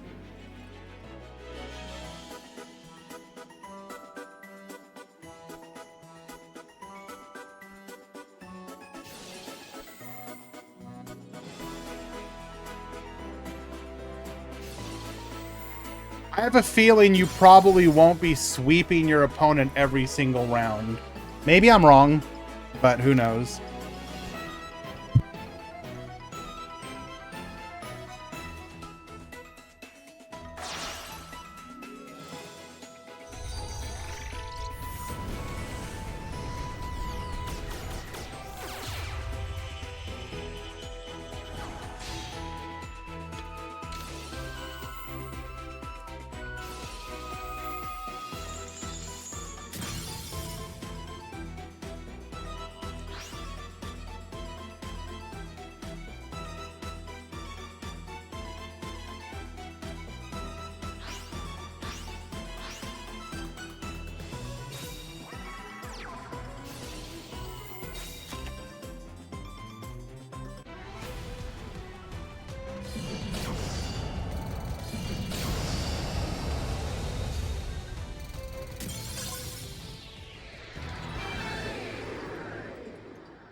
Okay, sorry.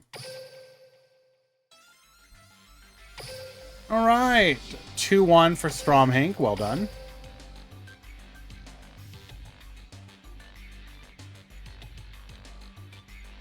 I guess I would just like to think that even if it's quicker games, it's probably just going to be quicker not because you're sweeping every single turn, but because the turns probably play out pretty quickly.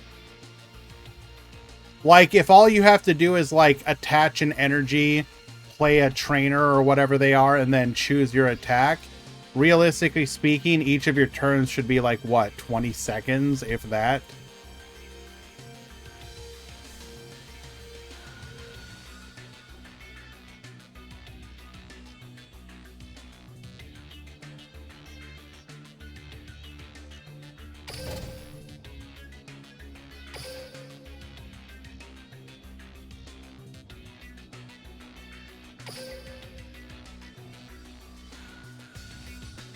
The fact your opponent can't do stuff on your turn speed things up.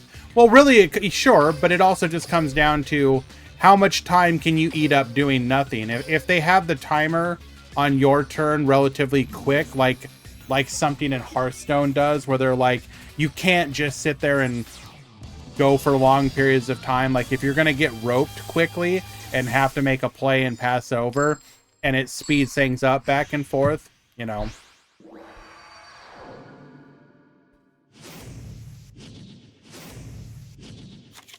Duel!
Okay.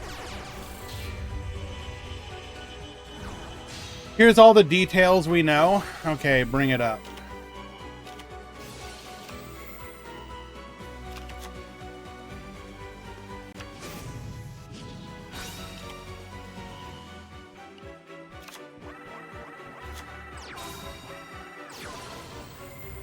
Helps confirm a short time limit on games. Yeah, that 17-minute timer we saw in the first trailer scared me.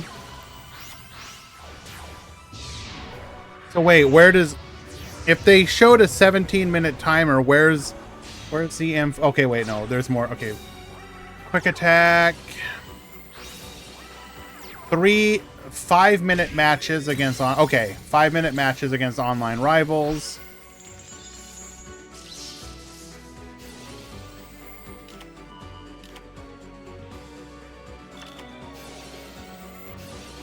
Okay. 20 card decks.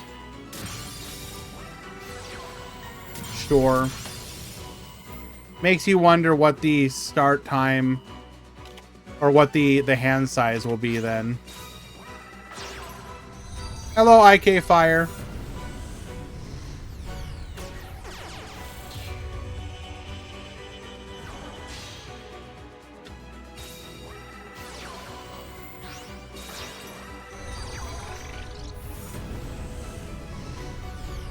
They confirmed on online battling.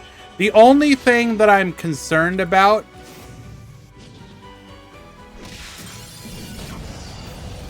is, will this end up being more like Pokemon Go than an actual card game?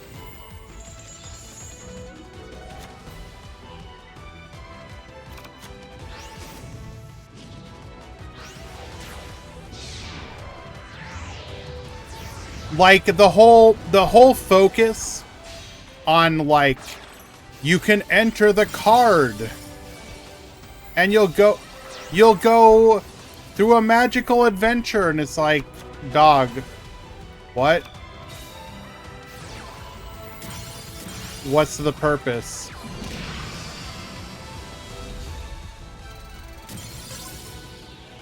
I guess that part I don't understand.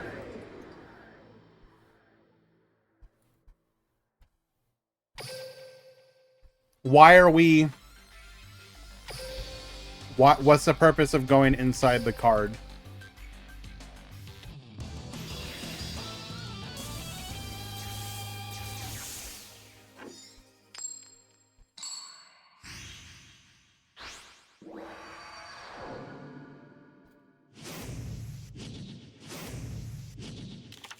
Duel.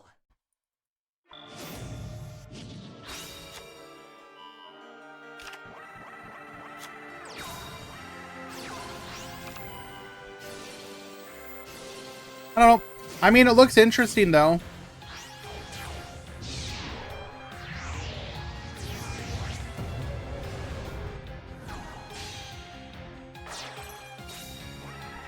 I guess my one question would be about monetization. They said you can open 2 booster packs per day for free. Is that the only way to get cards free to play? Is it only money otherwise?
Mic check. Thank you. Thank you. I was just saying my final thoughts on the Pokemon Pocket stuff was reiterating that if there is no other way to do card acquisition besides the 2 packs you can get per day, it's probably going to make it a very unfun game for free-to-play.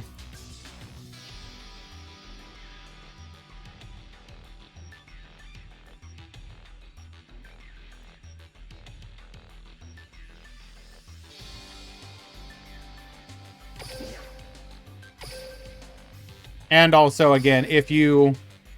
Did BMATS win? Yes.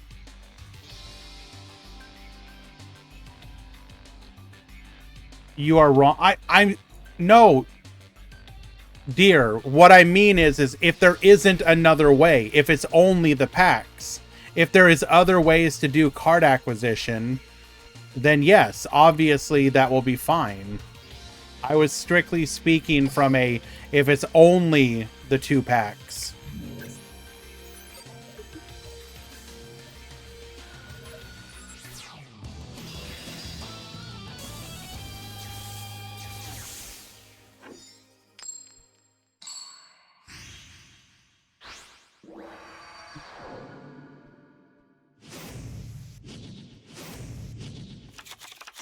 We're actually gonna, sorry. I think we're coming up on the end of the round, so we're just gonna watch game 3.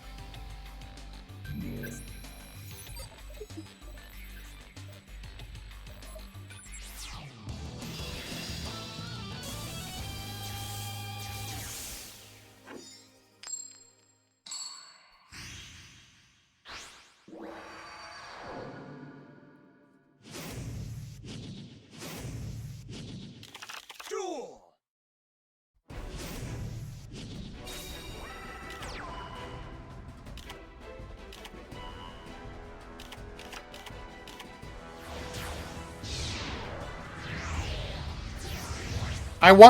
I do want, I mean, I guess I should probably stop yapping, but what systems do you put in place if you allow card trading? What systems do you put in place to keep people from just making like 10 accounts, 20 accounts, 50 accounts, and funneling them all together into one super account?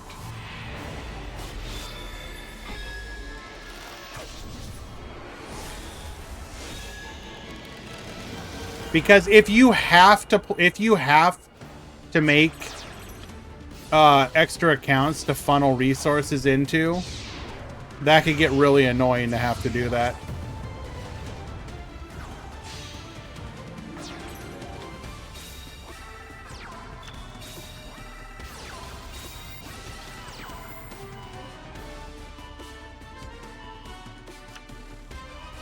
Alrighty. Our lucky X and 2s are Knock, Jojo,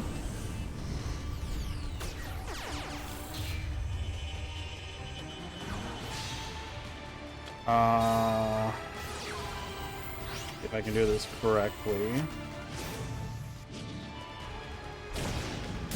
Haba Hob from that pool.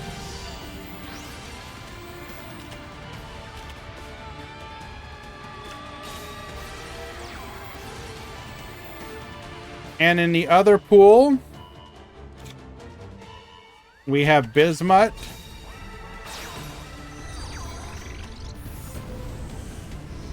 Paris, and JVC. You top decks too.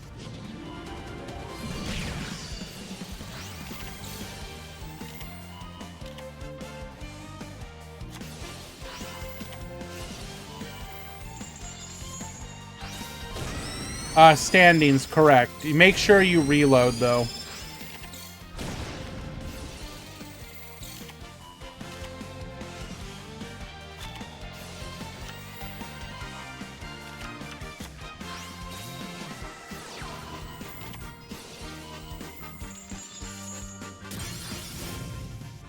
Okay. Top 32 has begun.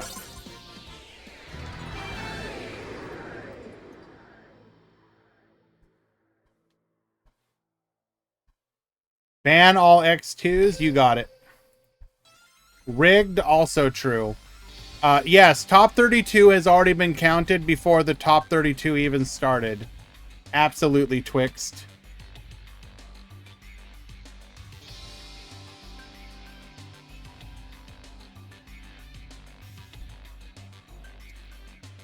Okay, we're going to take this opportunity to go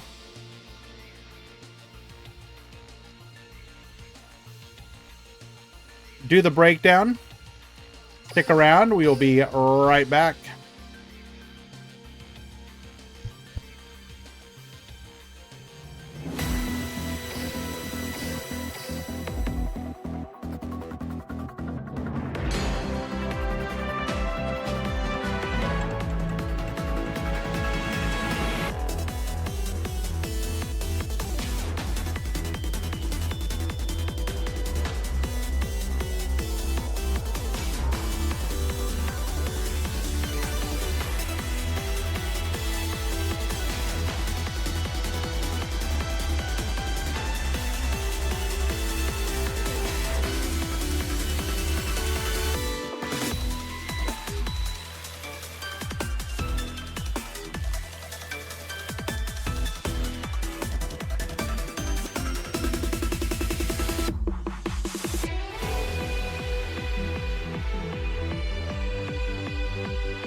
Jared Arsh, thank you so much for the follow. Appreciate you.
Okay.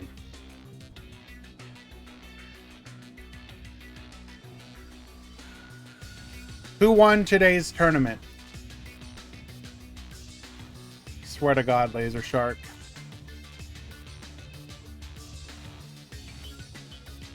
I want to destroy you.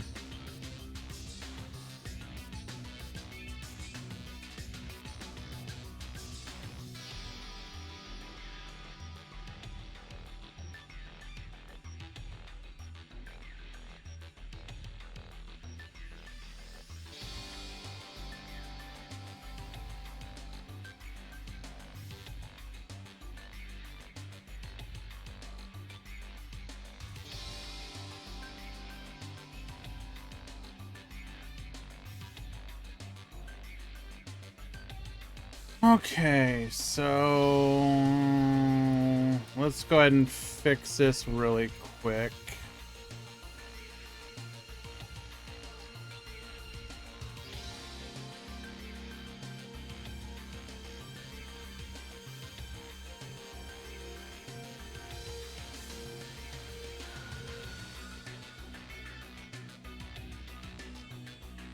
We'll get a matchup on the screen momentarily.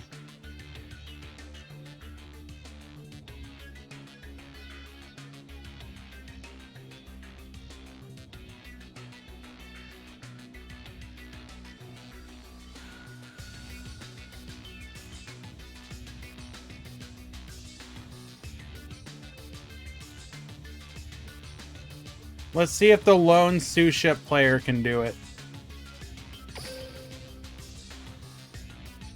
Need to ask you a question. What's the question?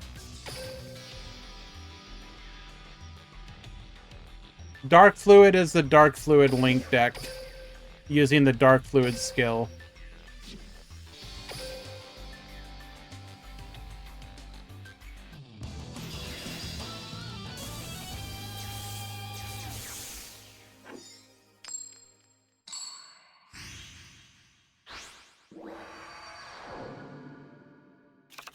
Duel.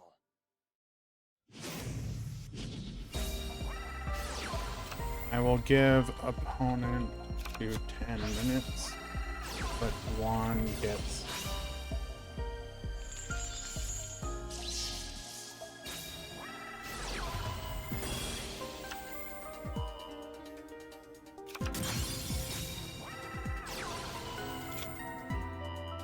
Okay. I'm going to take this opportunity to organize the other breakdown as well for easy to be able to make the chart. So it'll be just one moment, and then we'll have commentary. F,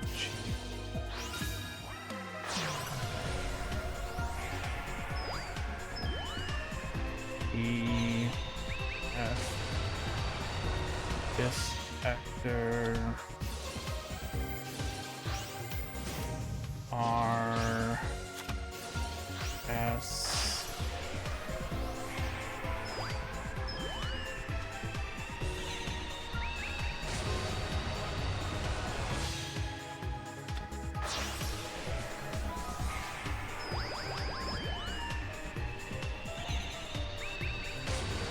Okay.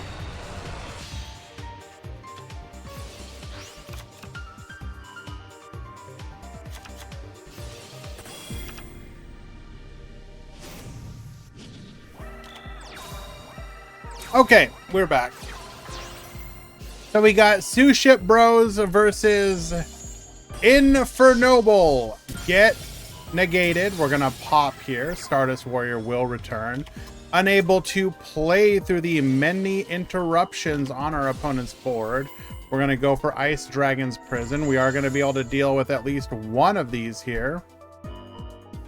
Banish.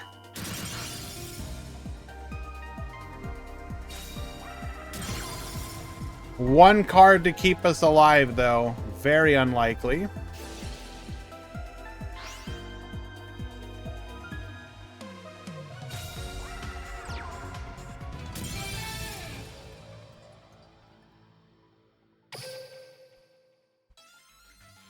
Okay, Infernoble putting up a board that unfortunately was very difficult for us to break through, and we'll be able to successfully hold off Sue Ship in game number 1. We proceed to game 2.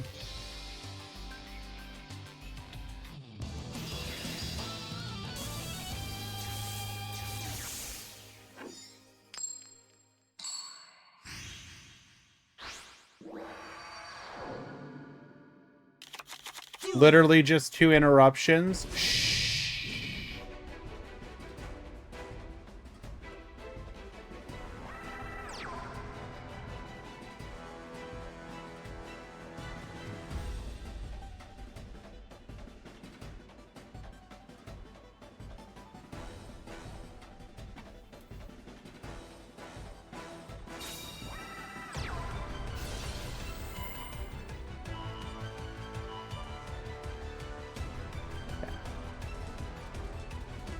Sushi player will get to go first this time around, though. But, yeah, let's also... I didn't actually talk about the breakdowns. Let's talk about that. In today's tournament, we have 7 Borolink, 5 Sky Strikers. That's probably the most interesting thing out of this, is just the continued rise of Sky Strikers as more people start to play it and to do well with it. 4 Infernoble, 4 Unchained. The 4 Infernoble is also kind of surprising. That's continuing to gain traction here. 4 Unchained, 3 Sharks, 3 Star Seraph, the decline of Star Seraph. Dark Fluid is kind of surprising as well. Obviously, you have your pet deckers who are on it, but it's more than just one now. Fluor with Necroz and Thunder Dragon as our variants of choice, and then our only rogue players being Phantom Knight and Sue Ship. What's up with the Dark Fluid decks? I think the people playing the deck have got a list, the right list in the right meta with the right skills playing it. Sometimes a deck that was bad before does better when the meta is more kind to it. Why does Infernoble not fall under the Fluor category? Because even though it's using Fluor, it has a very specific gameplay loop. And it's all... this is all... This list is all about letting you know what is in the meta. Necroz and Thunder Dragon don't really play that uniquely with the Fluor, whereas Infernoble is very much just using the Fluor skill to make its Infernoble plays work.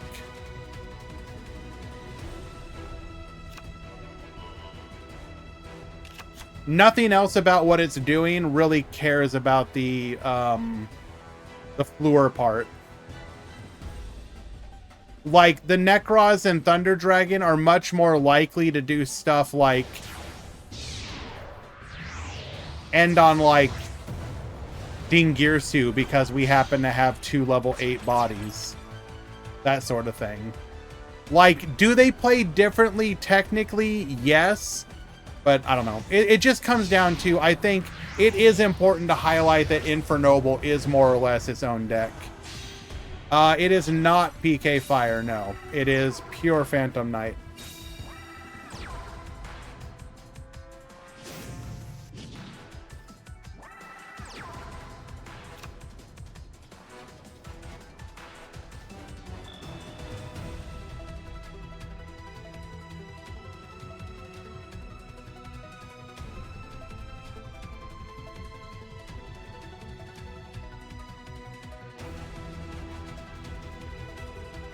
It's just that Infernoble is strong and the rest are cope? Kinda. Yeah, pretty much.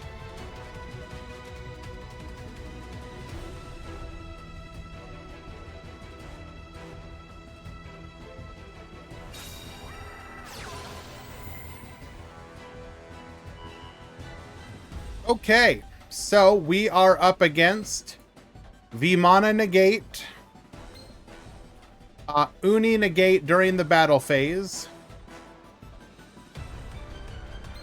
a Vespinato, which could mean that we are on Barrage Blast.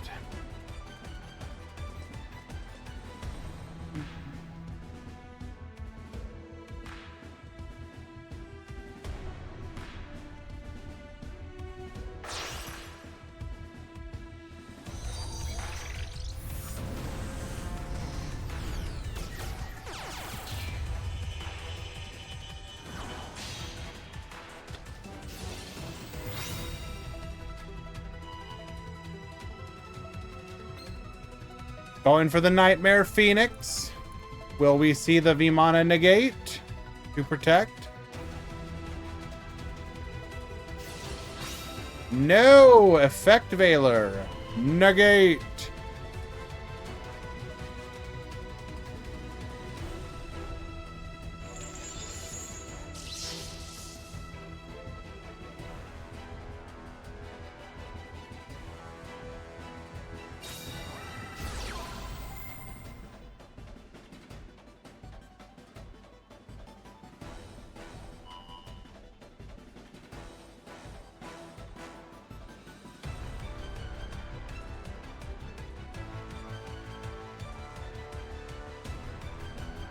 Have Sky Strikers won a Grand Prix recently? I don't think so. I can double check though. My brain is mush when it comes to that stuff.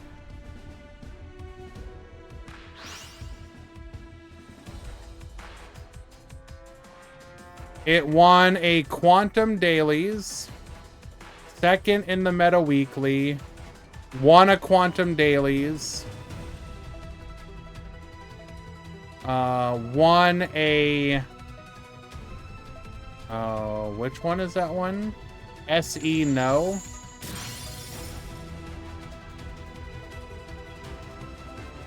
Is that a new tournament series? Yes. Looks like it got first and second in the SE No Weekly, whichever. That looks like a new tournament series. Interesting. Organizers, Articuno and Oramos. Interesting.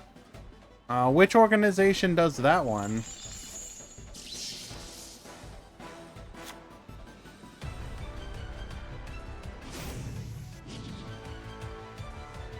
Must be just a new one. Interesting. Good to see, though. So there is the Barrage Blast. Pop 2.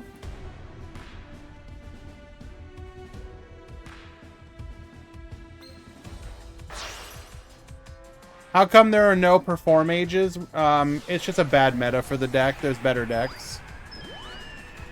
I think they are from the Duel Links Taiwan community. Would be interesting if true. I remember having, thinking those were good dudes. All right, Suship will be able to successfully hold off our opponent. Activating a final Ice Dragon's Prison will seal the deal, as our Charles would be banished upon resolution.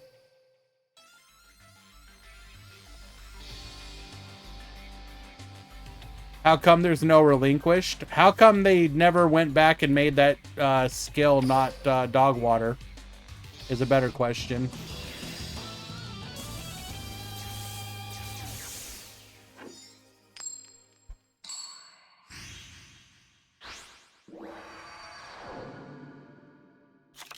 Duel.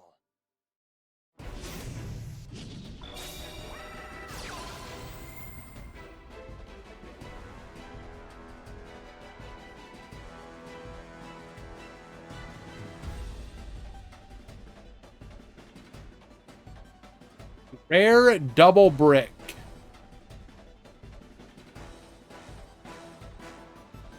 Hello, Easy. Fluffle Bear skill equals better relinquished. Sadly, true.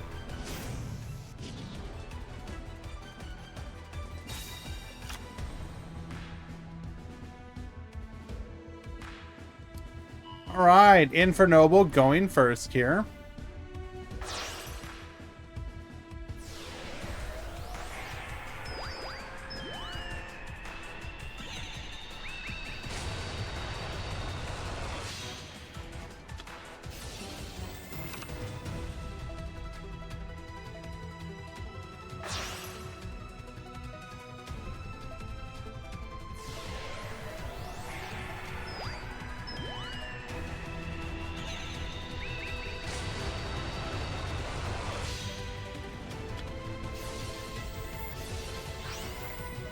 No interruption yet, so we may be able to make our plays completely uninterrupted.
We are going to be under the Excalibur Metal Silver Lock.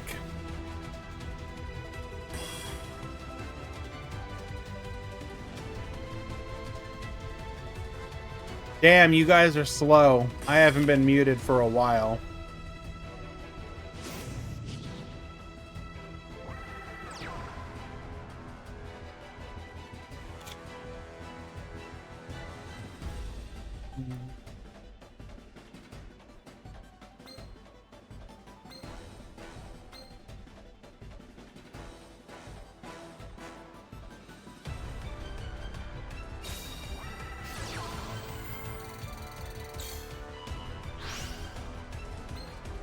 Bonish, the Ogier.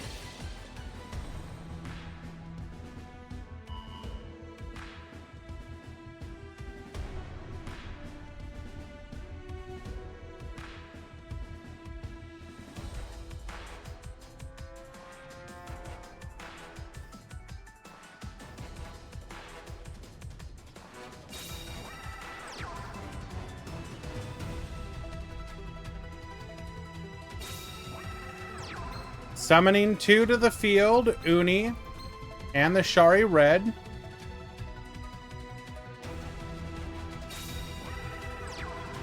Are we... Whoa, are we just walling up?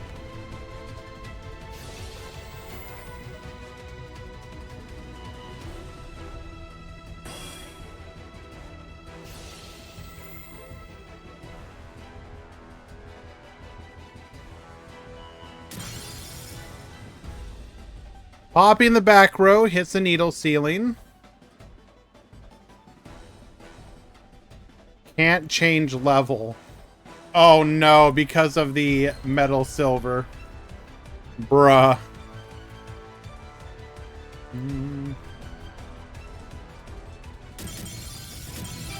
Damn, it's almost like he Cosmic Cyclone to the wrong card.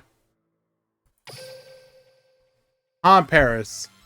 Made a choice and it was the wrong one.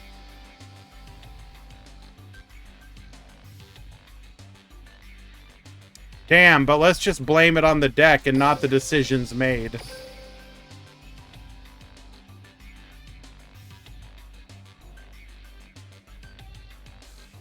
Drew the out and used it on the wrong card! Because he didn't think about the fact that his own monsters would be under the effect of the card.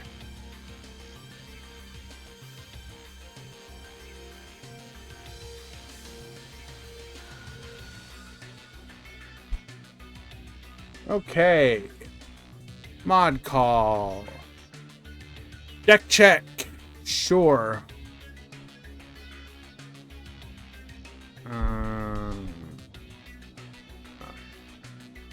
Legal.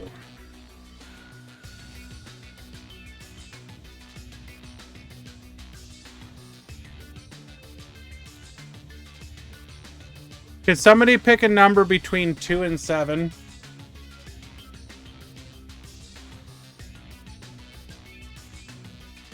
4. Thank you.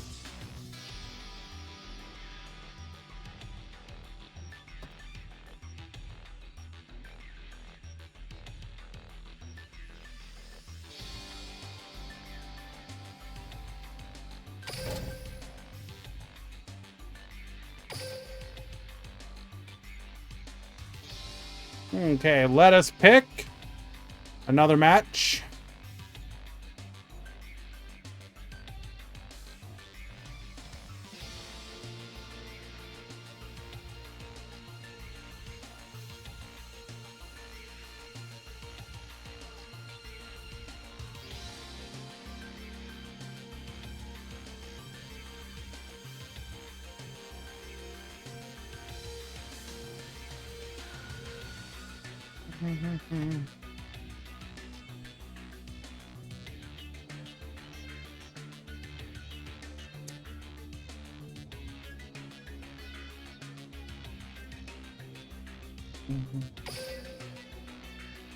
You're waiting for your mod? Keep waiting. It'll get to you eventually.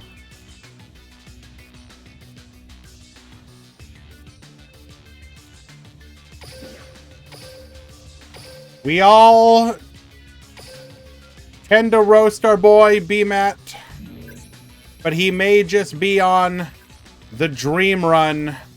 Let us see how he fares against Mako Pin in the top 32.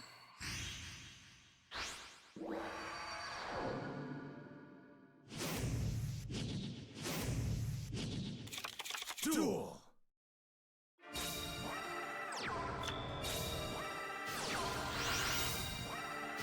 Okay, we are gonna go. Well, okay, first of all, we are setting here. Unfortunately, we're gonna go for the pop. Area 0 on the Ray. Ray effect, tag out. Into the Kagari. We're gonna find off of the top. Engage. Kagari effect, add the Widow Anchor back to the hand. Engage, searching, grabbing a copy of multi-rolls, drawing a card as well. Multi-roll effect is going to be able to yoink yoink, and that will be lethal. Game number 1.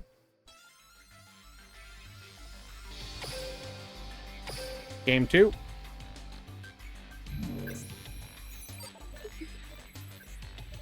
Thoughts on Ubel? What do you mean Ubel? Are you talking about Master Duel? Like what? TCG? Which version of it? For Duel Links? Which version of Ubel, though? Duel. Are you talking... Because, like, the only one... There's 2 that are played right now. Sacred Beast and, the Fusion one. Ubel Neos? It's fine. It's a good ladder deck, but it's not good for tournaments.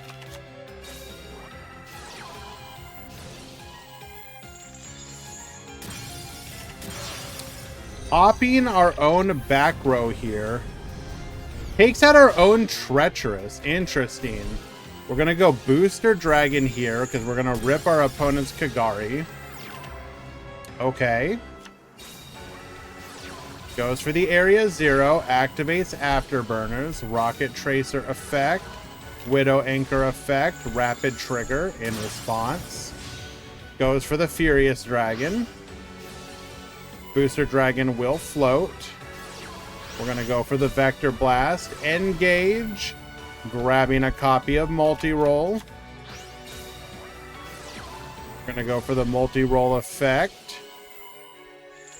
Off the Multi-Roll.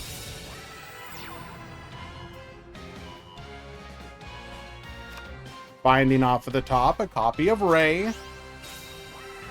Summons the Ray. Goes for the Hayate. Baboost. Gets in for 23. Get dumping. We will float here.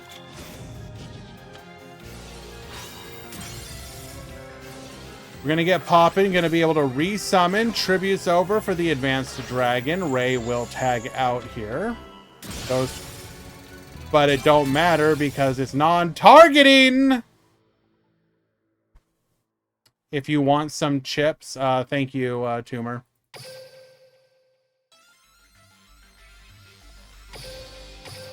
Okay. Game 3.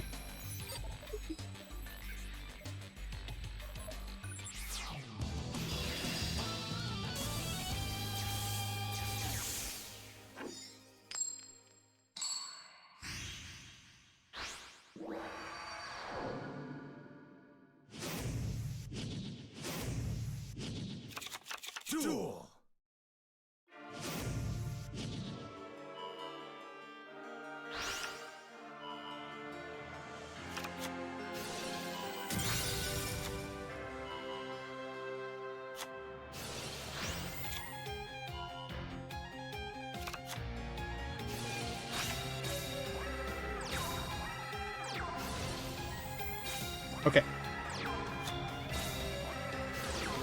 So we are playing into full field with set 2. We just go defensive here. Treacherous Trap Hole. Forces out the Ray. Rapid Rigor.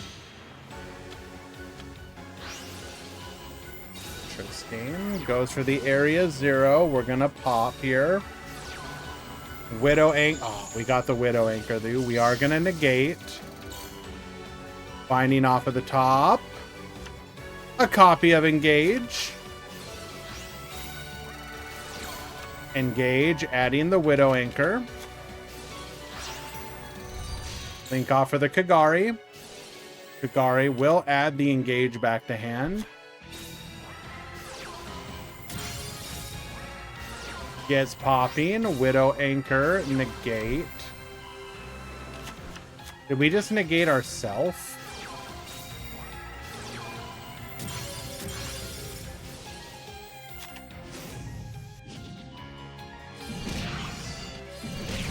Can't negate something negated. Ah. Right.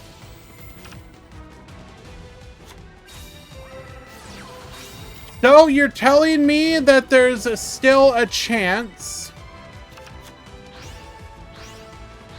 Banish 1, 2, and 3. We allow the pop to go through. Tribute's over for the Odd Eyes Advanced Dragon. Into the Borreload.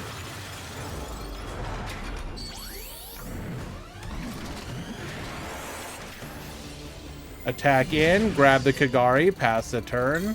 Problem is yeah, there you go. Engage off of the top.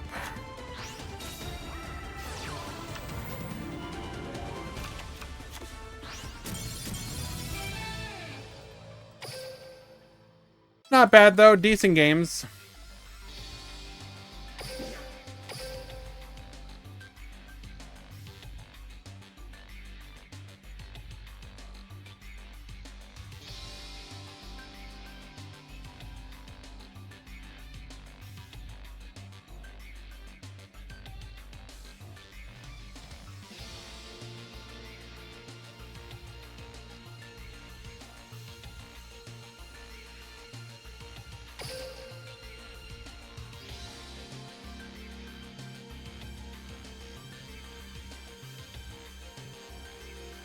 All right, mod call.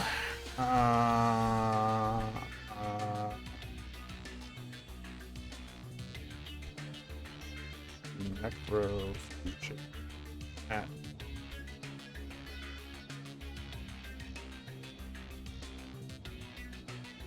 Okay. Are these new emotes? No, they're old ones. Unfortunately, Easy's been too busy to do emotes for a while. As soon as he opens up, I'll probably get a couple more.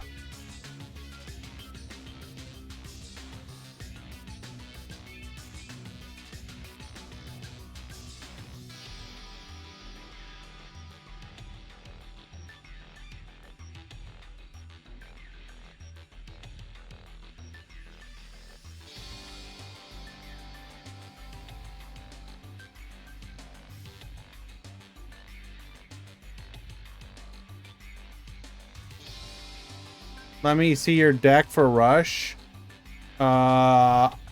Whatever list I have is the same one I played on launch day, so I don't think it really is a good indicator of what the decks are.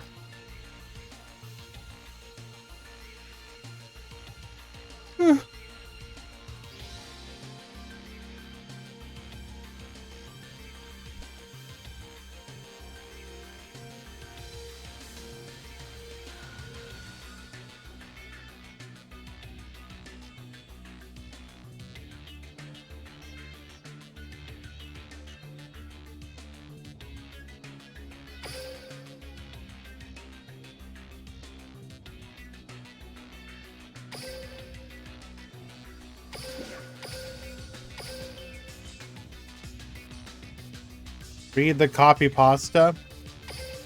Do I need to?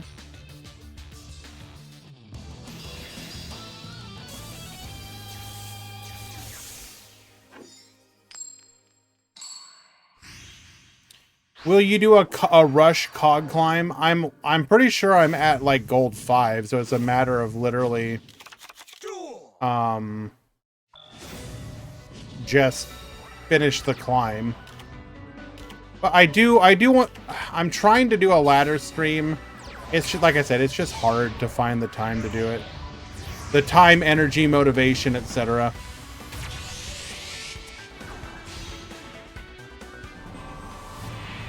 If B. Matson 1992 thinks, I agree. If B. Matt speaks, I listen. If B. Matt succeeds, I'm happy. If the world is against B. Matt, I take on the world. If B. Matt has 7 billion fans, I am his #1 fan. If B. Matt has no fans, it's because I no longer exist. I love B. Matt. There you go. Enjoy your cringe. Okay! Triple sets against our opponent.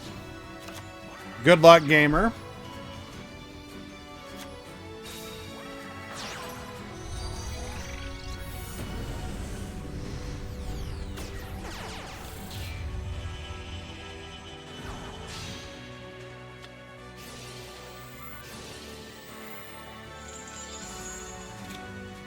We're going to add a copy of Salamangreat Sanctuary, resummoning to the field.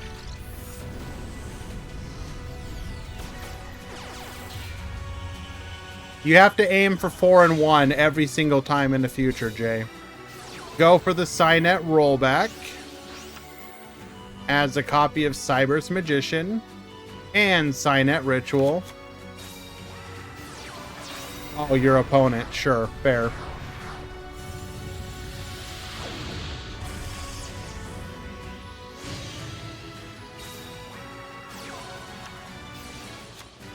Our opponent will get a draw 3 here, though. Absolutely disgusting.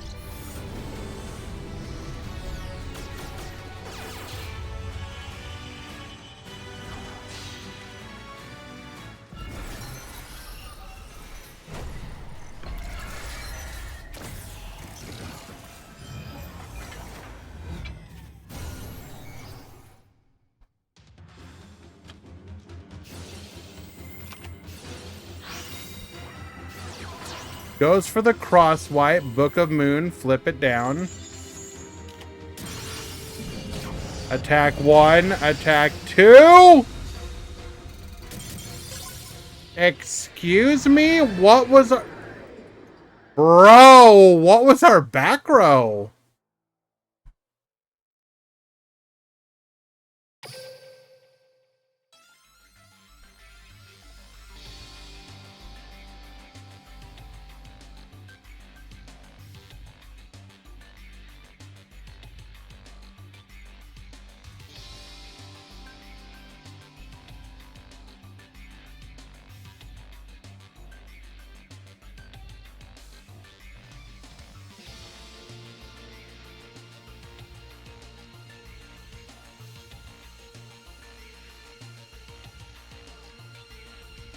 We go to game 2.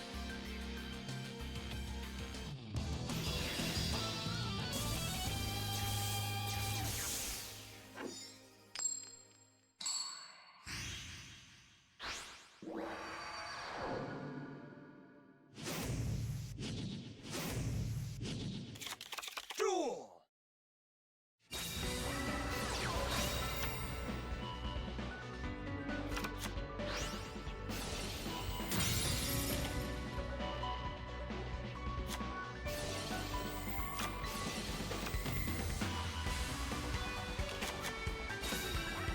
Okay. Dark Fluid going first this time.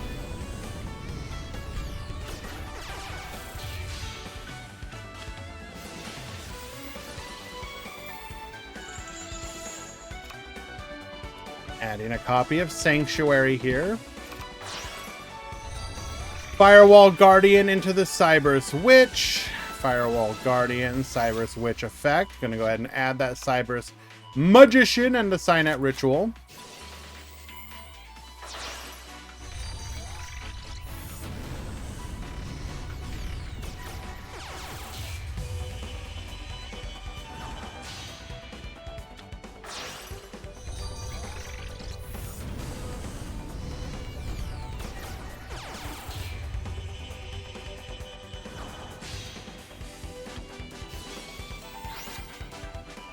Goes for the Wicked, grabbing Sage. Net Ritual, bring out the Cyber's Magician. So this is the lock, right?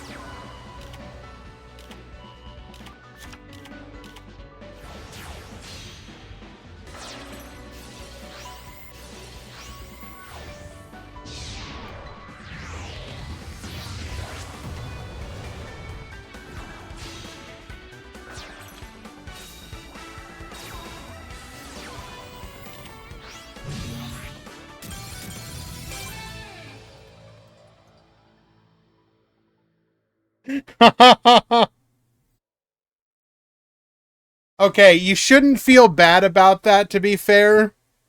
But, like, at the same time, what happened? Our opponent couldn't do anything. We were under the lock. No. It's not that he can't read. That was literally David showing that he understood that he had no out. You guys are being ridiculous if you don't think that was literally him. He was showing his hand, showing what he had.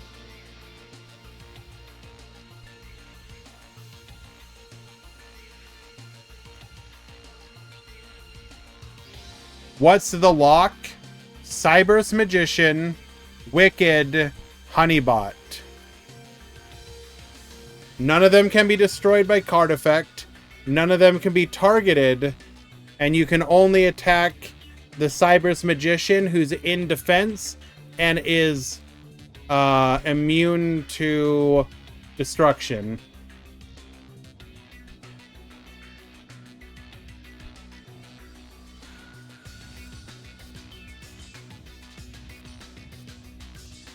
So that end board is unbreakable. There's very few things that outs it. It's not unoutable, but it's pretty close. For some decks, yes.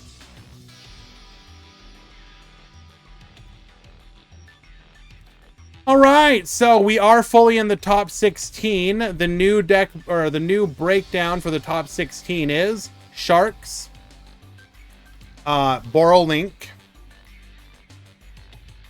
Infernoble, Thunder Dragon Defleur,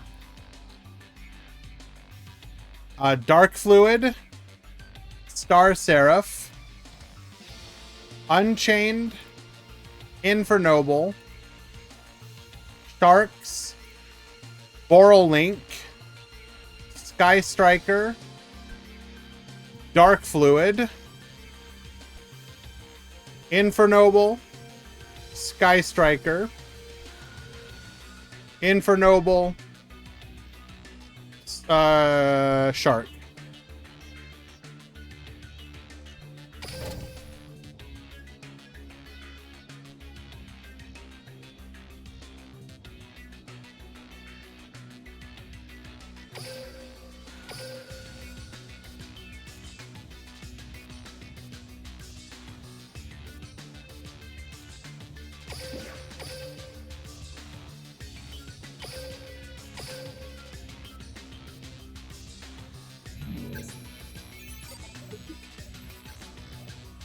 Be right back.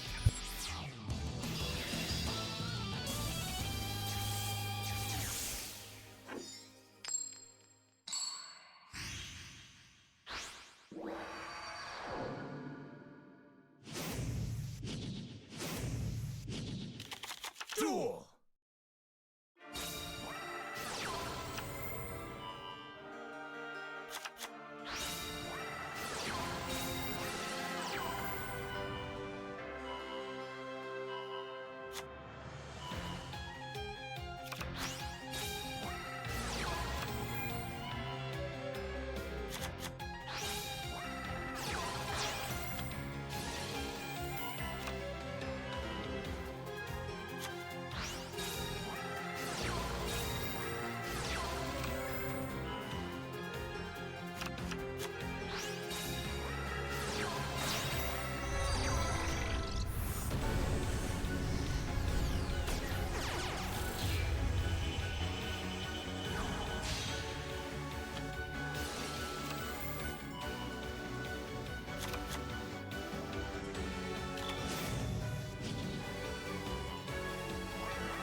Shut up, tumor.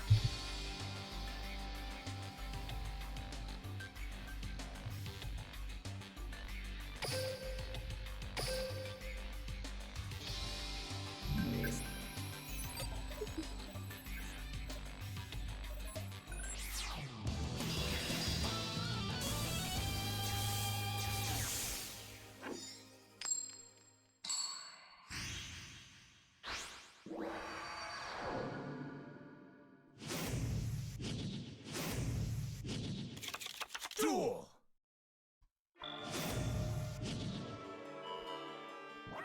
Is this the end? The disrespect real. Hello, Norrentino.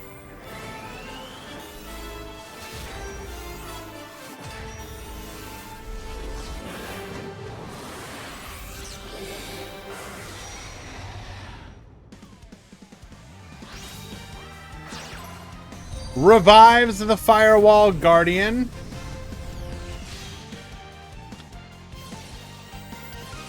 Phalanx effect, Guardian effect. We're going to go ahead and add the Sanctuary as we go into the Cyberus Witch. Fireball Dragon, bring out the Rom Claudia. Signet Mining, get discarded. Before going for the Armored Bitron, we're going to go Honeybot here into the Signet Ritual. That's going to be Sage as our target. Bitron back to the field into the Cyberus Converter. We're going to go Integrator. Sage effect, Claudia effect. Or rather, Claudia will be added back to the hand. Goes for the Decode Talker.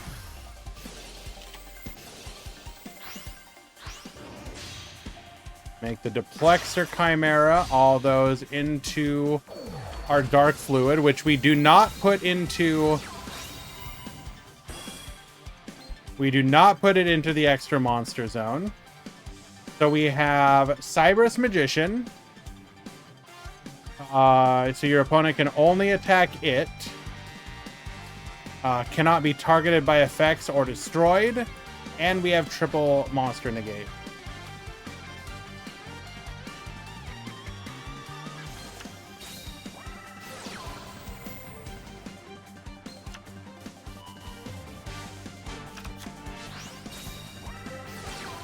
So what it does is you can't target anything but him, but she also says you can't target him.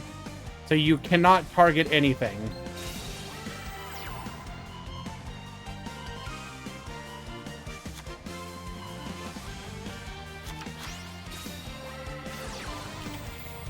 Engage, grabbing a copy of Jamming Waves. Gonna Dark Fluid negate that.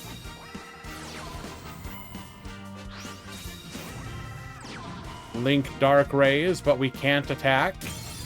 And then we just scoop it up.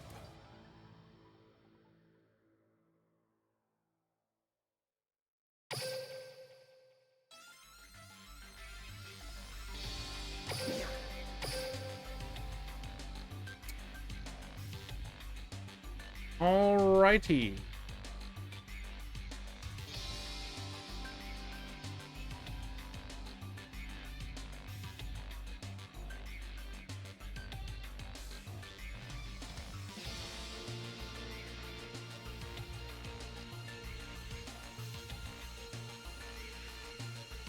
Oh, Mayan. Jojo and Hans, you need to check in.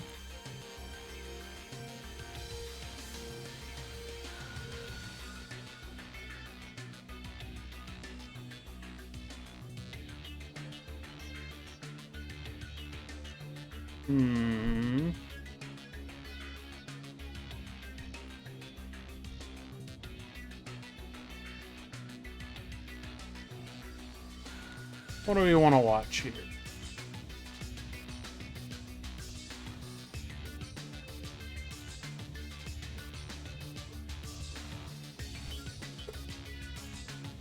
Excuse me. Someone earlier said they wanted to watch a shark match. We can do that.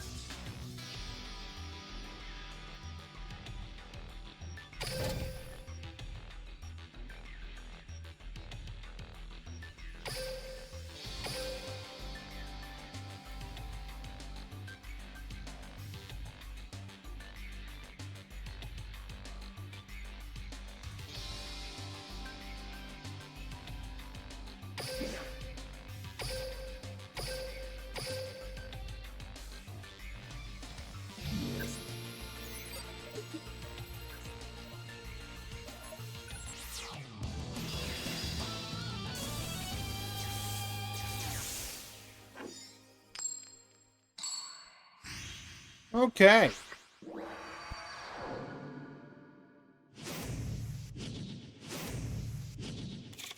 Duel.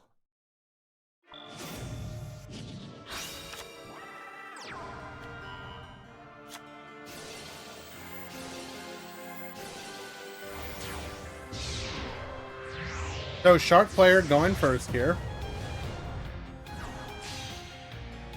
We are going to be able to go for our unaffected Abyss Dweller. We have 2 in the back row. Forbidden Chalice is going to negate the Abyss Dweller so that we can use our graveyard here.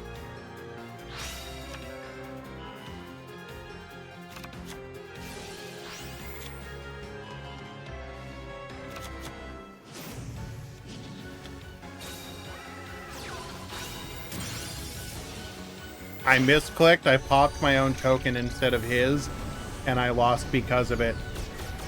So to any of the future people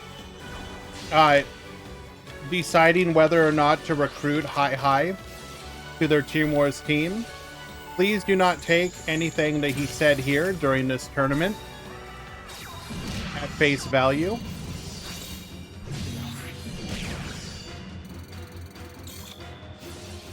So we are running Kiteroid, so that allows us to survive the lethal push.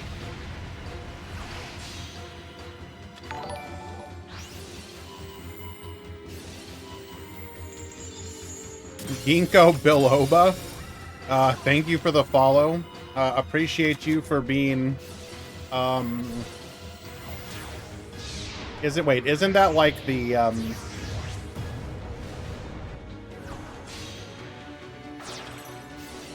not, what is it? It's supplement people will take sometimes.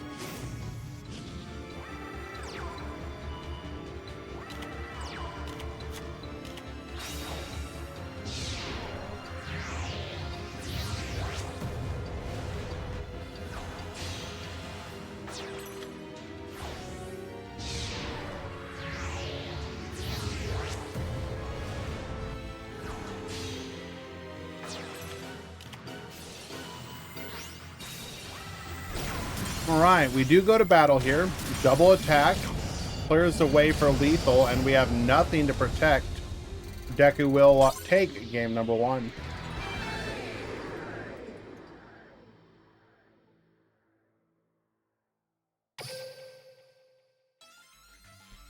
I am taking the opportunity to have a quick little snack here.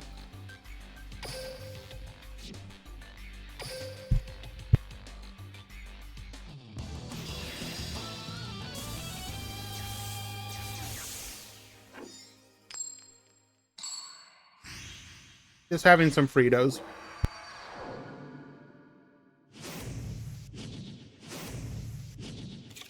Duel.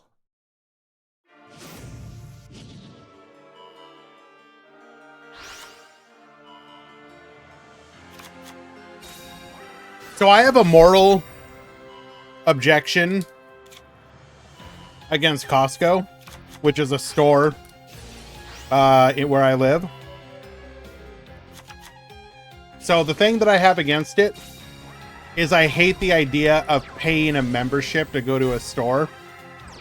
And so my roommate likes to rub it in my face when he's like, can you feel it? Can you taste the Costco savings?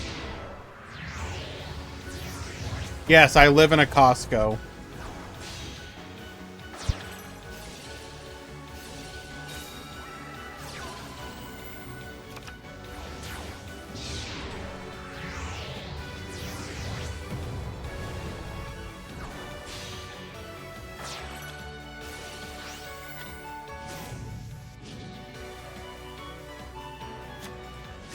So because of my moral objection against paying money to have the right to spend money at a store, I don't like it. But he just loves. He's like, hey, I made dinner for everyone. And it's like, oh, cool. What'd you make? It's like tacos or whatever. And you'll go to make some tacos and he's like, hey, by the way, that cheese from Costco. That meat from Costco.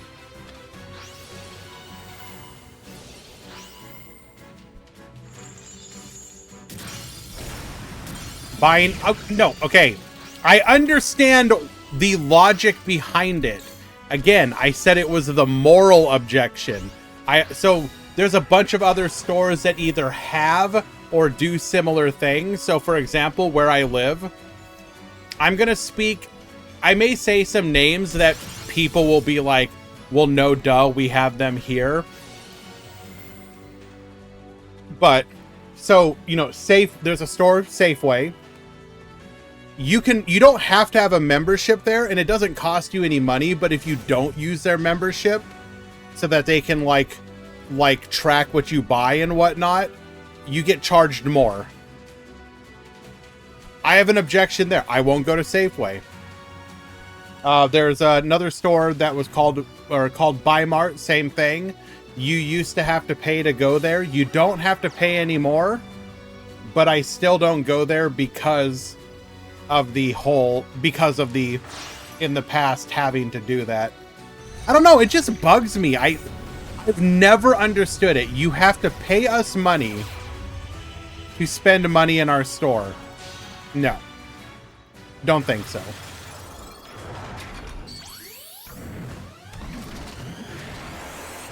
How much does it cost to live in a Costco?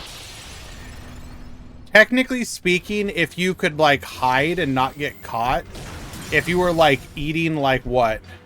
The Costco hot dog meals or whatever, couldn't you live there for like, I don't know, $5 a day? It doesn't matter if it's cheaper in the long run. What part of moral objection do you not understand? It is so thieves don't enter the store. That is not why it is.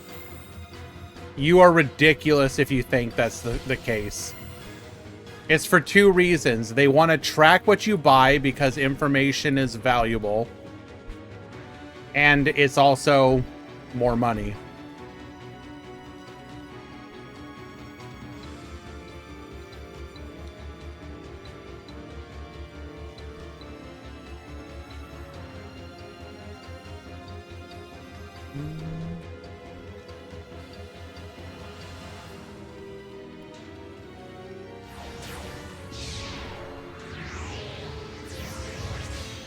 Goes for the Diamond Dire Wolf. Okay. We cannot target the Boral Dragon.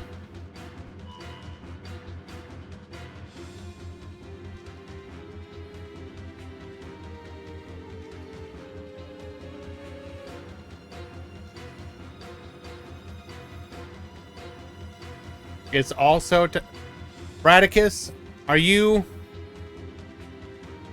affiliated with Costco?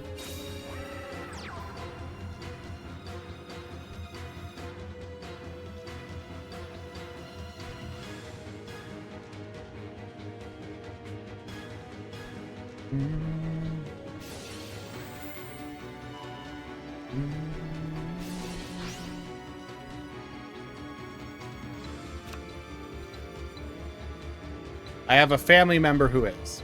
So again, like, logically, I understand. You have to, you have to understand. My personal objection is like an emotional one, not a logical one. I get it. Intellectually, I understand. For anyone who has ever followed me in the past and some of the things I've said, I will get weirdly like hung up on certain things. I told about the getting my $12 back from a Humble Bundle and the like 7-week odyssey that I spent to get my $12 back. Same thing for the Costco thing.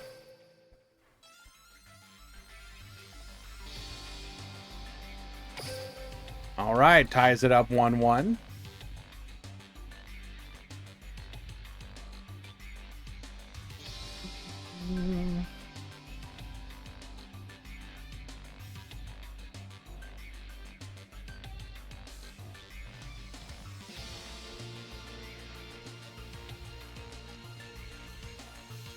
Well, I mean, so technically, Bradicus, I get to benefit by having somebody who does have a membership. So am I technically getting around it by cheating the system? Yeah. You will notice that I have never once said, oh, I won't eat the food or whatnot.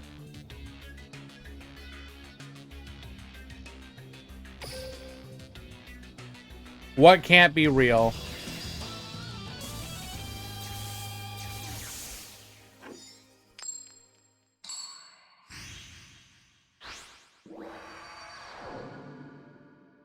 Is this the Grand Prix number 86 Rongo mini ad? You got it. Okay, Shark player going first here.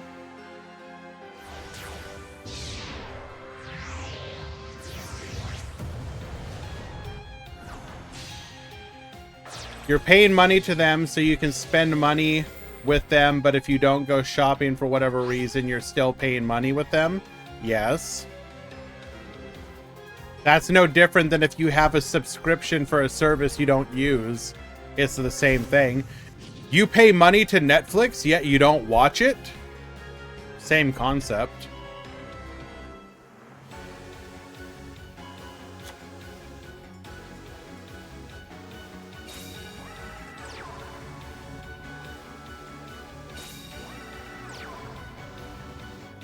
Set 1, set 2, set 3. Good luck, gamer. What do I think about the leaks? We went over them in the beginning. Deck-wise, Lyrilisk and Wind Witch are some of my favorites. Lyrilisk for the deck, Wind Witch for the engine. I've never actually played Wind Witch pure, despite the fact that I own the cards. I only ever used it as an engine to go into Crystal Wing playing Harpies.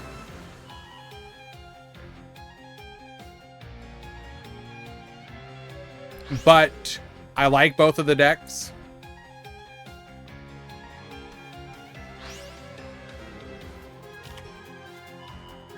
Everything else, we talked about it again as well, but everything about our lack of knowledge about the new world just makes it all a big question mark.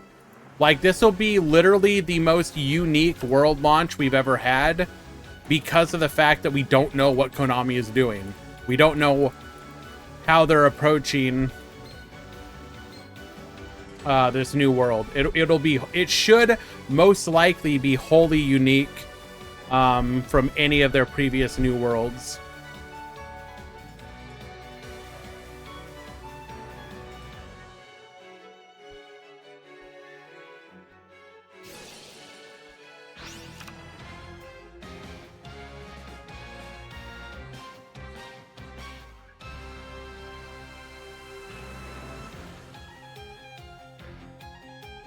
Well, keep in mind that the skills will make Wind Witches be able to do different things. And I think they're also making it easier to set, if you play it pure with the burn. I want to say that I read that the Wind Witch cards are not having their burn damage halved. And if their burn damage isn't being halved, then their burn win con is actually unironically, like, pretty strong.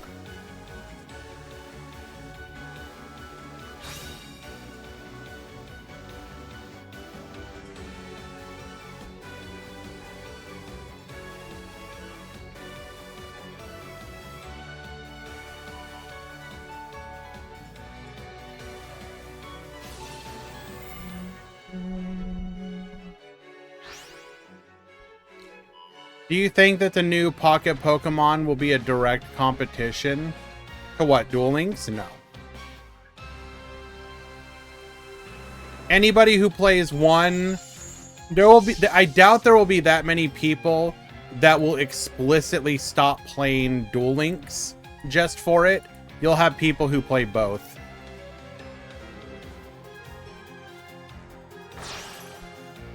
Anybody who quits Duel Links is going to do it because of the issues they have with Duel Links, not because something like Pokemon came out.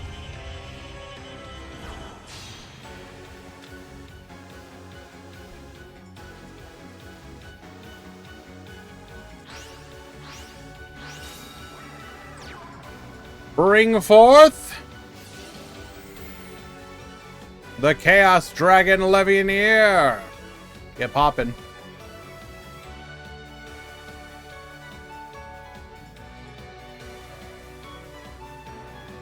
A lot of Duel Links players use Marvel Snap now. I don't know about that one.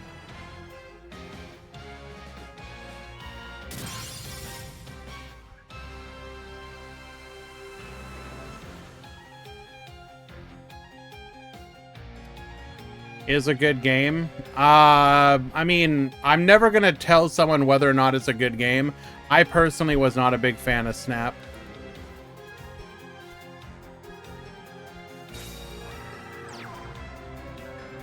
But that's not a judgment call against the game. That's just me.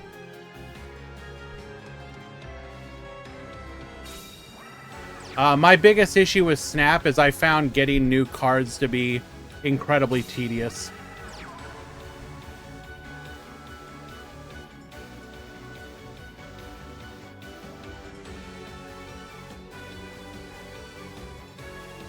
What about the One Piece card game? Haven't tried it yet. Can't judge it.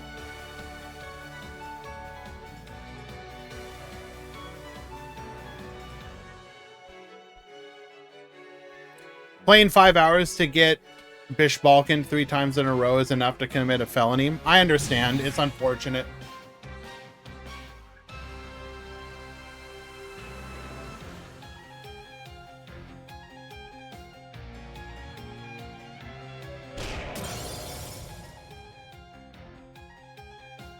I mean, this realistically, though, the same could be said for any loss. Losing in top 32, top 16, top 8 can be very frustrating.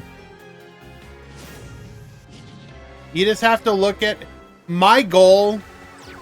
Realistically speaking, my goal with the Grand Prix and the whole experience is just for it to be, you know,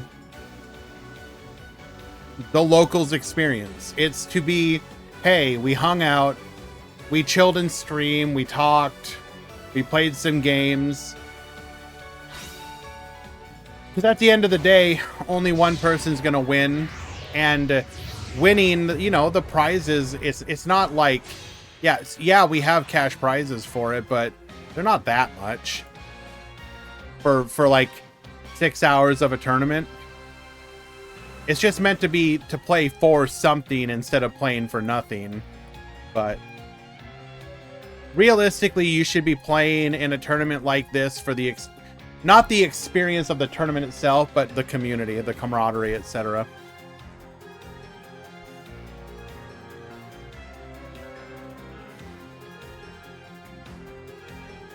It's a Duel Links issue. Well, it's both a Duel Links issue, but I would say it's actually a Bish Balkan issue. Anytime Bish Balkan is involved in anything, it's there's a reason that he's banned in Master Duel. He should probably also be banned in Duel Links. Nothing happens from that card except for cringe activities.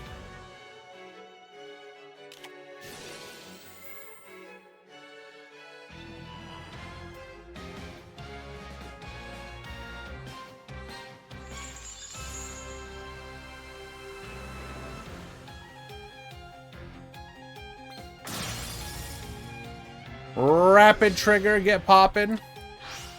Bring forth the Borreload Furious Dragon.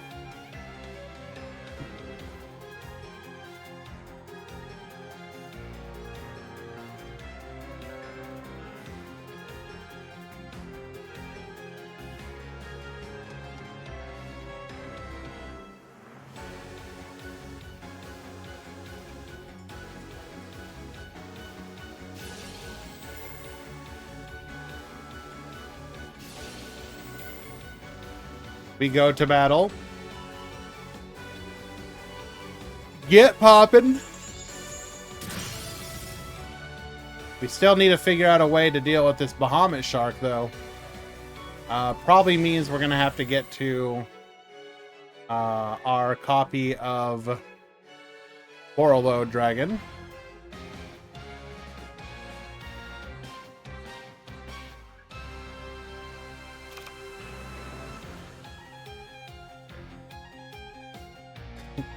Okay, guys, but with all due respect, how are you not prepared for Bish Balkan at this point? It's a little ridiculous to not have a well thought out plan when entering a tournament.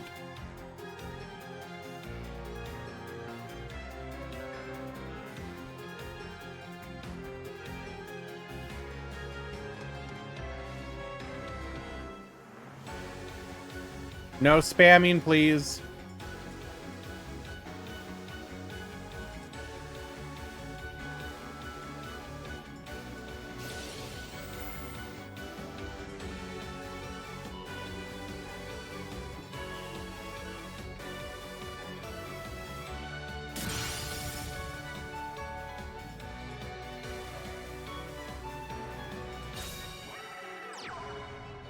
Wait, what?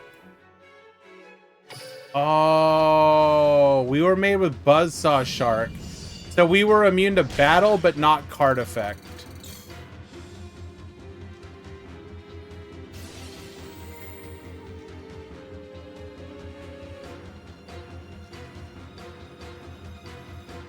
The bracket's not updated. Come on, Norrentino. What kind of mod are you, bro? You should have already had this done. God damn, bro.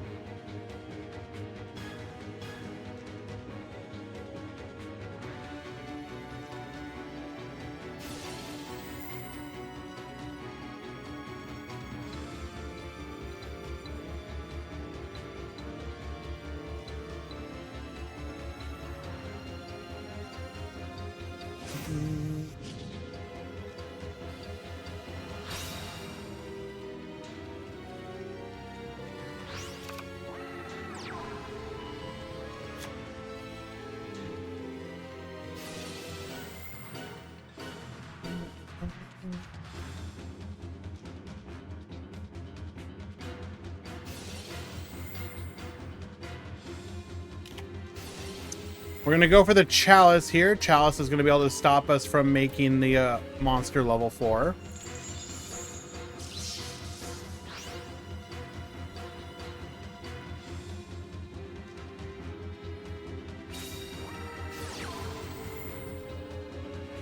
Aqua Jet to boost. We're getting desperate at this point.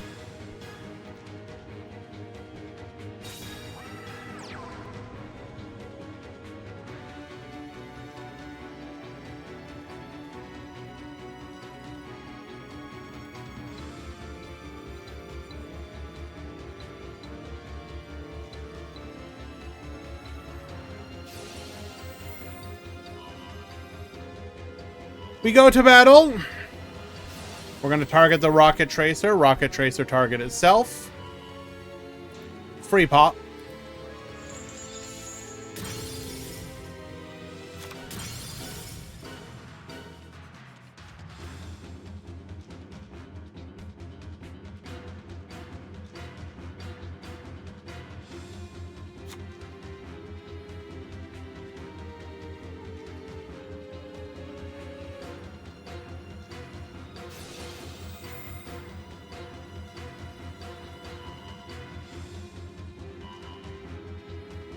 We're then going to take this opportunity, force out the back row. It is a crackdown.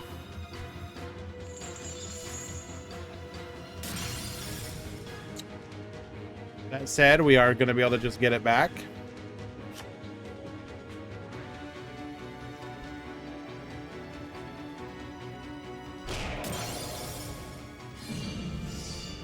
This will be lethal.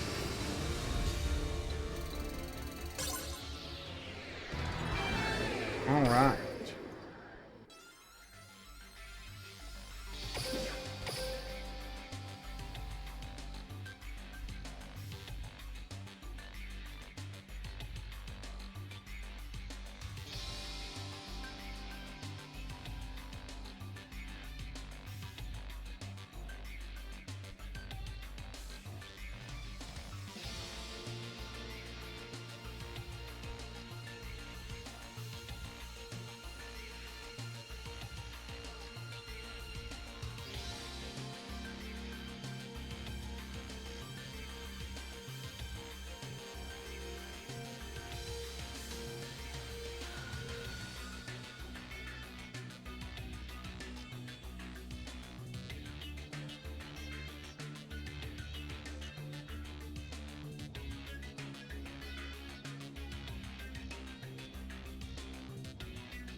Hey, Sean.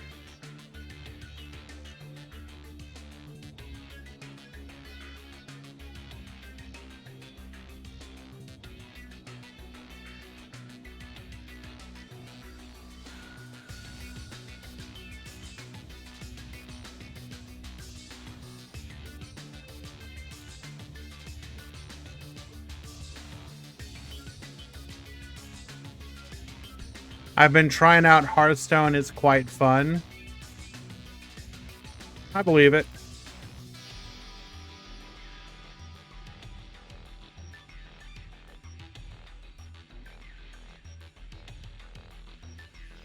Did any Goki enter? No.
Okay.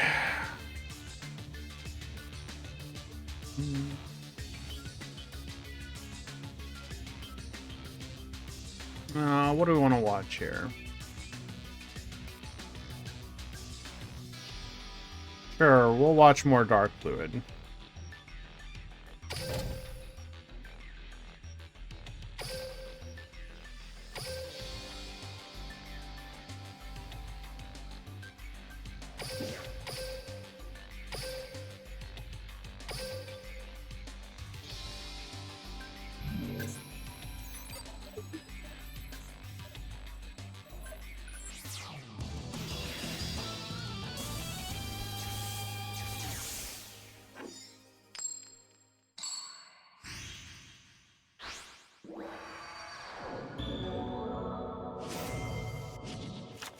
Duel.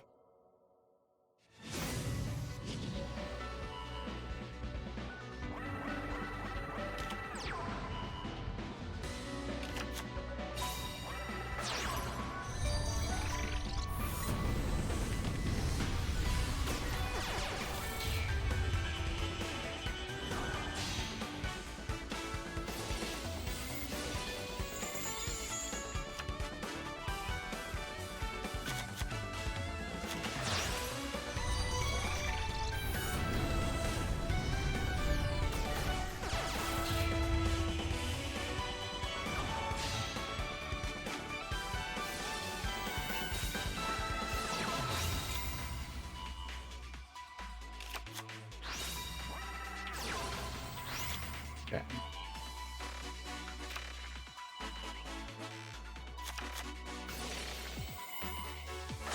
Sorry, I was just reading up on something in my mod channel.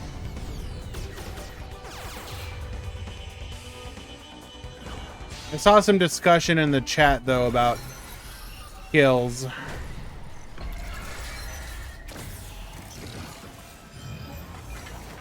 The advent of Successor Soul has had such the backlash. Do people actually still get mad about Blue Eyes? Like, for real?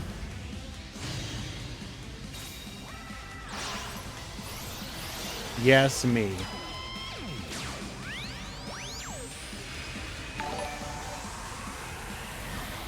True G-Doc! Thank you so much for the resubscription, my dude. Hey, everyone. Hope you are doing well. Grand and mods, keep up the good work. Well, thank you. Oh, wrong button. Get me back on the screen.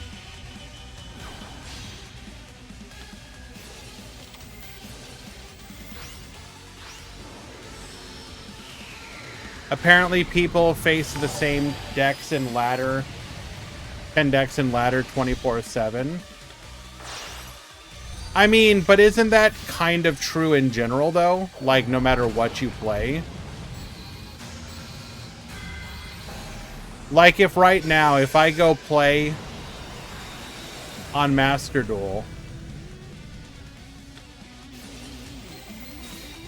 So the top 10 decks there are Voiceless, Yubel, Snake Eyes, Tearlaments, Ice Barrier, Branded, Raid Raptor, Stun, Centurion, Rescue Ace. Am I probably going to face a lot of those?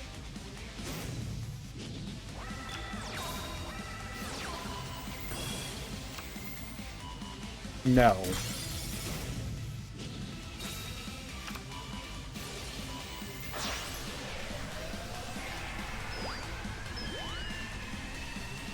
I don't know if I can trust you, Serena.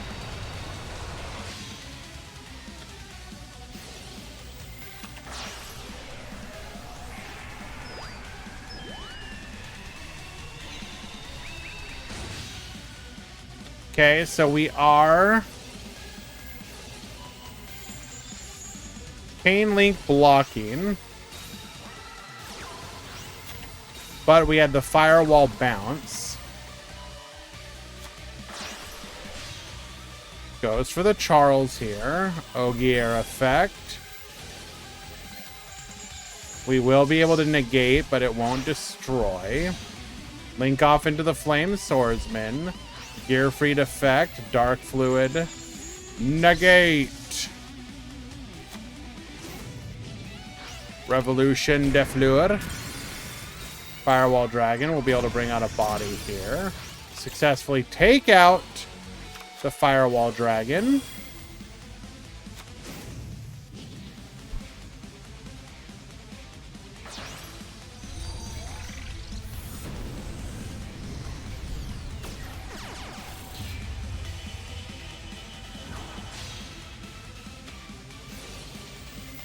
So on the issue of that user, Jay,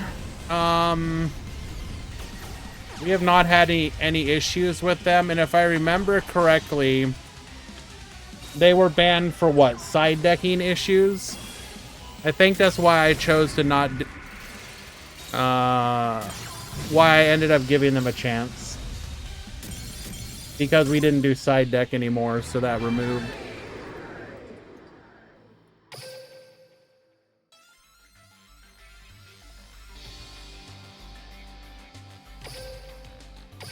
Yeah, but for the record, we have not had any issues to my knowledge since then, so...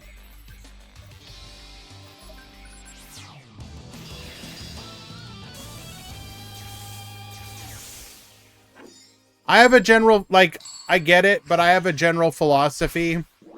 Outside of the most egregious stuff, I believe everyone deserves a chance at redemption.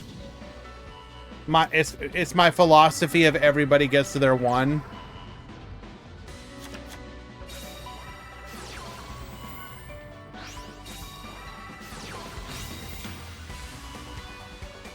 Okay.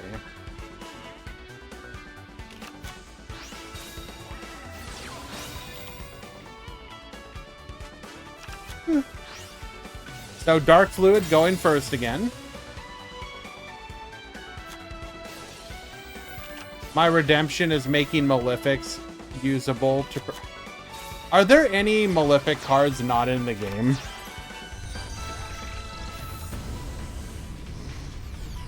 There's one. Malefic Force.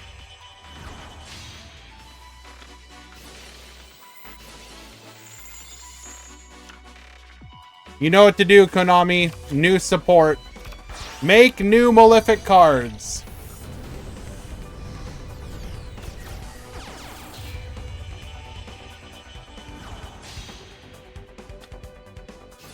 Is Malefic the worst archetype in Yu-Gi-Oh? No. Isn't that the, Oh, what's the archetype based around, like, utensils?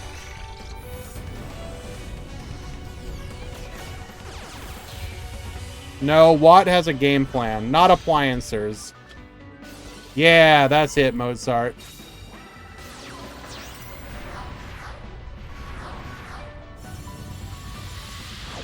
I think that's technically the worst archetype.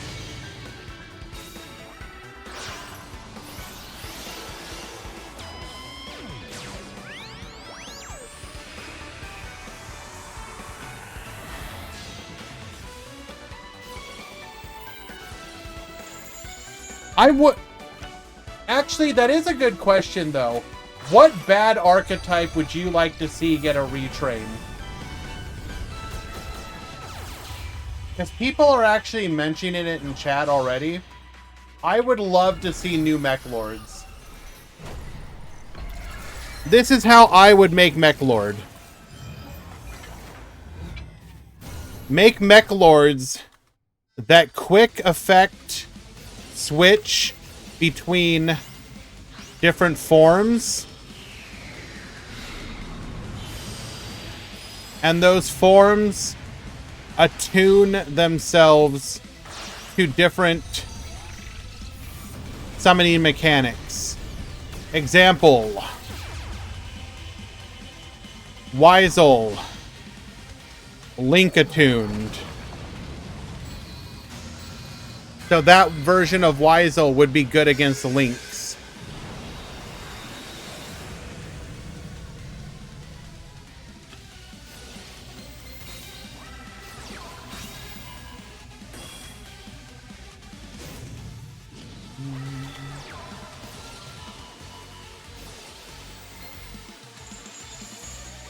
Negating the Sage here.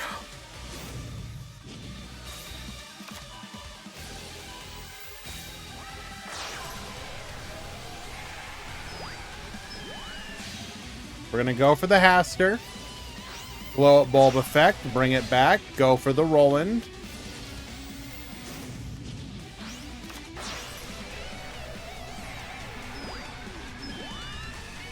I just think it would be an archetype. So another example would be like the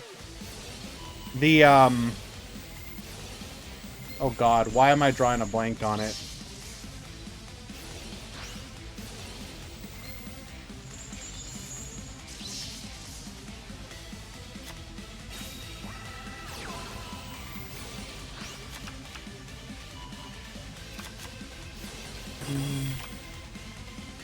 Bro is staring at his opponent.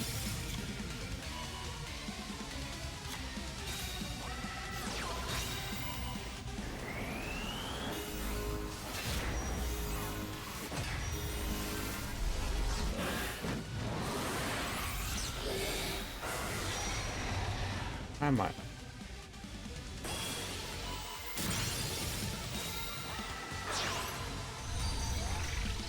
Another example of an arc. See, a lot of these archetypes that focus on countering one thing are obviously never going to be good, because if you don't face that one thing, what do you do? So another example would be like a retrain of Ally of Justice. I mean, realistically, all you would need is more ways to just turn your opponent's monsters light or something.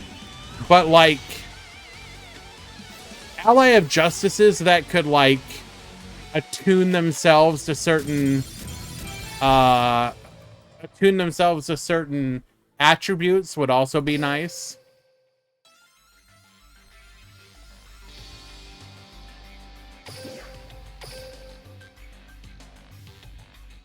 Alrighty.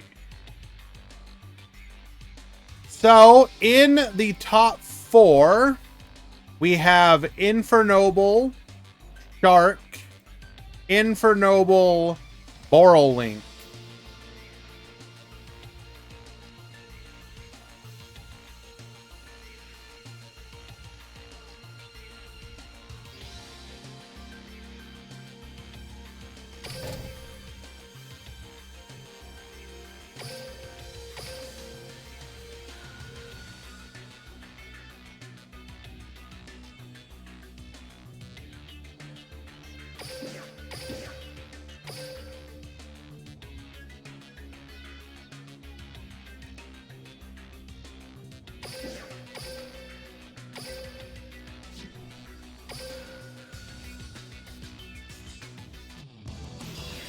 All right, top 4.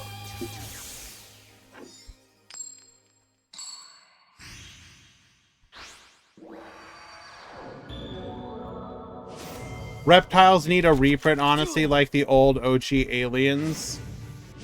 I mean, ooh, a retrain of aliens would actually be really cool, too. Like, I don't know how you make it work, but the time when aliens were actually meta in Duel Links was actually kind of funny.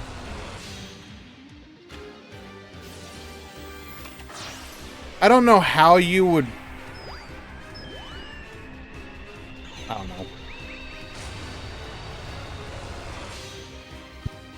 Retrain worms? That's actually funny.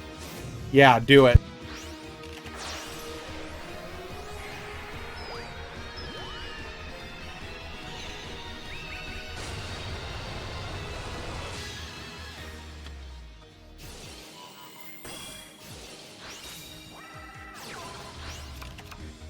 Nah, Jinzo's boring. Who cares? The whole idea of wanting to counter traps when people don't even use traps anymore also is kind of hilarious.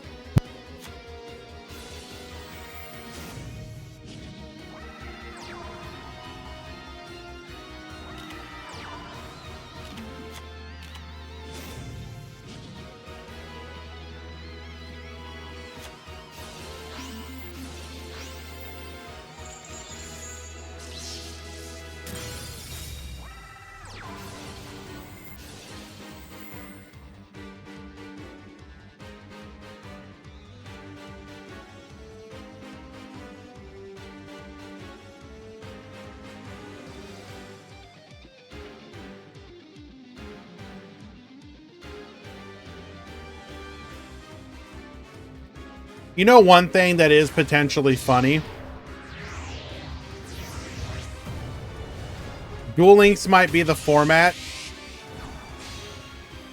where Psy-frames are actually meta. Imagine a skill that starts with the Psy-frame field spell on the field for you.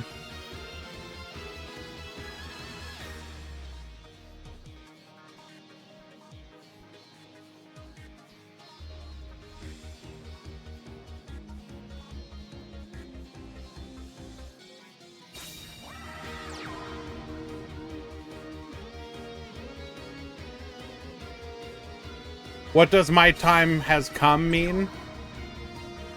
Two of my favorite archetypes are coming to the game.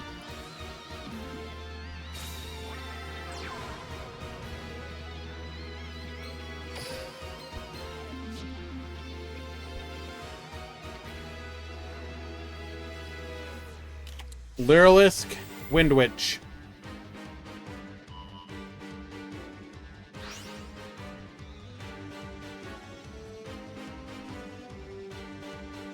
Do I see myself streaming Duel Links for a long time still? Yeah, probably.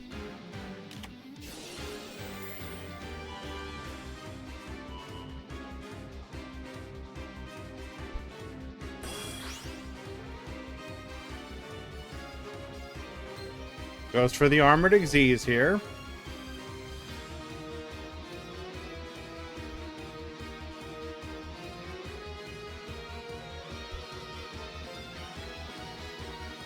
I mean, for me, it literally comes down to the fact that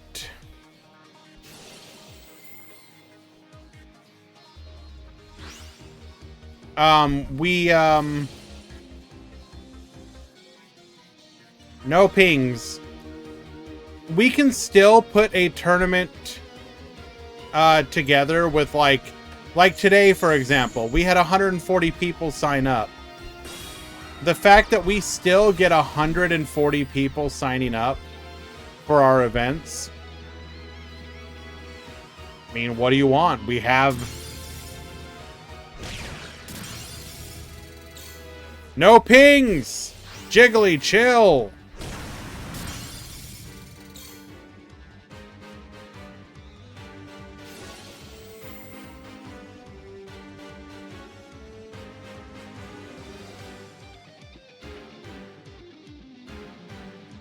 So we successfully break the board.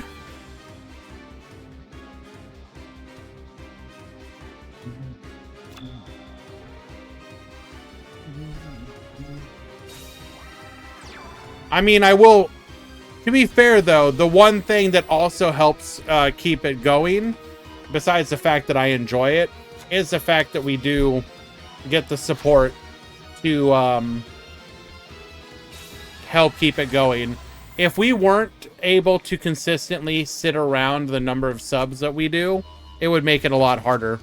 But because of that, we can afford to do the prize pools that we do. Because, like, right now, I'm pretty sure I've mentioned it in the past, but the amount that we earn... Damn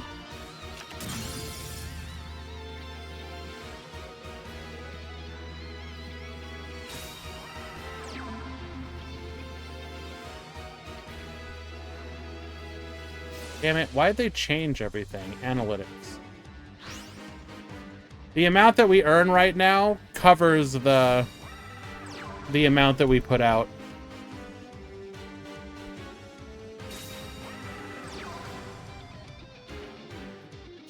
What in the absolute alpha, Master of Beasts, to the field? What are the other top 4 decks?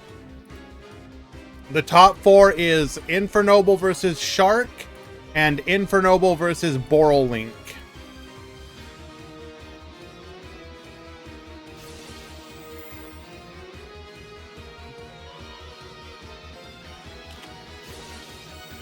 Compulsory evacuation device.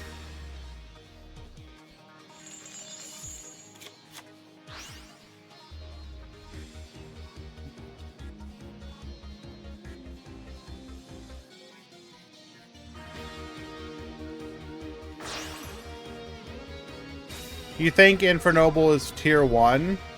No. But it's a good deck. I think it's probably closer to tier 2 to 3 is where I would personally put it. I think the main benefit is that there's very dedicated players for the deck.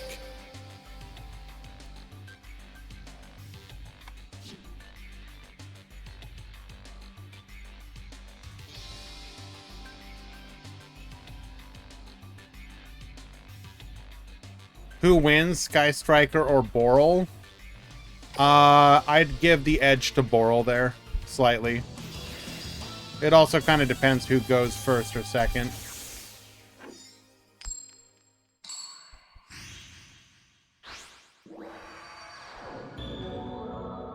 That was, in fact, game 1. Duel.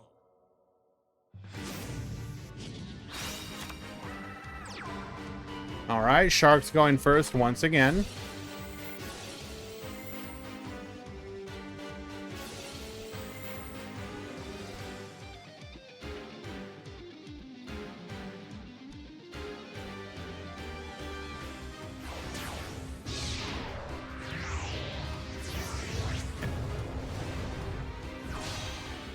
So we're going to go Rafflesia here. We will be immune to destruction, both battle and card effect. We're going to Shark into right hand, which will make us immune to battle.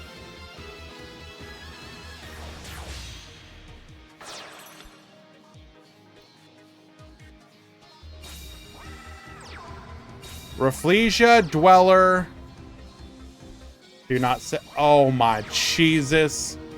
Rafflesia, Dweller, set 3. Good luck, bro.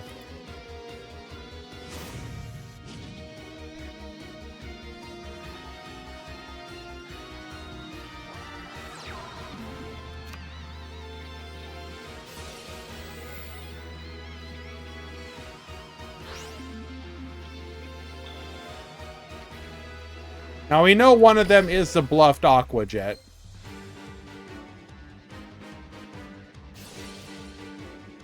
Okay, Sage DeFleur.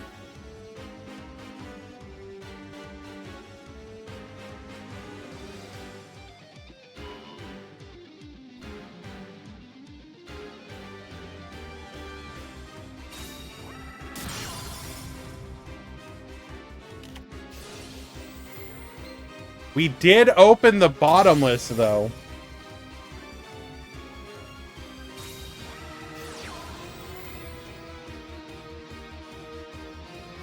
So normally we run bottomless and then trap tricks, trap hole, nightmare.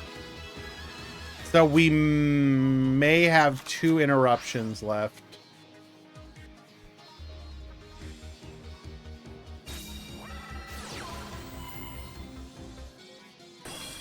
Goes for the Durandal. This will be able to get us a search. I'm losing the Boral. Unlucky, bro.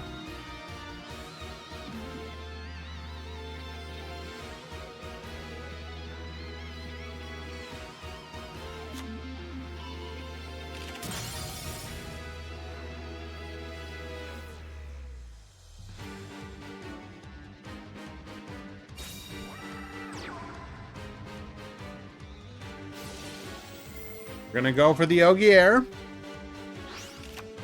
Gets dumping. 10 to the Gearfried.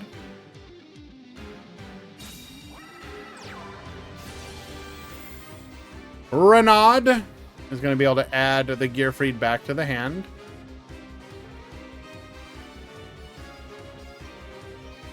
Is there a guide? I don't think so.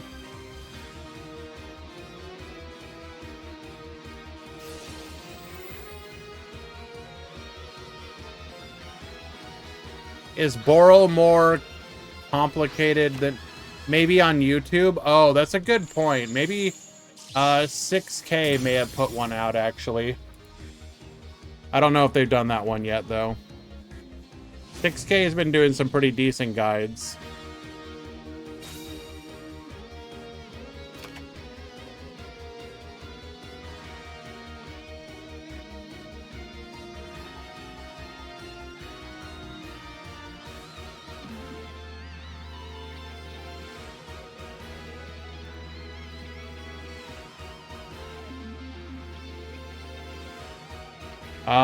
They do have one, actually.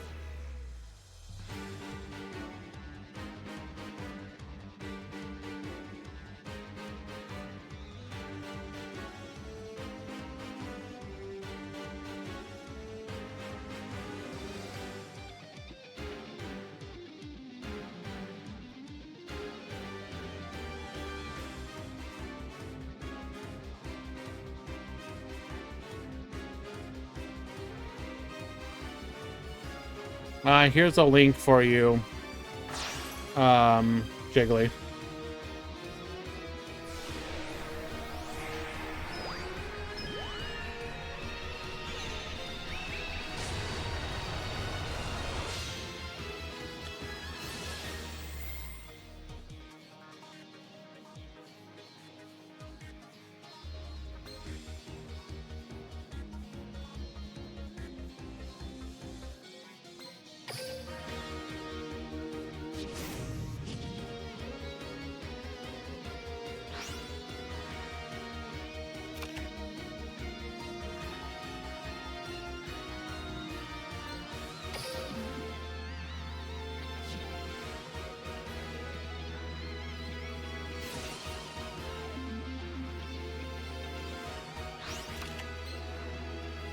We are going to send an Excalibur into the graveyard.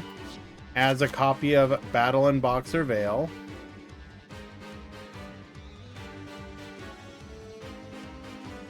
Rocket was a better investment than Invoked. For the most part, yeah. It's been meta multiple times.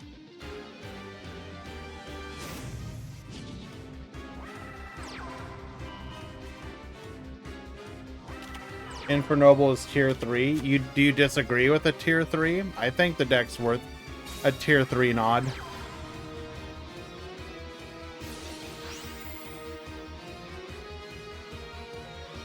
We're gonna go for the Beautiful Princess here. Brings out a copy of the Buzzsaw Shark.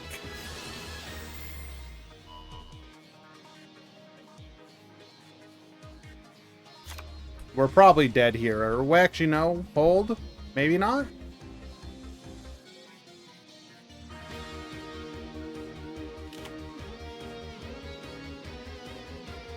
Y'all need to stop freaking out about tier lists.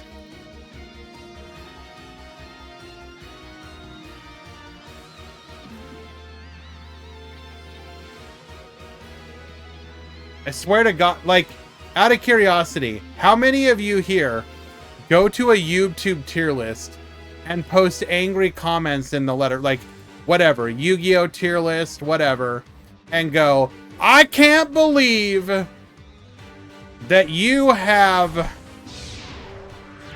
whatever X, Y, or Z, you know, Z deck at tier 3 in your list. It's clearly tier 2.5. I do every day. Sure.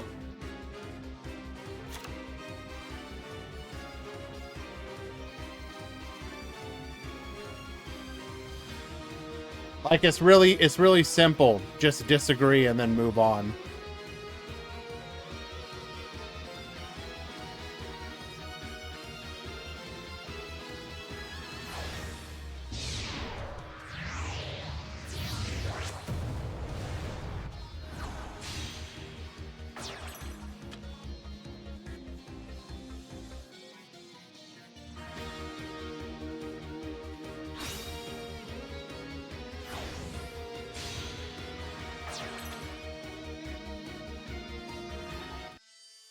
Alrighty. This is gonna force out the Veil.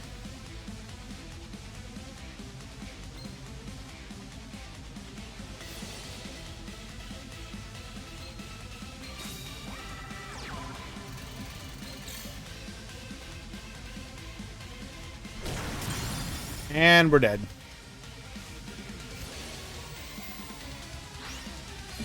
Does Team 6K still do a tier list? I don't think so. There was some drama a while ago with them, which led to a server split. X Peter, thank you so much for the watch streak. Appreciate you. There was a server split amongst... Wait, they do? Hold on. I'm gonna I thought they stopped after the server split.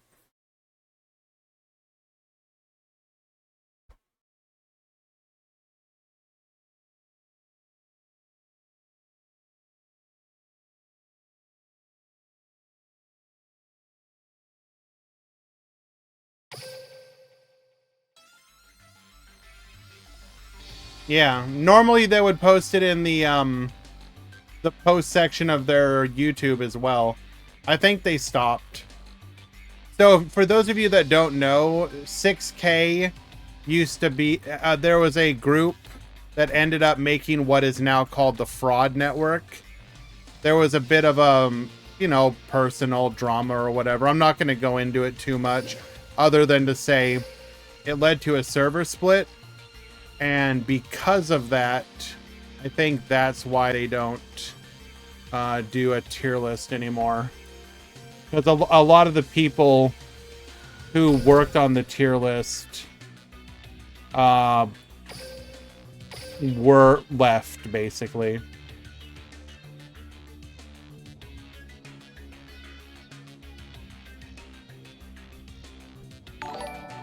I think the DLM tier list is a bit different, though. DLM is the most valuable resource for dueling, so its tier list is a pretty big impact and affects play.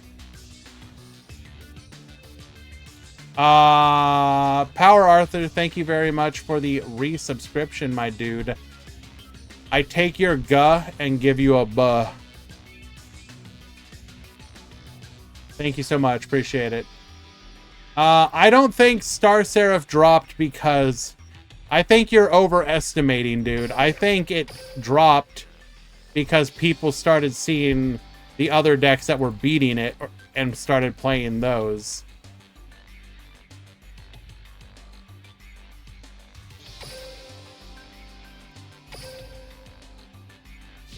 We're hopping into a game 3 over here.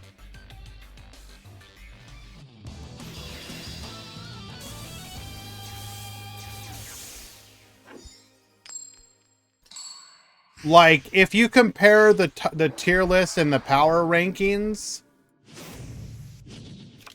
Duel. like, power rankings still has Star Seraph high. And this is all based off of literally just tournament data. So here's the thing, even though we sit here and say, damn, Star Seraph is falling off, then you go look at its performance. First place, fourth place, fourth place, first place, second place, top four, second, top 8, top 4, top 8, top 16, second, top 4. Like, you say it's fallen off, but it's like, fallen off of what?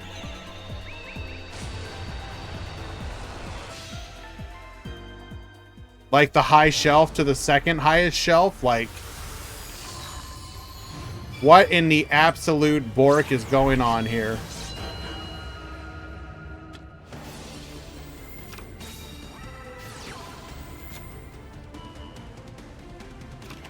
Summoning out Chevalier de Fleur.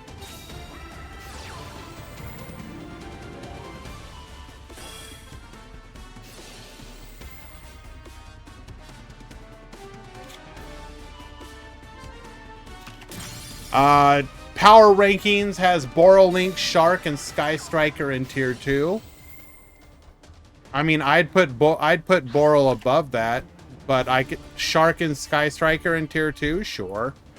Tier 3 has Infernoble, Unchained, Sacred Beast, Drunken Sue Ship, and Zombies. I mean, sure, whatever. That's a decent rep. I mean, I don't. Well, Zombies maybe.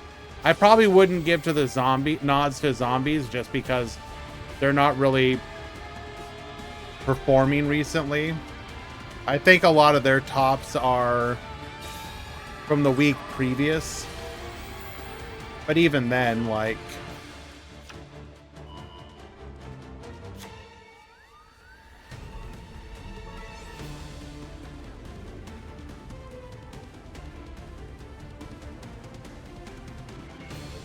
wanted to play Tirade Sacred Beast. Damn, bro. It's imagine if you had access to box chips. You could have used those.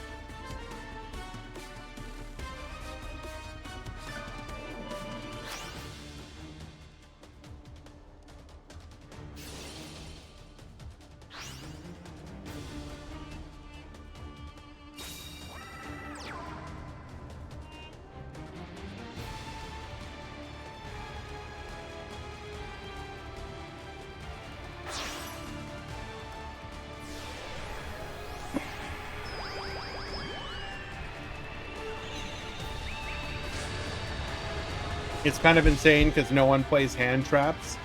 The hilarious part about that is the format previous to this one was like all hand traps.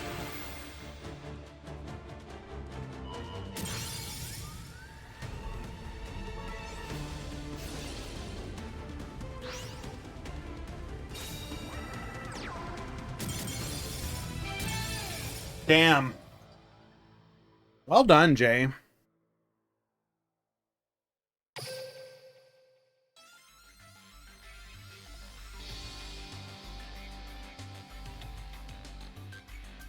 If you Veiler Nightingale, can it still attack directly? No.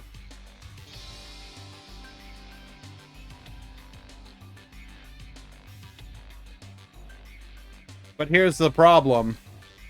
That Nightingale is probably going to be made with a copy of Cobalt Sparrow, which means you can't target it. So, good luck, gamer.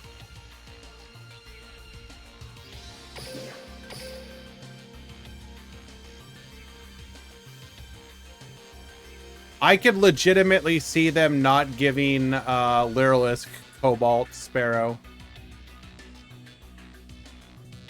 That's probably the way you balance it for Duel Links for now.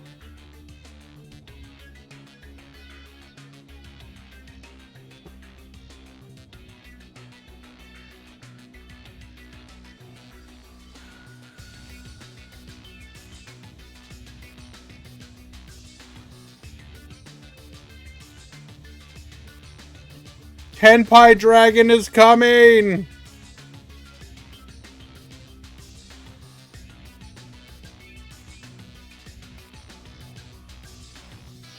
Alrighty. So, with us coming up to the grand finals, let's go ahead and get a prediction going.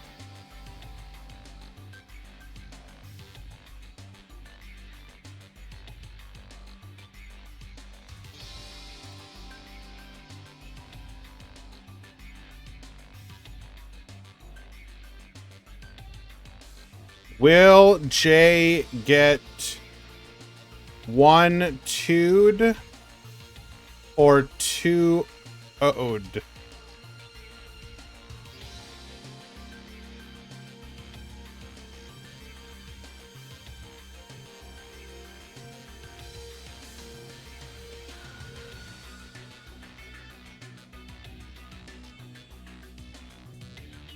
You will have 5 minutes to vote. And we're going to do the, we're going to get Adges out of the way.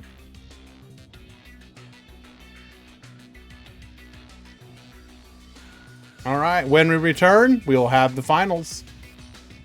Sharks versus Infernoble.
Why bother? Why not? It literally took me seconds to do. Who cares?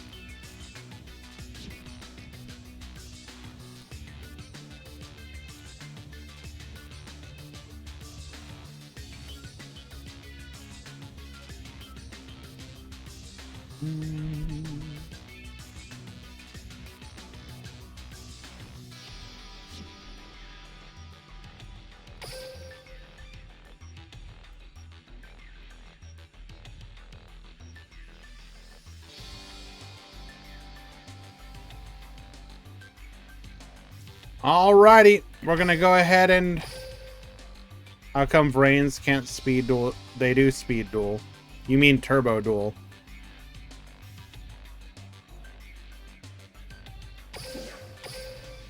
Ending now. Alrighty. Welcome everyone to the grand finals of the Duel Links Grand Prix number 86. At the top, we got JVC on Infernoble. At the bottom, we have Bismuth on Sharks. Duel. Sharks will be leading things off. We're going to begin with the skill activation, sending right and left hand both to the graveyard. This is going to allow us to make an indestructible Dweller. And unfortunately, a triple back row. That's it, though. One of those could be a bluff. One might not. We are under Dweller's effect, activating Revolution de Fleur. We're going to make a Chevalier de Fleur. This will render one of the back rows irrelevant. Now, normally, Infernoble does not play Chevalier de Fleur. We're going to go Heritage of the Chalice into an Ogier. Ogier gets dumping. So at this point, if we assume one of those is a bluff, we don't know if it is, but if one of those is a bluff, we need to use two back row to stop our opponent's plays here. Which would leave us with nothing else. Turbo Duel is a 5D/Arc V specialty. You realize that action duels in-game allow you to use any character. Do you remember the time that Yugimoto did an action duel? Because I sure don't.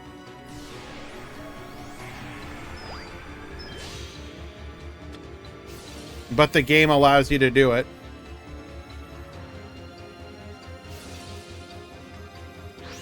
We do have the Astolfo. There's all limiting the characters does is limit the decks that can be played. You're already doing a format that's like insanely difficult to balance. You just have to accept, bork it and just let people go ham with it. Let people play whatever. Let people have fun.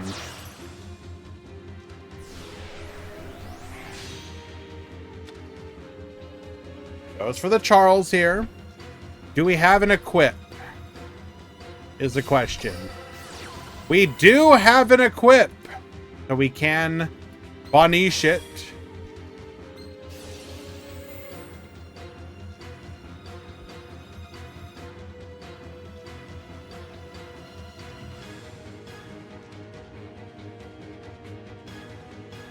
And get popping here.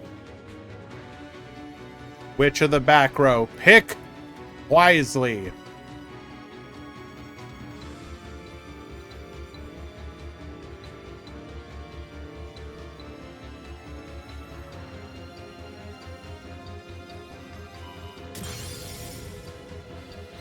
Hitting the Forbidden Lance. Okay. One step closer to being able to negate everything our opponent does.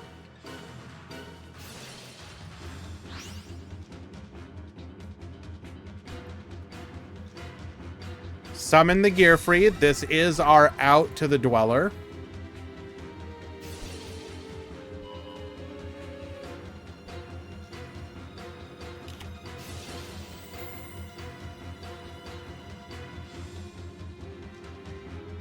Oh no. Is this it?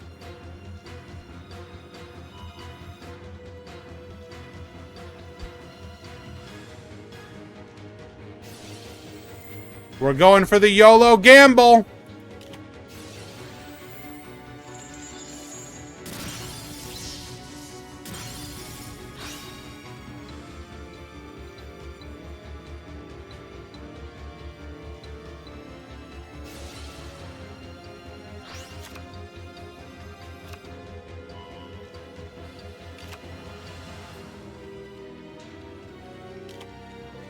To be fair, it kind of didn't matter. Because here's the thing. You let... Actually, yes, I guess it... No. It kind of mattered. If you let it go through... Or rather, you let them bounce the gear freed. Then you have it a negate for Needle, which means they can't activate it that turn, but you only have 3 on the board. So you would have to wait for your opponent to start summoning here. And in which case, they would get a pop. So Charles here wouldn't have been able... No, you would have activated Dweller to turn off the graveyard. So even then, I don't think it mattered. I don't think it mattered.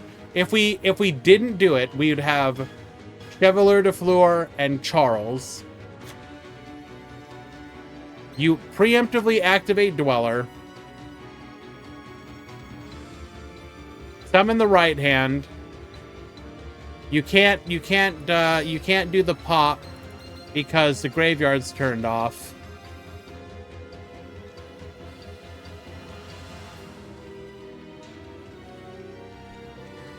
Yeah, he needed to hit one of those other cards. Okay, but hold on. If we hit Compulse or Needle,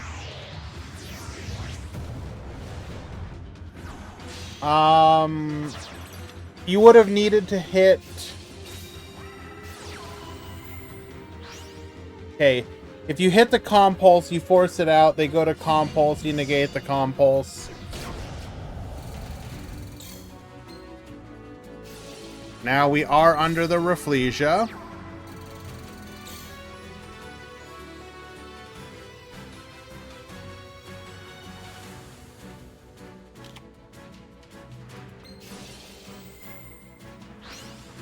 We are under the Dweller once again.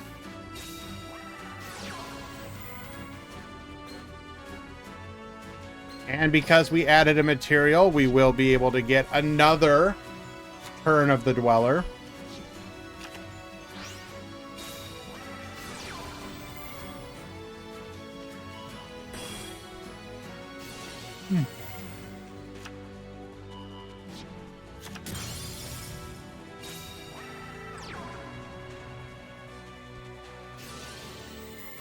Summons Renaud. Rafflesia will say negate.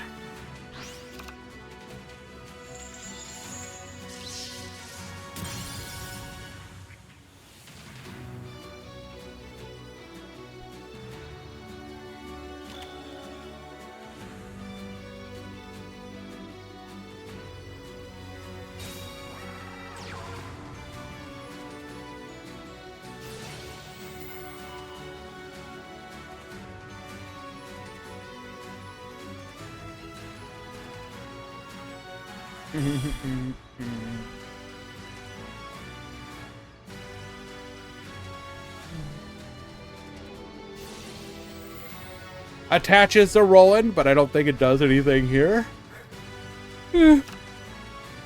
500 attack, yeah.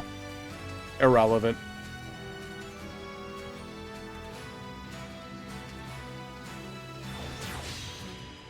Goes for the Castell. Goes for the Dweller.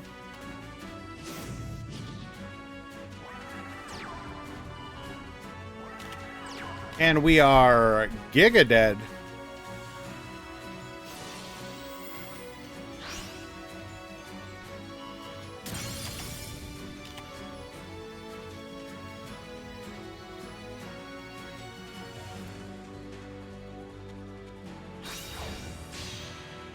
Rank up into the Utopic. And we go to battle.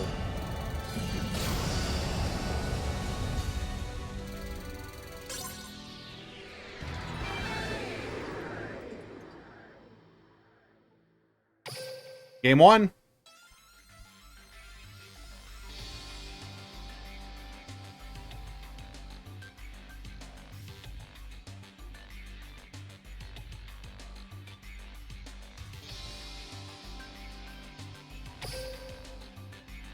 We go to game 2.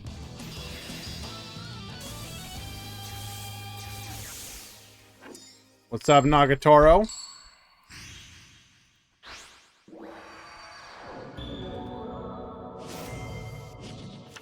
Duel.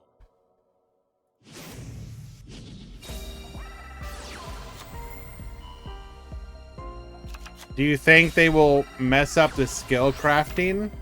How do you mess it up, though? Like, literally, isn't it just you can now make any... You can get any skill you want instead of having to, like, YOLO slot machine gamble for it? Surely you can't mess that up.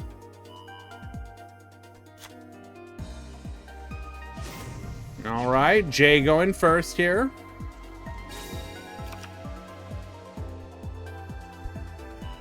I mean, they specifically mentioned, like, you can get skills with gold. If they actually start making gold do something, even if it's dumb stuff like skills, whatever, man. Just stop making it hard for people to get into the game. That's all I say. Make it easier for people to get into the game.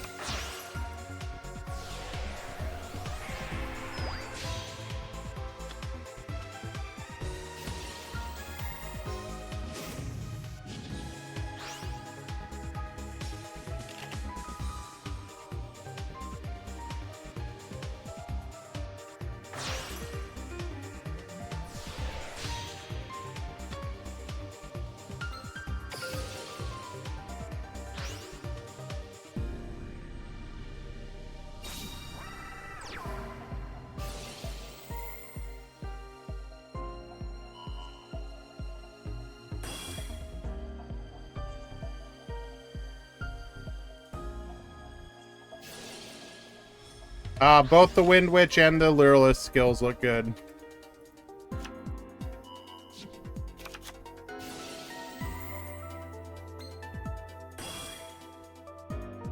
Goes for the Excalibur. Goes for the Roland. We're gonna pop this so that we get the follow-up for next turn.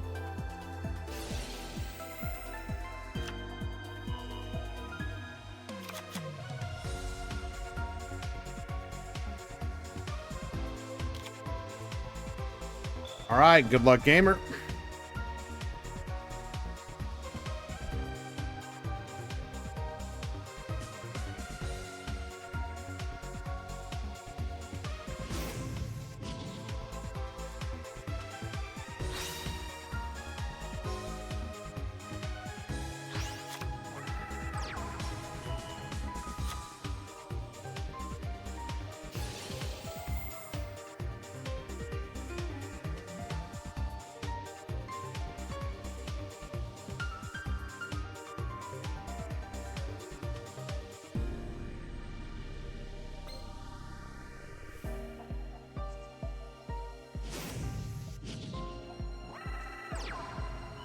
So potentially in a couple boxes, we might get the Invoked Field spell. I mean, who knows at this point, dude. Ask Konami to buff Grandpa. One day we'll get the Millennium cards. And on that day, Grandpa will be broken.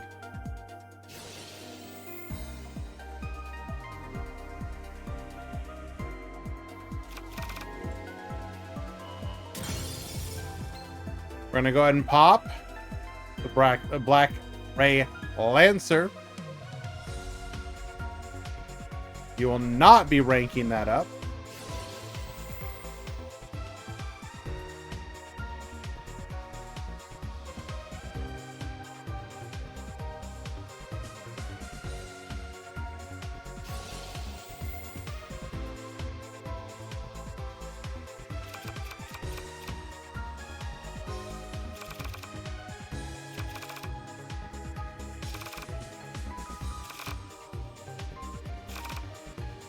What do you do here?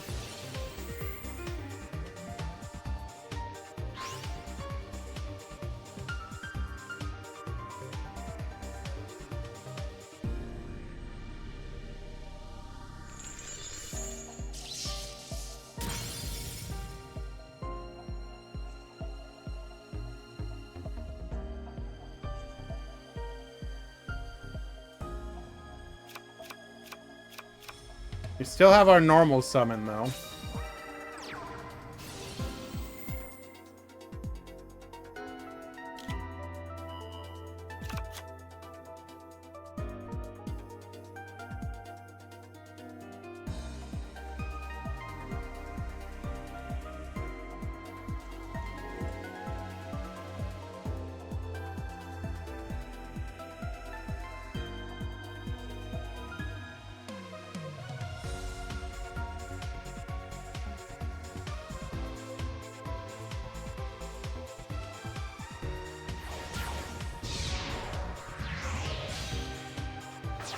Okay, goes for the Hope Woven here. This can out.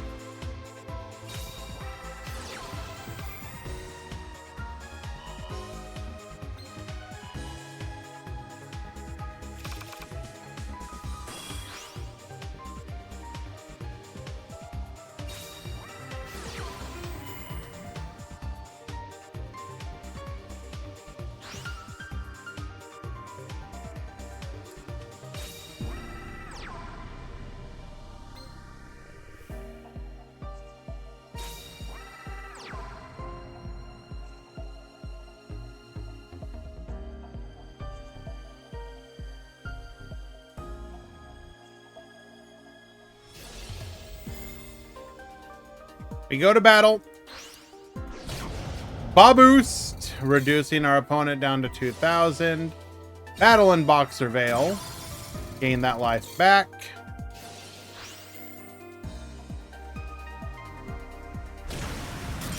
Successfully takes out the Charles as well. Heritage will return. We have 2 back row to deal with, though.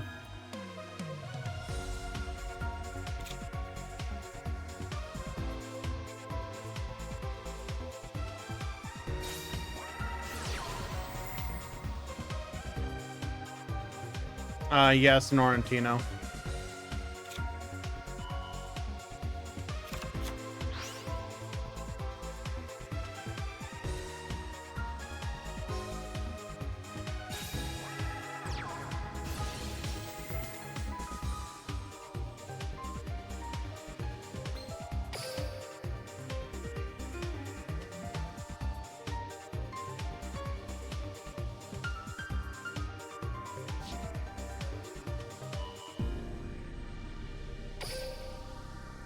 Going to be able to add the Gearfried back to hand. We could go for double Gearfried here if we want to.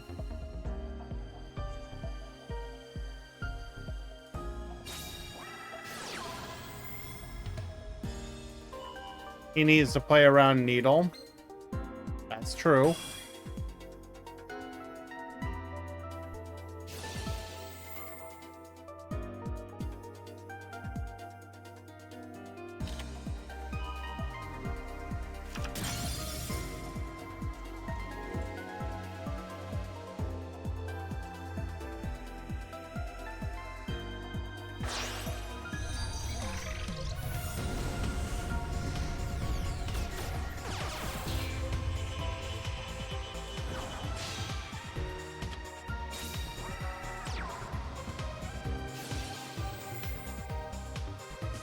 Links off into the Ferocious, normal the Ogier. Dumps the Astolfo, okay. Now what?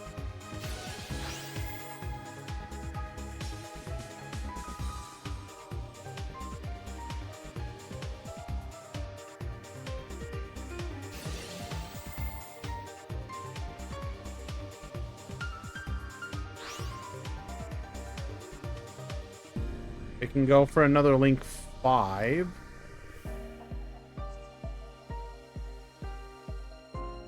Or not Link, Synchro 5.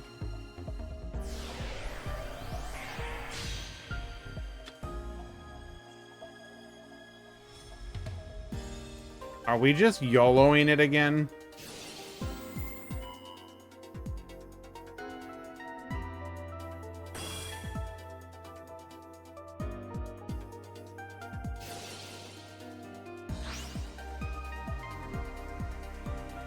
If you close your eyes, Needle doesn't exist.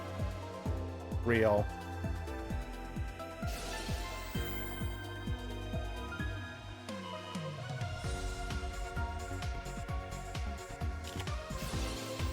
Uh, 0-1.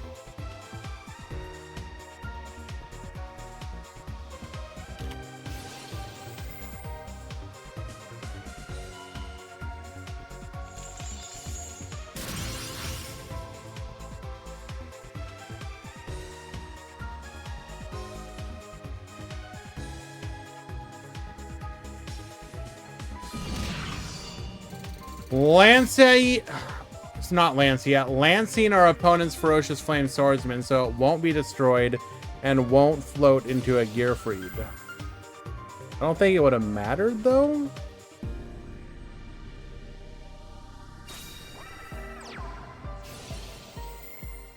I guess it kind of matters.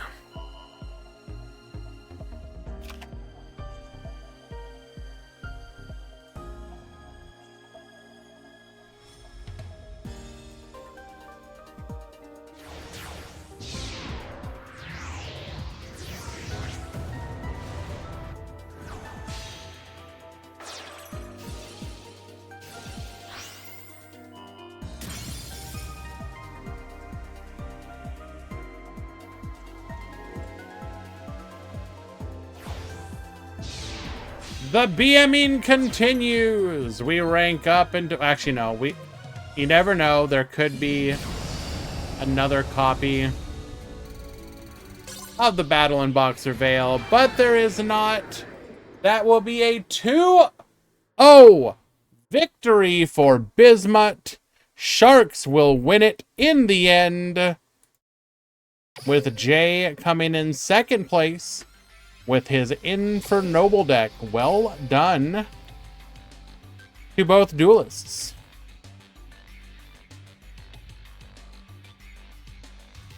Did any strikers top 8?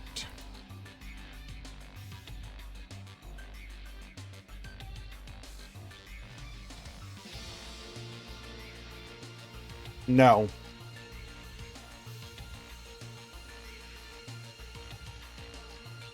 Who wins? Bismuth Sharks complete prediction. Well done, gamer.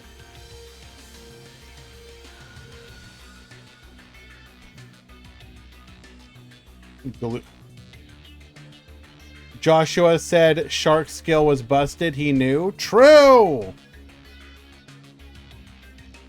But for real though, well done to both players, and well done for Jay managing to dodge getting fired while playing in the tournament at work. Well done.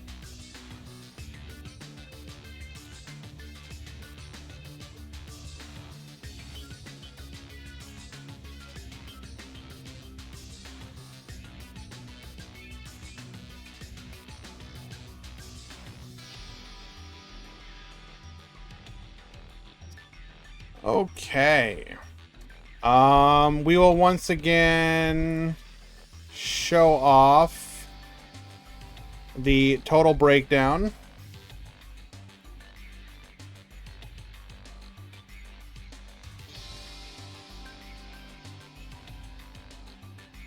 So there was your total breakdown.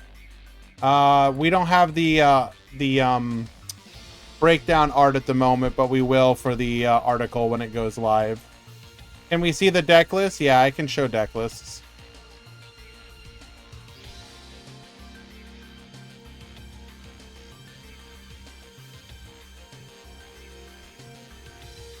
And the top 32 breakdown.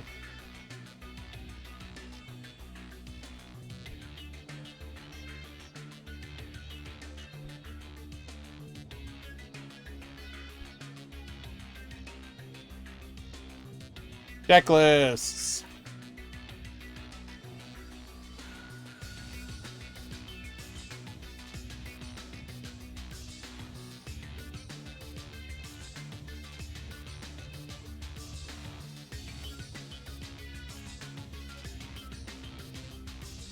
All right.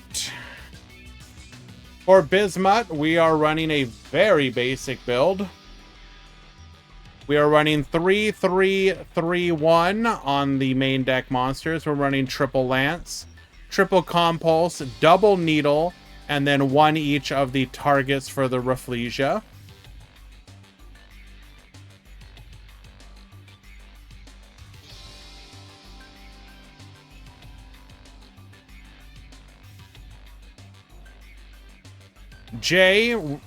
Excuse me, Starship Spy Plane. What the?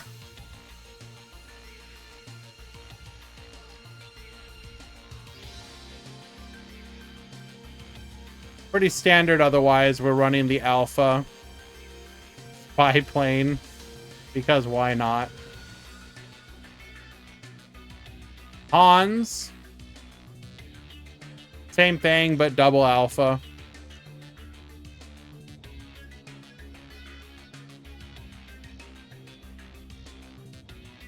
El Dibu.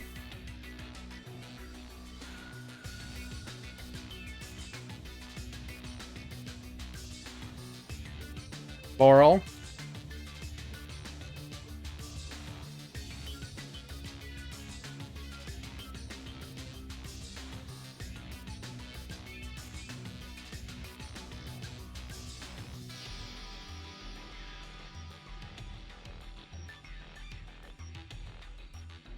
Thunder Dragon, making a top 8. Not bad.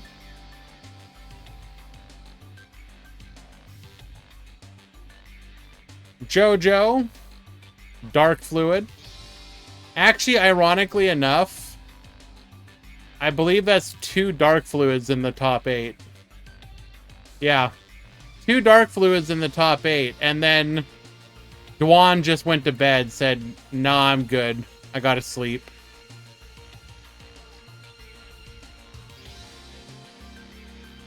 The fact that Dwan even played this far is actually kind of surprising. A lot of times he'll play until top 32 and then go to bed.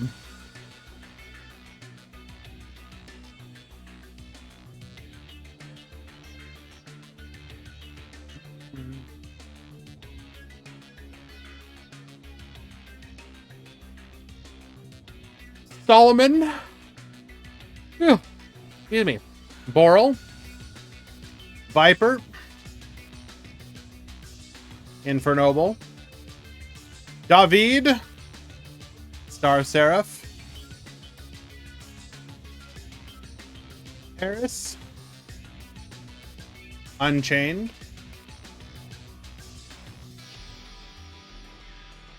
Deku. Shark. Our best performing Sky Striker player, the Yapper himself, VMAT.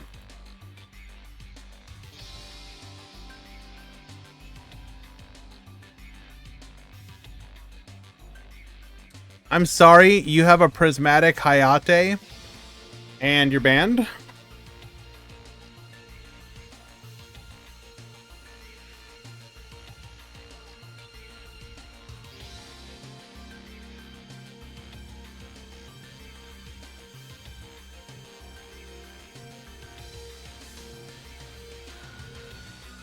Master Potatoes.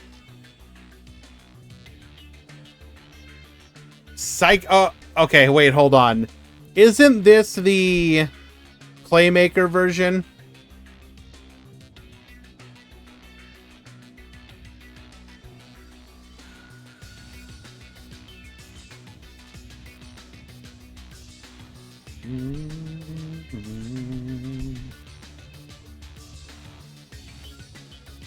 Psychic Blade for the OTK. Shark, Kudo. And then we're gonna go very quickly through these ones. So if you want to see the list, just go back into the VOD. We got Unchained. We got Unchained. We got Unchained. All these Unchained losing in a top 32. Damn, bro. Striker.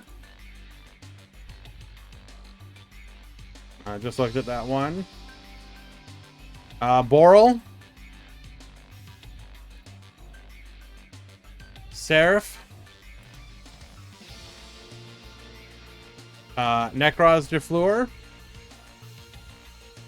Phantom Knight. Boral. Boral. Seraph.